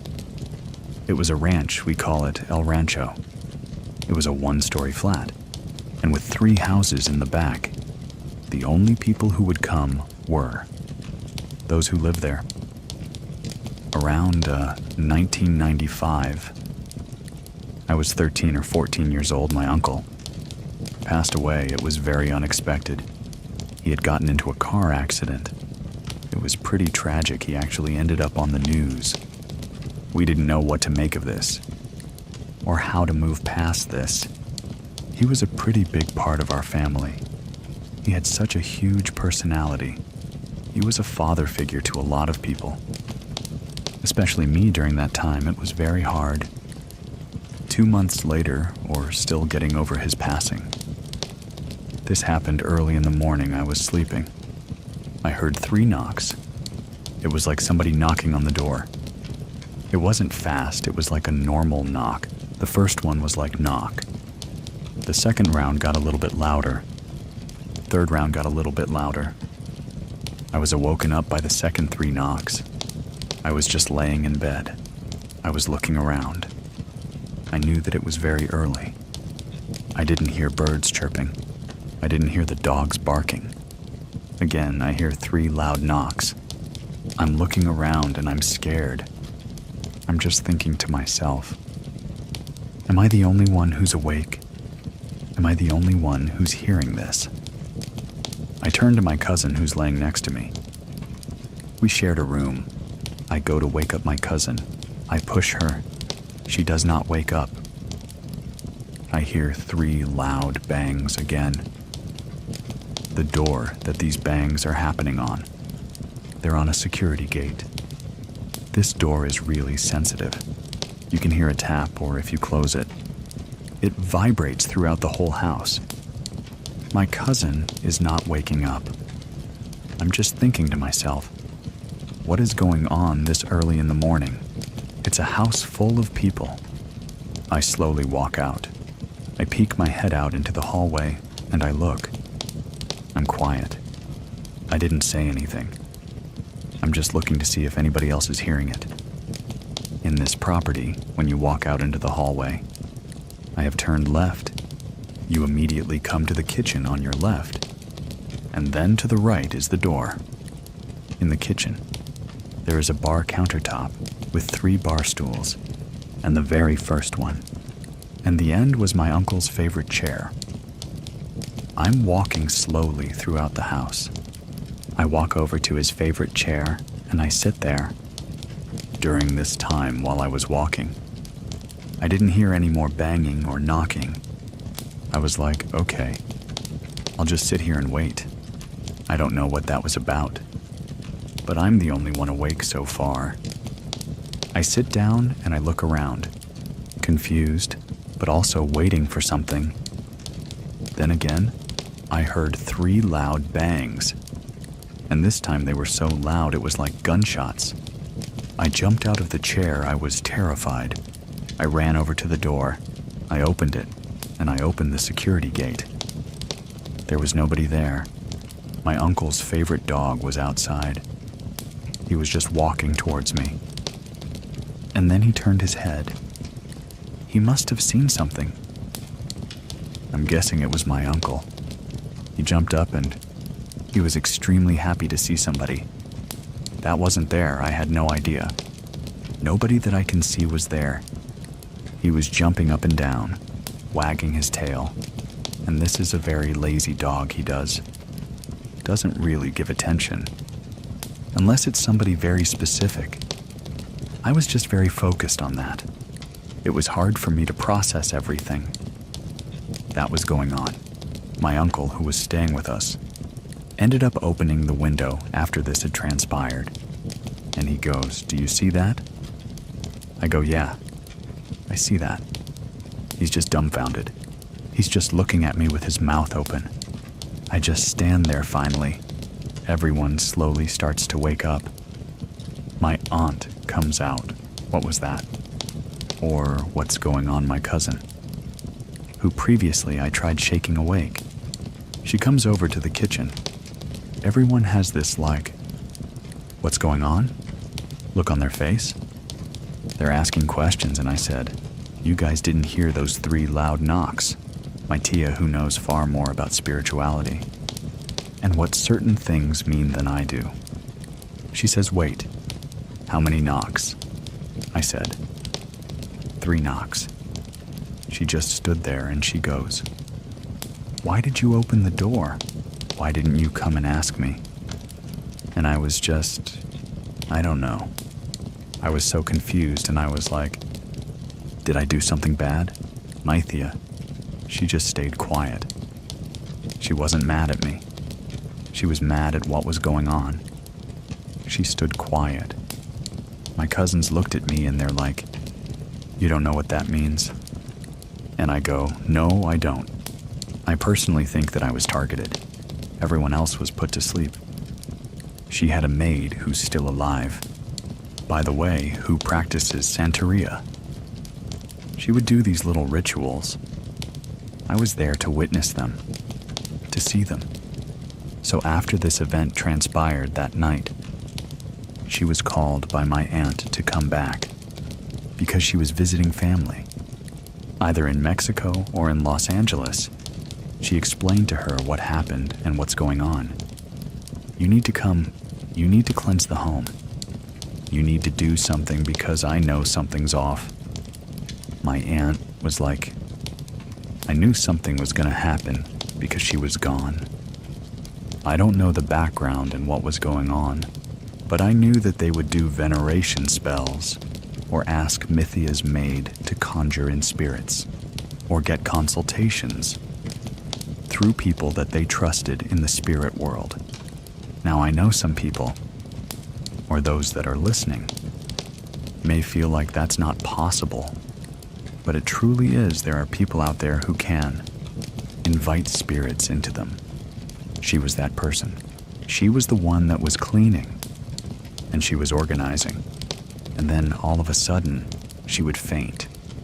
And then it would be somebody completely different. She was just only Spanish speaking, and she would start talking perfect English, like in a deep voice, like a man's voice. I would just yell, "Tia Blanquita fainted again." She knew exactly what that meant, though I was a little scared of her. My aunt and uncle spoke to her in Spanish. Whenever she would say something, my cousins would have to translate. It was in perfect English. That really threw me off. I was scared. That was the very first time I had ever seen anything like that. I had never experienced seeing any sort of ability to that degree before. Like I've heard of maybe a witch or something, and stuff like that for Halloween. But I just never understood the gravity or the level of abilities that some people may have. I'm here at the house and I'm scared because I have no idea what's going to happen. All I know is that I would hear cabinets open and close. My cousins were afraid to go, use the restroom by themselves. The tension in the air and what everyone was feeling was just scared. My aunt was upset, but she told me, "You might have let in a demon." She goes, "You've never heard about not opening doors, especially when doors are being knocked. And there's nobody there, somebody's knocking. And of course, we're in the middle of nowhere." I thought it was maybe family or something. The maid comes back and she walks in the door, and it reminds me of that scene from Poltergeist where the psychic comes through the door. She just looks around, and she has a very serious look on her face. She asks my aunt what she's been experiencing. And just to go back a little bit, it took her like 5 days to get back from where she was at, because she was visiting family. So she wanted to spend her time. How do we fix what's happened? Because I don't want to live in fear anymore. She goes, "I can't even go into my bedroom because I feel like somebody's watching me. Couldn't take a shower alone. I had to ask my cousin to come to the restroom with me, to sit down, because I was so scared." Everyone had that same feeling. So the maid she has, I guess one of her spirits that she communicates, that comes through her to my aunt, ends up coming to her like an hour within who she's at in the house, from when I was told she's a nun. She's a nun who had passed away, maybe in a different century. She basically says somebody sent something to you. I guess my aunt and uncle had a lot of people that were jealous of them, of their success, that also practiced or dabbled in maybe some black magic. They waited for whatever low vibrational or dark entity to be sent to her home. Of course, me being the vulnerable one, I was the one who opened the door. And I don't live with guilt. It was just more of not knowing. Maybe a little bit of ignorance. No one ever talks about that. No one ever told me. Later on that night, the maid. She's cleaning, she's working, and she faints. It's my uncle. He starts speaking through her. You have to know that. Whenever a spirit enters someone's body, that person takes on their mannerisms. That person takes on their whole personality. That's who they are, how they walk, how they speak. Even her face changed. Everyone had their mouth covered and was crying. He said he didn't want to die. He came back, but he brought something with him. If you can travel, or if you can maybe hitchhike, or if spirits make deals. And I don't know, I always try to rationalize, thinking, why would he do this? Or is there something that might have followed him? Then again, knowing that somebody else sent it, that ended up making sense. The maid was walking around just like him, opened the fridge, started drinking the way that he drank. My uncle, he was a drinker. He enjoyed his alcohol. He started to drink. Or she started to drink. The maid started to talk to my aunt. He was just saying how sorry he was. And in mid-sentence, that's when she fainted. Once the maid ends up fainting, she's exhausted. She cannot do anything. She needs to rest because it's so much energy that's being used. So she rests. The next day, she performs this ritual with a huge pan on the floor. She puts all these herbs in the middle. I had no idea what was going on. I just know that I was a part of it. It was just so interesting to see her gather up all these ingredients, and there were just flowers and herbs and different types of roses. I'm thinking to myself, oh, okay. I had a million questions. I'm like, am I going to get hurt or what's going to happen? Everybody else pretty much knew. What she was doing was for the betterment. Me being newer and not being exposed to this at all. I was a little scared, but my cousin talked me down. This is so we can help move him out. Help move him on where he needs to go. I said, okay, if that's what it's for, I'm all in. She puts balm or incense into the pan, and there's a good smoke going. She starts singing these prayers, these words, and she's praying. Each of us had to walk over the pan, but in a cross. We walk up, walk back, and then go to the other side. So then it was like, you would make the sign of the cross. Each of us had to do that. After that was done, she had to go through each room, everywhere in the house, and do her thing. I didn't follow her, even though I wanted to, because I was so interested in what she was doing. I just stood back. After that, she says, okay, give it time. Probably within an hour, the house felt so beautiful. Everything was lifted. Everything felt back to normal. Even though he had passed away, it didn't feel like anybody was there staring at me. The house didn't feel heavy anymore. I wasn't living in fear. We didn't hear things throughout the house. I was happy in that sense. But I was just sad because I let whatever was in. Even now, I have the conversation with my kids. If you ever hear knocks, if you ever hear anything at the door, you always look. You just don't ever automatically open the door. My kids always ask me why. Because sometimes there's things out there that are not good. That will come to your door and knock. Sometimes you won't see anybody. You might hear a voice, because that's happened before to my aunt.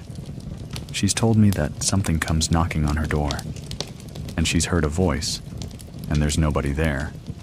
I just tell them always look, especially knocks in 3. Just being involved in my aunt's home and getting to know my aunt's maid, I ended up asking her questions. And since I don't know Spanish really well, I asked my cousin to ask her. She ended up telling me that when she lived in her country, she was a teenager, she was told that she's a schizophrenic because she would hear voices. She would see things. People just thought that she had either schizophrenia or she was undergoing psychosis. So she was cast out of her family for a while because she was experiencing all these things that she had no idea what was going on. One day she just couldn't take it. She ran away from home. She ended up on the streets of Mexico. She was just laying on the floor covering her ears. And she was saying, "No, Maz, I can't take this anymore." She said a woman came up to her, showed her hand, and she said, "You're not crazy. I see it in you. You have the gift to Tatianis Eldon." When she told me that, I got immediate chills. I was like, wow, She just saw you and saw that in you. She goes, yeah. She took me under her wing. And this was a lady that she's never met before. She just explained to her, and she sat her down. She goes, I'm gonna teach you how to use your gifts, or else. You're gonna live your life feeling like you're crazy. You're most likely gonna end up ending yourself, because you don't know how to wield it into your favor. I was told by the maids that I had certain abilities. I feel like I might be clairvoyant or clairaudient. A lot of information comes through me, through dreams or through knowing. I've carried that with me. I hear those same thoughts in my mind, and it's almost like I'm not thinking them. If you want to share your story with us, head on over to truescarystory.com and fill out the form. We'll get in touch to see if we can record it. To support our show and get episodes without ads, check out Scary Plus over on scaryplus.com. It's free for 2 weeks and then for $99 a month. You can cancel anytime. Thank you very much for listening. Keep it scary, everyone. See you soon. 1. Please listen to the story, Our Home on Cursed Grounds. The house that we were living in was built in 1946. Strange, weird things were happening. From my grandfather all the way up to me. My grandfather, he was the first one to experience stuff. He was full-blood Cherokee Indian. So he was all about the native, the tales. His first experience, he was in the army. He would go outside, do the perimeter check. And he said one night, when he was close to the alley, he saw this dog that didn't have a head, but you can hear a bark. At the same time, he sees this dog. Something from under the ground wraps around his legs and does not want to let him go. So he started praying in Cherokee. He was a prayer warrior, for sure. It eventually let him go, and he went in the house. That was the very first incident he had. My aunt had a lot going on with her too. She said that she saw him in the yard walking around, and she called out to him. He wouldn't answer. She finally said, "Dad." And when he turned around, he had laser red, glowing eyes that looked at her and then looked away. And she ran in the house, and my grandfather, he was in the house making a sandwich in the kitchen. When my aunt was around 12 years old or so, it was about midnight or something like that. So it was dark, it was really late. He said that he saw something carrying my aunt. I don't know if it's a demon or if it was. Whatever it was carrying my aunt. My grandfather, he asked, "Who are you?" He was a medicine man also, so he was never afraid of things like that. He was our ghost buster, if you will. He asked it, "Who are you? What do you want with my daughter?" Whatever it was, that thing got spooked from my grandfather. He said, "You need to leave. You're not going anywhere with my daughter." Whatever it was left did not come back to that house. Anyway, my grandmother, she used to work at a daycare center that was like down the street from the house, and my aunt, she would help her. One night, she had sent my aunt back to the house to go get some extra towels and extra bibs to bring back to the daycare center. My mom was out with friends. My uncle was out with friends. The only person that was in the house was my aunt. When she went there, she went to the room, was getting towels and bibs. When she looked up in the mirror, there was some tall thing standing behind her and put its hand on her shoulder. She said that the hand looked like it had very long, talon-like nails. She couldn't move. She said it was really cold. She looked down and looked back in the mirror, and it was gone. She tried to get out of the room. The door wouldn't open like it was locked, but from the outside, and there was a lock on the inside, but not on the outside. She heard my uncle come in, and she thought that my uncle was playing tricks on her, because that's what brothers do. He let her out and I just got here. I don't know what, y'all. I just got here. That was it for that night. She went back to the daycare center with my grandmother. I've always been able to see things.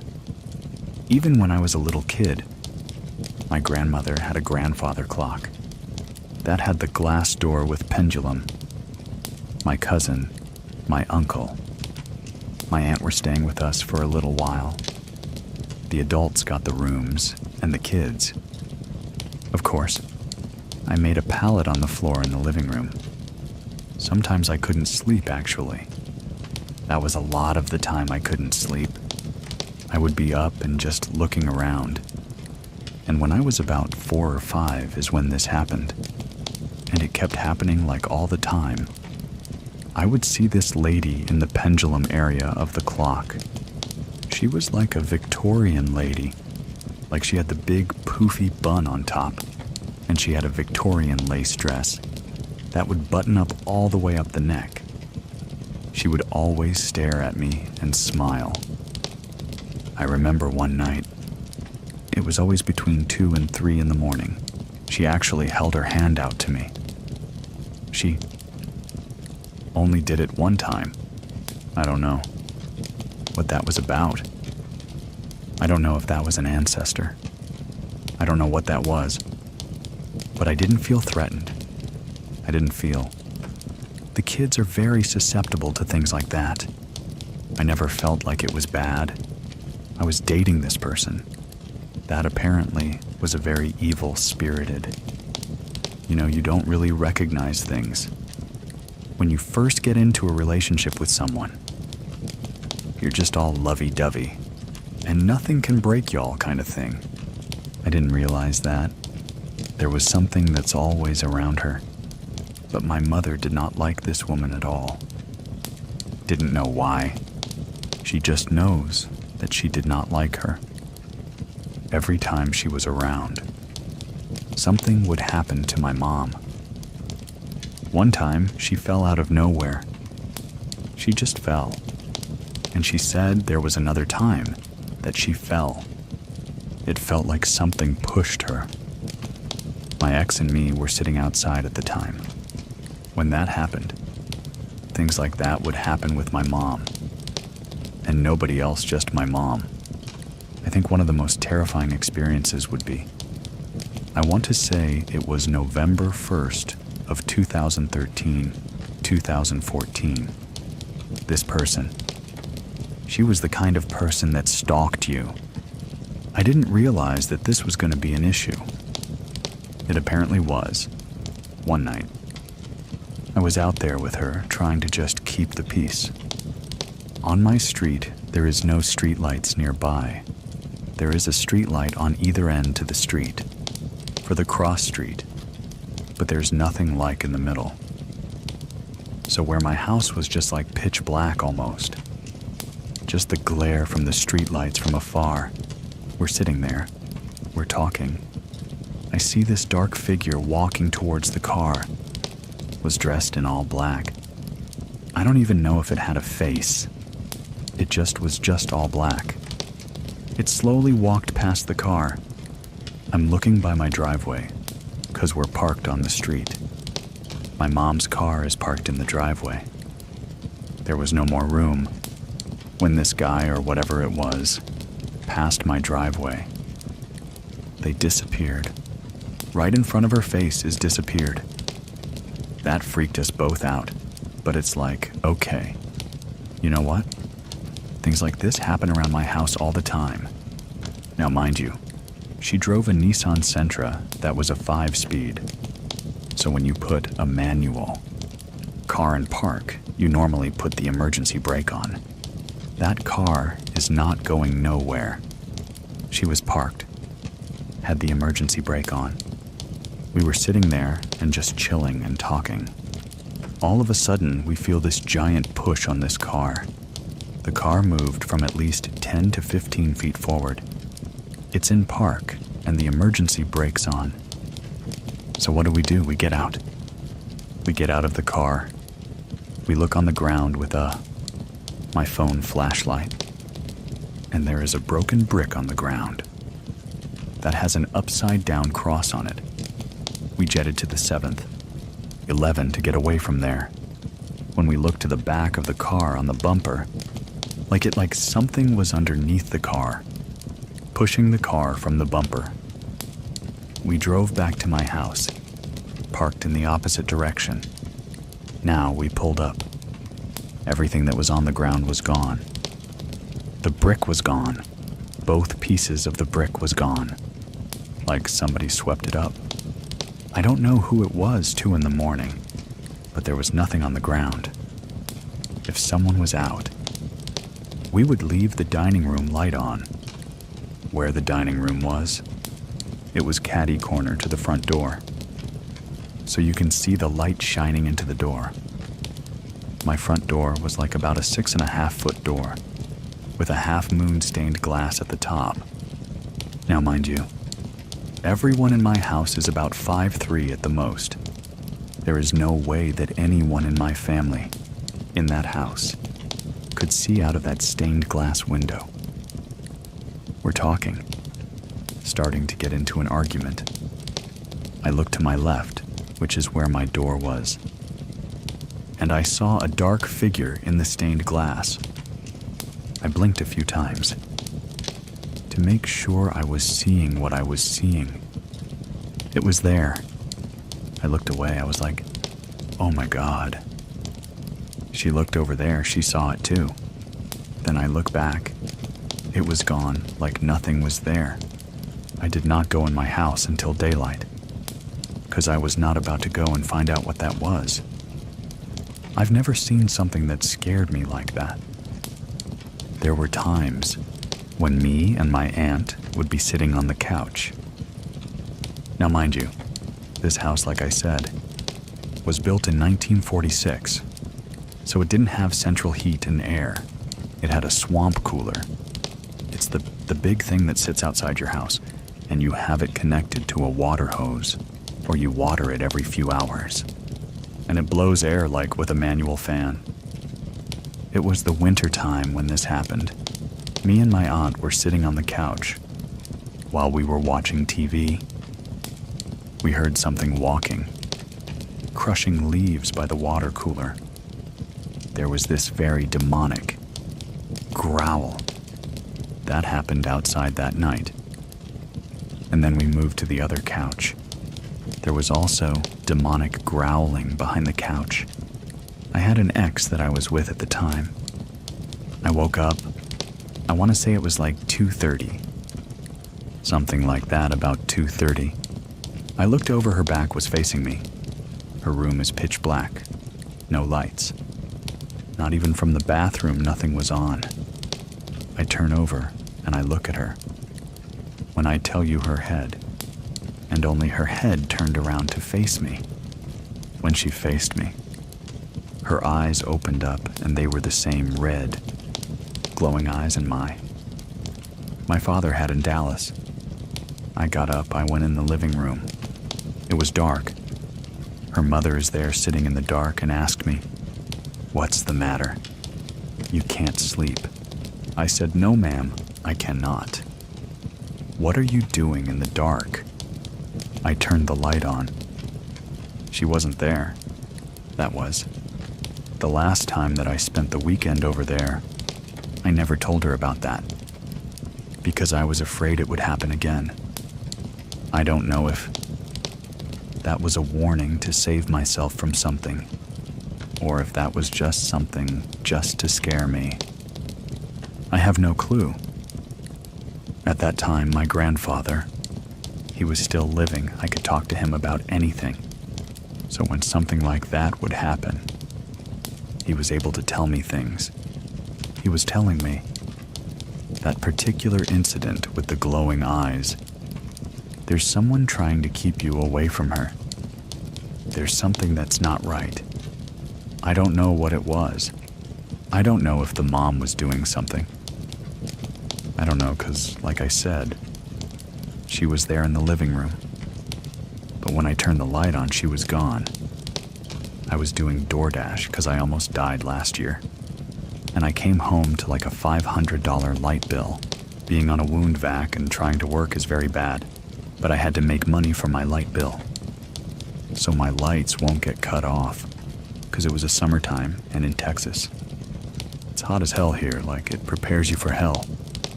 I'm doing the DoorDash thing, right? I have my brother with me. My wife was with me, and she was in the front seat. He was in the back seat. I want to say we were in Roanoke, Texas. Because we do DoorDash, it takes you wherever. That's where the money is. That's where I'm gonna go. I had just dropped off at someone's house, and we were leaving to go back to civilization on this pitch black road. There was one street light way down, right before you gone into the highway. I saw this dark figure all in black. I want to say the figure was really tall and slender. It had no face. This one had no face. It was just a black void. If you will, it was just like contorting. Like the head was like the head, but had no face. Was moving around, contorting in the legs. My wife saw it also. We both looked at it. Like you see those horror movies where bones are cracking and stuff. That's what it was doing standing up. Walking, but contorted at the same time. When I passed it, it disappeared. I said, "Babe, did you see that she started praying her prayers?" I'm just so glad that I didn't have car trouble. I think my grandfather gave me, along with God, of course, the gift of dreams. Because I have dreams about things that are gonna happen. Some of the things that I've dreamt have happened, because it kind of feels like deja vu in a way. If I dream something, it's probably gonna happen, like within the next month or so. I guess the warning dreams, maybe premonition dreams look like that. I've always been very cautious. My grandfather, he always said, if you see something, something follows you. You just walk away. That was always a rule of thumb with us. If we see something, just walk away. Just pretend like it's not there. Pray it'll go away eventually. My grandfather, he raised me from 6 to 18, so I lived in the trailer park with him. And my step-grandmother. That night we were having a Halloween party. It was late, we decided to go for a walk on the Trinity River Bridge. Now at that time they had blew up half of the bridge because they were repairing it. So there was like a giant space in between one end to the other. That night we all decided to go out there. Chill out for a little bit. It was like midnight. Where the bridge is, it's woods on both sides. Like woods and the river. We're there, we hear something. We like, okay, we're leaving. We're going back. We started walking back, and all of a sudden, you hear rustling in the bushes again. Then it moves to the other side, and it goes back to the other side, and goes to the other side. We ran back to where the party was, 'cause, yeah. No, it was Halloween. It was the weekend. We were sitting outside in my friend's house, and all of a sudden, one of my other friend, like freaked out, he ran like he made a beeline to the bushes. He stayed in there for a little bit. Some other friend went to go get him. And something happened to him in those bushes. Because when my other friend had brought him out, he had to hold him up with his arm around his neck and hold him up and walk him back to the house. He had his head down while he was walking to the house. When he looked up at me, and only I saw it, he had the same red, glowing eyes. Fast forward a few hours later, everything calms down. My friend's window curtains was open. I took a picture of the boys, sitting in front of the window. Now when I took this picture, it was the 3 boys, And then, for whatever reason, my friend had a digital clock that stopped working. Like it started blinking. It was blinking 11:34 upside down. 11:34 upside down spells. Hell. Okay, I take the picture. Everything's good a few days later. I get to develop the pictures. That picture that I took of the three of them had the clock in the picture that said hill. And there was somebody's face in his window. The guy had been about 6'2". Adamuna. I don't know if it was somebody just being a peep. And Tom or what. But I know that when I looked in the lens. Taking the picture, there was nobody there but the three boys. A couple died in our house. It was an older couple. Now, I don't know if they are the ones that are haunting it. I'm pretty sure it's gotta be something more demonic. Because demonic growling. Seeing that big old shadow person in the door, that doesn't seem like peaceful to me. That's why it freaks me out. When there's an open door or an open window, and it's dark outside, like a closet, and all closets have to be closed, I will not sleep with a door open. It has to be closed, a window. Especially at nighttime, needs to be closed. The curtains need to be drawn. I don't want to see outside, and I don't want nothing to see me inside. To share your own story with us, head on over to TrueScaryStory.com and fill out the form. And if you know of someone who might like this too, make sure you send it to them. To support our show and listen without ads, try out Scary Plus. It's free for 2 weeks and then $4.99 a month, and you can cancel whenever you want. It's over on scaryplus.com. Anyway, thank you very much for listening. Keep it scary, everyone. See you soon. Please listen to the story. The man in the top hat. Growing up in a haunted house is one thing. But what if the spirits follow you wherever you go? This is a chilling account of a family tormented by ghosts, demons, and dark entities. My name is Edwin, and here is Chris's true scary story. The earliest memory of anything happening that I can remember is, I was probably around 6 years old. We had this house, my grandparents lived there. It was in Virginia, so it was a very, very old house. There was a lot of us. So there was my mom, my dad, myself, my 2 younger siblings, and my youngest brother. Generally, when there is a lot of people in one home, things become very active. You feel things, you sense things, you pick up on things. When we moved in, my grandmother told us that there is a spirit in the house, and my grandmother was involved in a lot of different things like tarot cards and doing readings and things like that. So she was already very sensitive. She would tell us, "Hey, there is a spirit in this house. We call him Angel," and she just wanted to let us know, in case we saw anything or felt anything. I remember never feeling comfortable in that house. I always felt like somebody was watching me. I never physically saw anything, but it was just creepy. I just did not want to be in that house. I didn't like it. I didn't like the way it made me feel. There was this one time that me and my sisters were playing, and we were playing very, very loudly. My grandma, she's in the kitchen. She comes running out of the kitchen, telling us that we need to be quiet, because she saw the spirit. She saw Angel. There was a door in the kitchen that led to the garage, and she said that she saw a white mist coming from the bottom of the door into the kitchen. She started screaming like we heard her scream. So she runs into the living room yelling at us. Mind you, my grandmother never yelled at us when we were kids.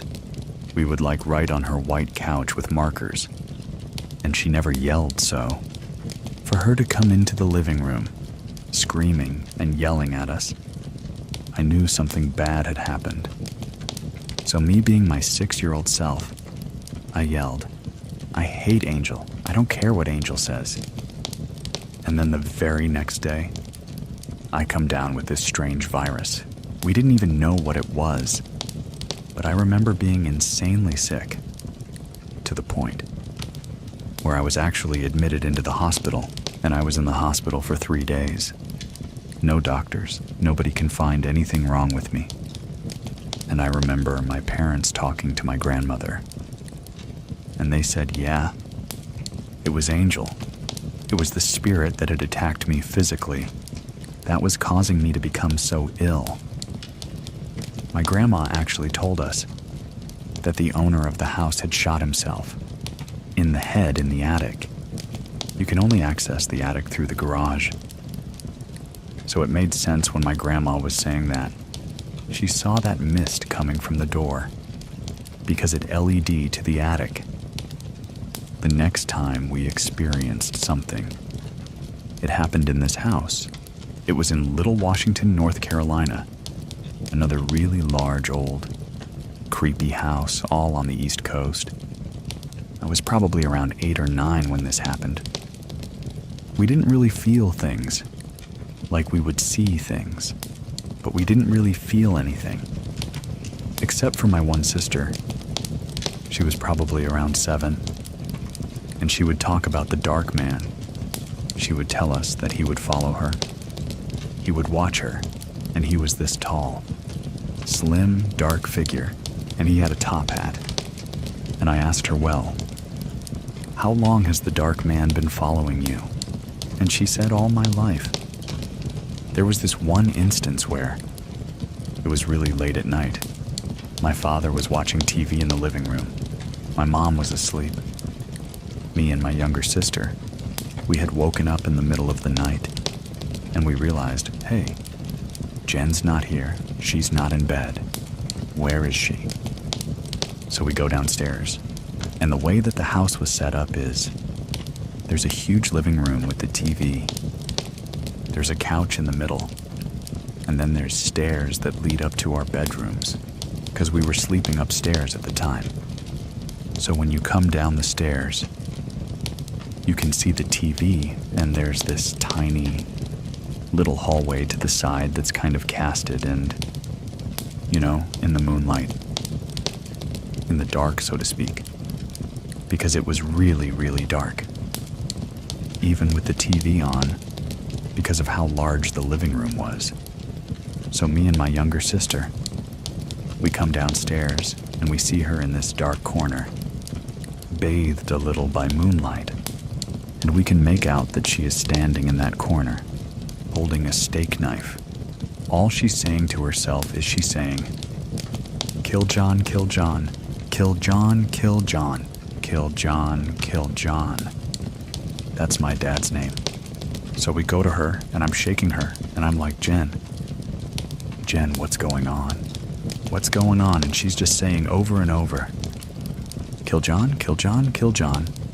Me and my younger sister are just looking at her, and she's like in a trance, and she's just saying this over and over again, to the point where I'm like violently shaking her, and she finally snaps out of it up. She's like, oh my gosh, it told me to kill our father. She gets her finger and she points into the dining room. No light whatsoever, and she said that over there. She described it as a black figure with super red, glowing eyes. I today believe that that was a demon. There's no other thing for it. And I was like, Jen, let's put the knife away and let's go upstairs. And let's go in bed. And she was really weak, just kind of like swaying a little bit. So we took her back upstairs later in bed. And me and my younger sister at the time, we did not want to go to sleep because we did not know what was going to happen. Was she going to wake up in the middle of the night and do it all over again? after that, we just started praying and we're like, please, God, don't let this happen again. Please, God, shed your blood of protection upon us. Because my family is very, very religious. And the very next day, we were like, hey, do you remember doing this? She had no recollection whatsoever of that happening. We're all in our late 30s now. And she's like, no, that never happened. I wasn't sleepwalking. I wasn't dreaming. Me and my little sister both have this memory of her doing this. We know that it happened, even though she doesn't believe us. We never actually told anyone. This is the first time that I am talking about this since we were little kids. Another situation that we had. This was a house that we had. Again, lived in with my grandparents and my aunt and her son. So there's 9 people living in a 3-bedroom house. Super, super tiny house with just a lot of people. Everyone had an experience in this house. I was around maybe 9. This is when I actually saw the dark man that my sister had talked about. I remember that it was really late at night. My grandma was asleep on the bed that I was on. In my sister's cause, she would always sleep with us. And I remember I was watching TV. It was super late at night. And then I just felt this strange feeling come over me, that somebody was watching me. The hair on the back of my neck stood up. I had chills. It got very, very cold. I'm facing the television. Right next to the TV is the door that leads into the hallway. I turn my head. I cannot move. I cannot speak. I remember my eyes popping out of my head because I see exactly what my sister had described. A tall, slim figure with a top hat. No face, no eyes. It's just this dark thing staring at me. I could not move. I could not speak. I wanted to scream. I'm just looking at it, and it's looking at me. And then I remember just closing my eyes and being like, please, God. Please, God, don't let anything bad happen. Please, God, let me wake up from this, whatever is happening. Let me wake up from this. I don't want to be hurt. I was scared, terrified. And then I open my eyes, and it's gone. The feeling is gone. Everything is gone. I didn't wake up my grandma. I didn't wake up my sisters. But the next day, I told them what had happened. So while we're all talking about this, they're like sharing their experiences now. Because we had lived in the house for, I would say probably maybe 3 to 6 months. My sister saw this little girl. So she was in the bathroom, and she was just kind of playing around in the bathroom. There's a big mirror, and she was looking in the mirror and just kind of doing like funny faces and stuff. She said that she heard something in the bathroom. Nobody is in there with her. It's just her. This was the same sister that we believe had been possessed. She was looking in the mirror. And then she looks to the side, and she said that she sees this little girl with these curls dressed in early 1900s clothing. It was like a pink dress, and she had these ribbons and tights and these pink shoes, and the little girl was just staring at her. It approached her a little bit, and then she looks back in the mirror at herself, and it's gone. She bolts it. She runs out of the bathroom. We were in the bathroom again, and we were like putting on makeup and whatnot. And my sister was with me at the time. We're looking in the mirror, and we're just kind of playing around. We're like, 9 or 10, and then I see this man, and his face is dirty, and he's got like all these cuts and bruises. and he's wearing a black and white striped gel outfit that you would see, like from the 1900s. He's got this hideous smile, and he's just smiling at me. I would say. I probably stared at him for about 10 seconds. And then it got really cold. And me and my sister looked at each other. And she was like, "You saw something, didn't you?" My younger sister and my younger cousin, who also lived in this house, talked about how they would see this clown. And this clown was again early 1900s with the face paint and the hat and a dirty clown outfit, and he would just watch them. Now, me and my other sister never experienced. We never saw the clown, but my younger sister and my cousin saw it, and neither of them knew what each other was seeing. We didn't talk about this again until we got older. Later, after we moved out of this house, we found out that there was multiple murders. Around the area, we lived next door to a chiropractor. It became a chiropractor. But it was a very old house that they had knocked down, and 2 people were murdered in that house. We also found out, because we lived on a main road, that there was a bunch of accidents and people jaywalking that would be hit by vehicles and that were killed. We don't know what century it took place in. We don't know if it was a 1900s, but we found out that there was murders next door. There's another house that we lived in, and this is up in Michigan. It was a 2-story upstairs, downstairs 3 bedrooms upstairs, 2 bedrooms downstairs. Very large kitchen is very large house.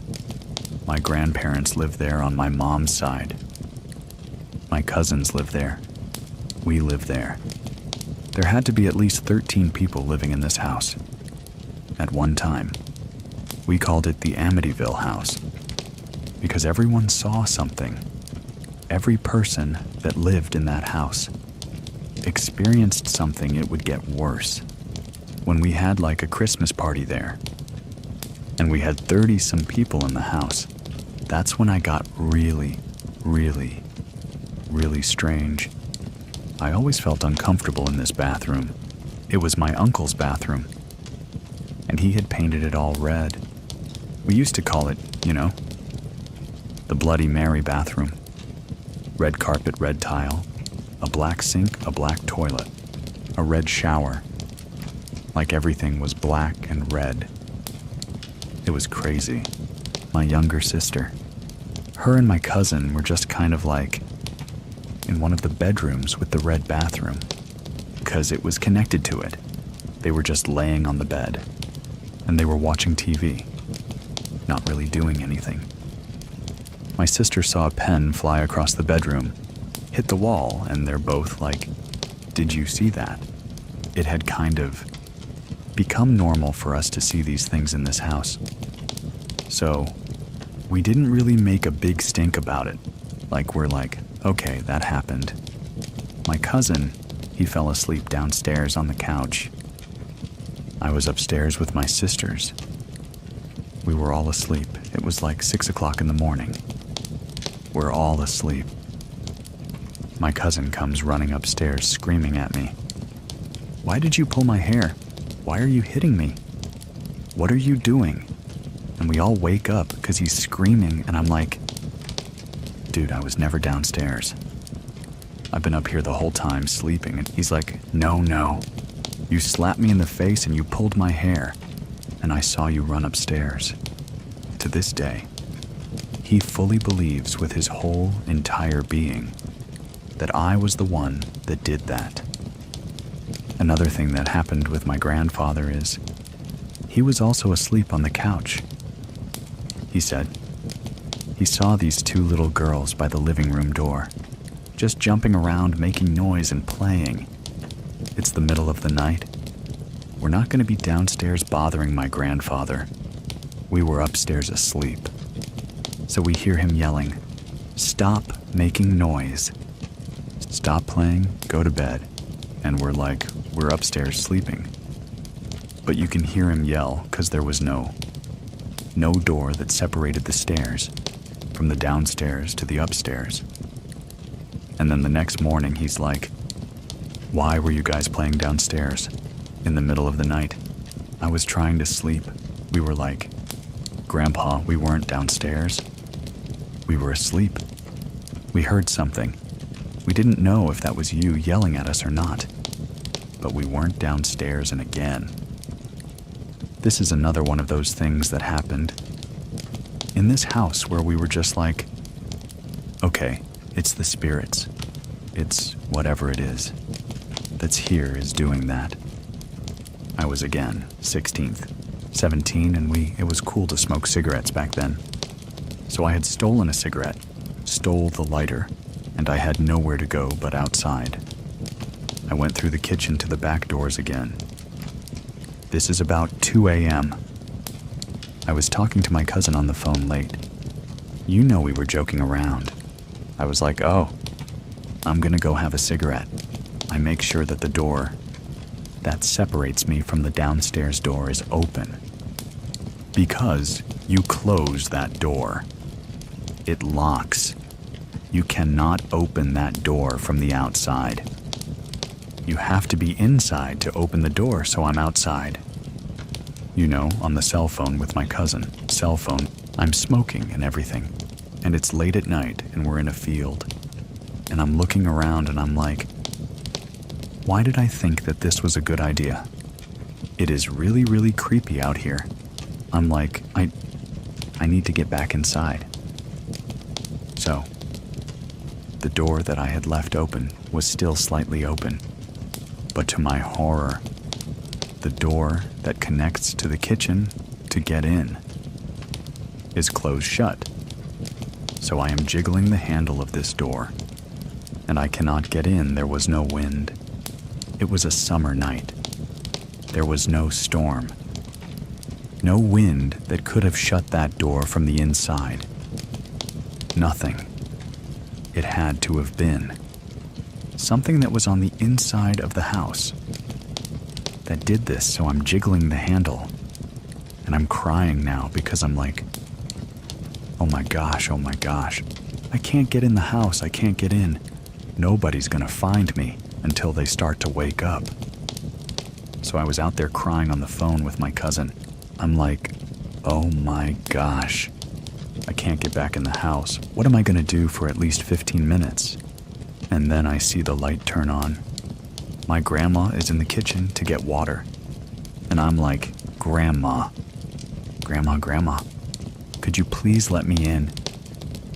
And she opens the door and she's like, what are you doing? I was like, Grandma, did you close the door? And she's like, no.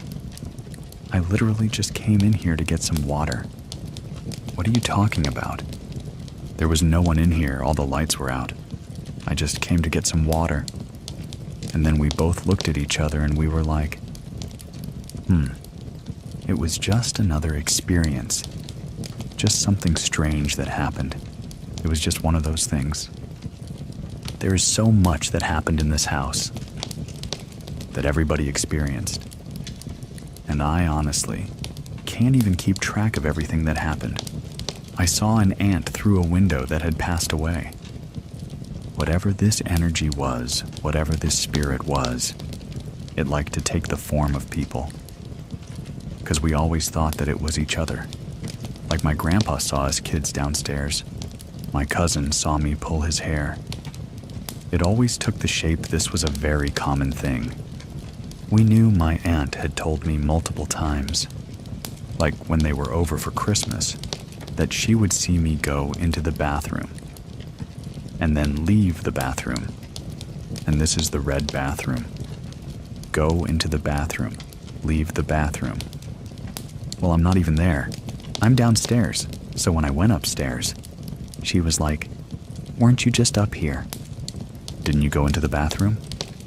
That wasn't me. I wasn't up here. I was downstairs. The house wasn't uncomfortable. We didn't feel uncomfortable in the house because there was so many of us. And we kind of just knew, you know this thing. It likes to take shape of us, whatever it is. We never did any sort of research on the house, but we had left, and then a few years later, my grandparents had sold it. And whoever they sold the house to, they demolished it. The only thing we know is literally everybody in that house saw something, from the oldest to the youngest. My cousin, who was way old at the time, she was in her third. I have a lot of family. She made something called an angel board. She had this square cardboard cutout, and she wrote all the letters of the alphabet. It was a handmade Ouija board, but she never called it that. She called it the angel board. She didn't want to scare us, so she brought this board into the Amityville house. We're already experiencing things. So we're like, you know what? Let's play with it. Let's see what happens.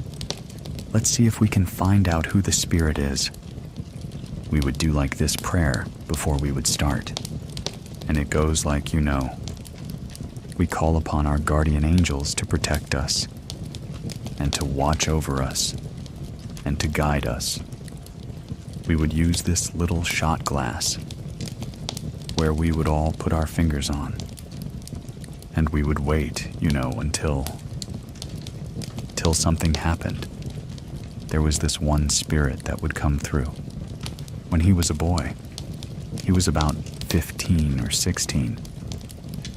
He had told us that he died in a car accident.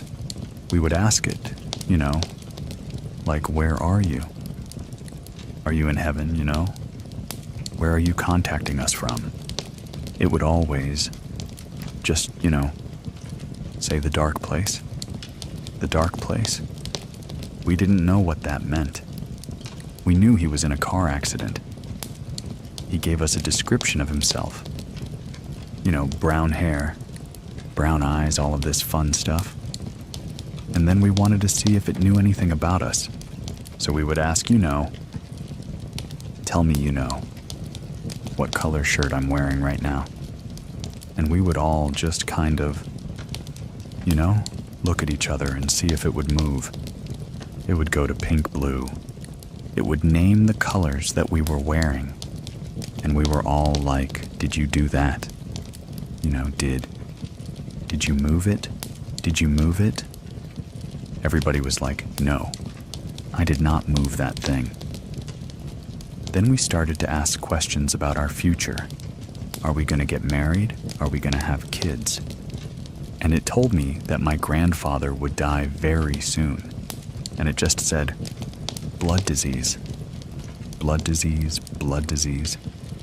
A few years later, my grandfather had diabetes, and he had an infection in his foot that went into his bloodstream, and he unfortunately passed away. That little boy that told us these things followed us every time we would play with the board. Again, it was another house. This is my aunt and uncle's house. It was a huge house, and this was somewhere in Indiana. We were, 16, 17. We're all over here at my aunt's for Easter. Let's play with the board. Let's see what it does. We brought out the board and we played with it. And of course, that same boy came through. And we were just talking to him. And then once we were done, we're like, okay, let's put the board away. We're all sleeping in this one bedroom. We're sleeping on the floor. It's a bunch of people, all the beds are taken. So we're just sleeping on the floor. So I wake up in the middle of the night. I'm like, okay, I gotta go to the bathroom. The light is off. I walk into the bathroom. It's a tiny bathroom. It's super dark. I open up the door. The mirror is right in front of the door. I'm looking through the mirror and I see this boy. Brown hair, brown eyes. Scratches blood on his face. And I see him, and he's staring back at me. I was scared because it felt like all of the light from the room, if there was any light that came, was gone, and I can make out his face The description that he gave us in the board was accurate. It looks just like the kid that we were talking to. He's got this weird smile on his face. I closed the door and I started praying, and I was like, oh my God, please, Jesus, I'm never gonna play with that board again. I'm never gonna do it again. I don't want to see these things. Like, I'm scarred at this point from everything that we've seen. I don't want to see these things. I don't want to feel these things. And I opened my eyes and I opened the door. And I hurry up and turn the light on. And he's gone.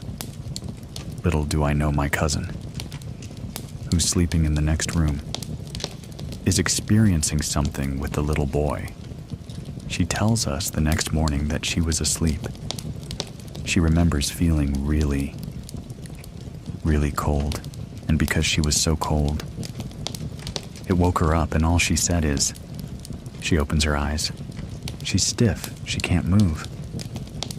It's like she's frozen. She sees the little boy that we were talking to. On the board, same little boy that I saw. She sees the little boy, and she's staring at him. And he's staring at her. She can't scream. She can't open her mouth. The only thing she has control of is her eyes. So she stares at him, and he's like hovering above her. And they're eye to eye, she said. Started praying. Opens them. He's gone. We talked about this the next day. And she's like, hey, I don't think we should play with that board anymore. And I'm like, really? I don't want to play with it either. I have to tell you what happened. To me? And she's like, wait. What happened to you so we share each other's stories? The description matches perfectly of that little boy that we were talking to. He followed us to 3 different houses from that board, and we all swore to God that none of us did this. None of us touched it. We didn't move it. We didn't make it. Say the same thing over and over again. And when we swear to God, I know it's true. 'Cause again, very religious family. I know none of us did that. There would always be the cold, and then the prickly. And then we would experience something. So me and my one cousin, we would say it's sleep paralysis, because we opened up our eyes and we were frozen. And we couldn't move. It was really, really, really scary. And we talk about it to this day. We agree, you know. It was a demon that possessed my sister. This dark man followed us from house to house. My sister said that he followed her up until her 20s, and she hasn't seen him anymore. We talked about this clown with my 2 cousins, who never spoke to each other about it. Not until we were much older. This thing was always there watching them. One of the most scariest things that happened to me was that situation with my sister, that she saw this black figure with these red eyes telling her to kill my father. Now, my father was very abusive, emotionally, mentally, physically, and we all talked about, you know how much we didn't like Kim, and you know how. Why did Mom end up with him? You know, like we were never close to my father. We were super close to my mom. And then for that spirit, that demon coming to her and telling her to do that, it was scary. It still today scares the crap out of me. I don't like talking about it. I don't like thinking about it. Because that's not normal. That's not normal for a 7-year-old to have a knife and want to kill your father. I've realized, actually, me talking to my sister, you know, getting her story about the clown. We've started to feel really strange things lately. Just talking about our stories. Like the house that I live in right now with my fiance and my stepkids. It's not a scary house, but my daughter has told me that she's seen some strange things lately, and I've seen this dark figure. I don't know who caused we had a name for him. Dark Man, you know. I don't know if it's the Dark Man or not, but something happened the other night ago. That reminded me of being in that house, with my grandma on the bed, seeing that figure and being terrified. And that happened a few nights ago. The TV was on my bedroom. Door was slightly ajar and it's dark. There's no light and I'm just, laying in bed and I'm trying to fall asleep. And then my eyes go to the crack in the door. And it's probably about 8 to 10 inches open. And I see him, and I haven't seen him in a very, very long, I'm getting emotional talking about it, 'cause I haven't seen it so long. And there he was, staring at me with the top hat. Slim, dark figure. Same thing that's haunted us since we were kids. And I saw it, and I got really cold. And I was just like, oh, my God, it followed me here. It followed me here. I close my eyes. I start praying again. I'm like, Jesus, I rebuke it in your holy, precious name. Please, God, I don't want to go through this. I don't want to experience this. And I open my eyes, and it's gone. It's the same thing that I saw. I know what it is, because it attached itself to my family. Whatever it is, and the only thing that I can do now is just pray about it and just rebuke it in Jesus' name, and wish that I never see that again. I don't want it to hurt me, and I don't want it to hurt my kids, and I know that it's not a nice spirit. It's not something that's watching over me or protecting me. It wants to hurt us. Do you have a true scary story to share with us? Click on over to TrueScaryStory.com and fill out the form. To get these episodes at free and support the show, check out Scary Plus over on Scary Plus. It's free for 14 days and $4.99 a month after that. You can cancel anytime. Thank you very much for listening. Keep it scary, everyone. See you soon. See you soon. Please listen to the story, The Man on the Moon. My story takes place starting in 2013. We've been in this apartment for less than a year. My son was 5 years old. He's 16 now. It always seemed like he would have night terrors. He would start crying in his sleep, making weird noises. We would just hear him whimpering. We really didn't know what was going on. It started getting a little bit more intense. He started screaming and yelling. This would always happen between 11:30 and 12, when I would be getting ready to go to bed. We would go in the room, his body would be straight. It looked like somebody pulled his legs. His feet would go flat, and his hands would be to his side. But he was still sleeping, and he would be screaming. The screaming will last for about 5 minutes, and we lived in an apartment building complex. So, I always thought that people would think that we were doing something to my son and he was screaming. After that, he would always yawn and turn right back around and sleep peacefully for the rest of the night. We were dealing with this for about 2 months.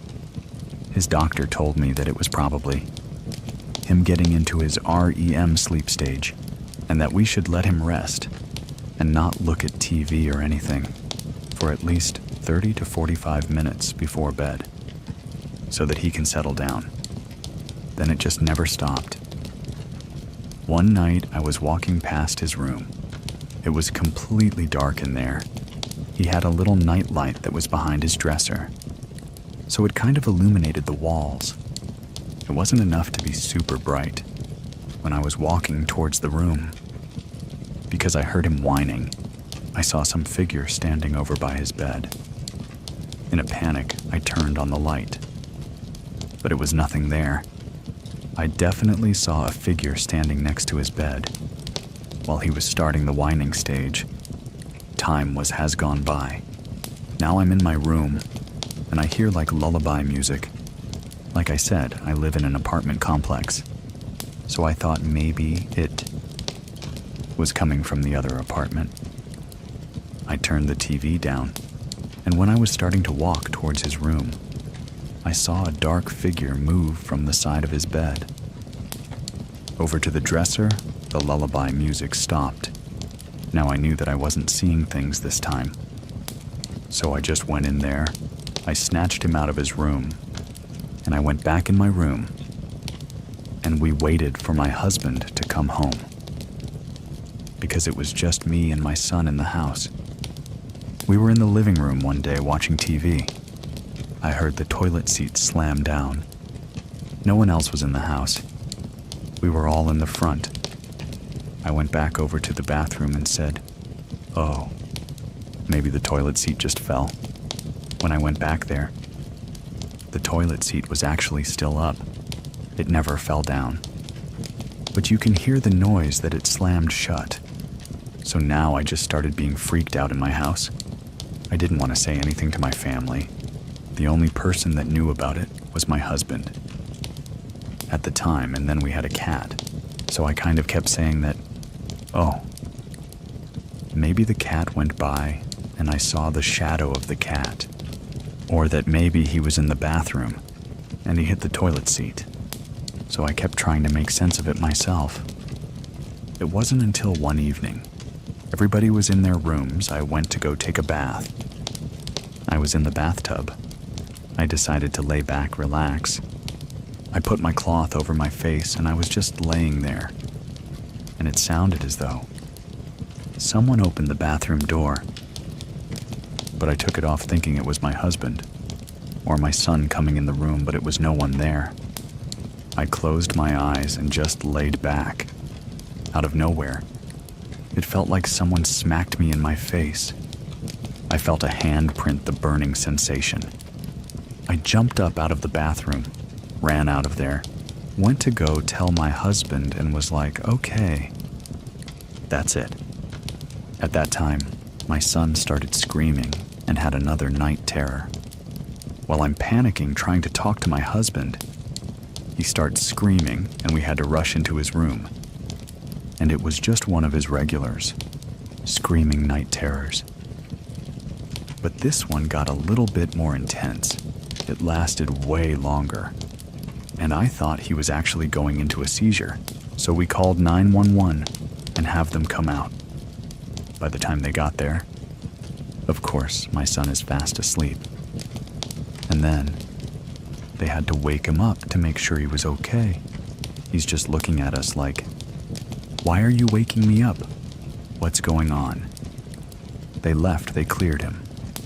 Everything was fine. It was a few days later after that, I decided to ask my son, "Do you remember any of these dreams that you're having at night? Why you're screaming or anything?" And he said no. He doesn't remember any nightmares. Or he wasn't scared when he went to sleep. Or he didn't think of anything scary.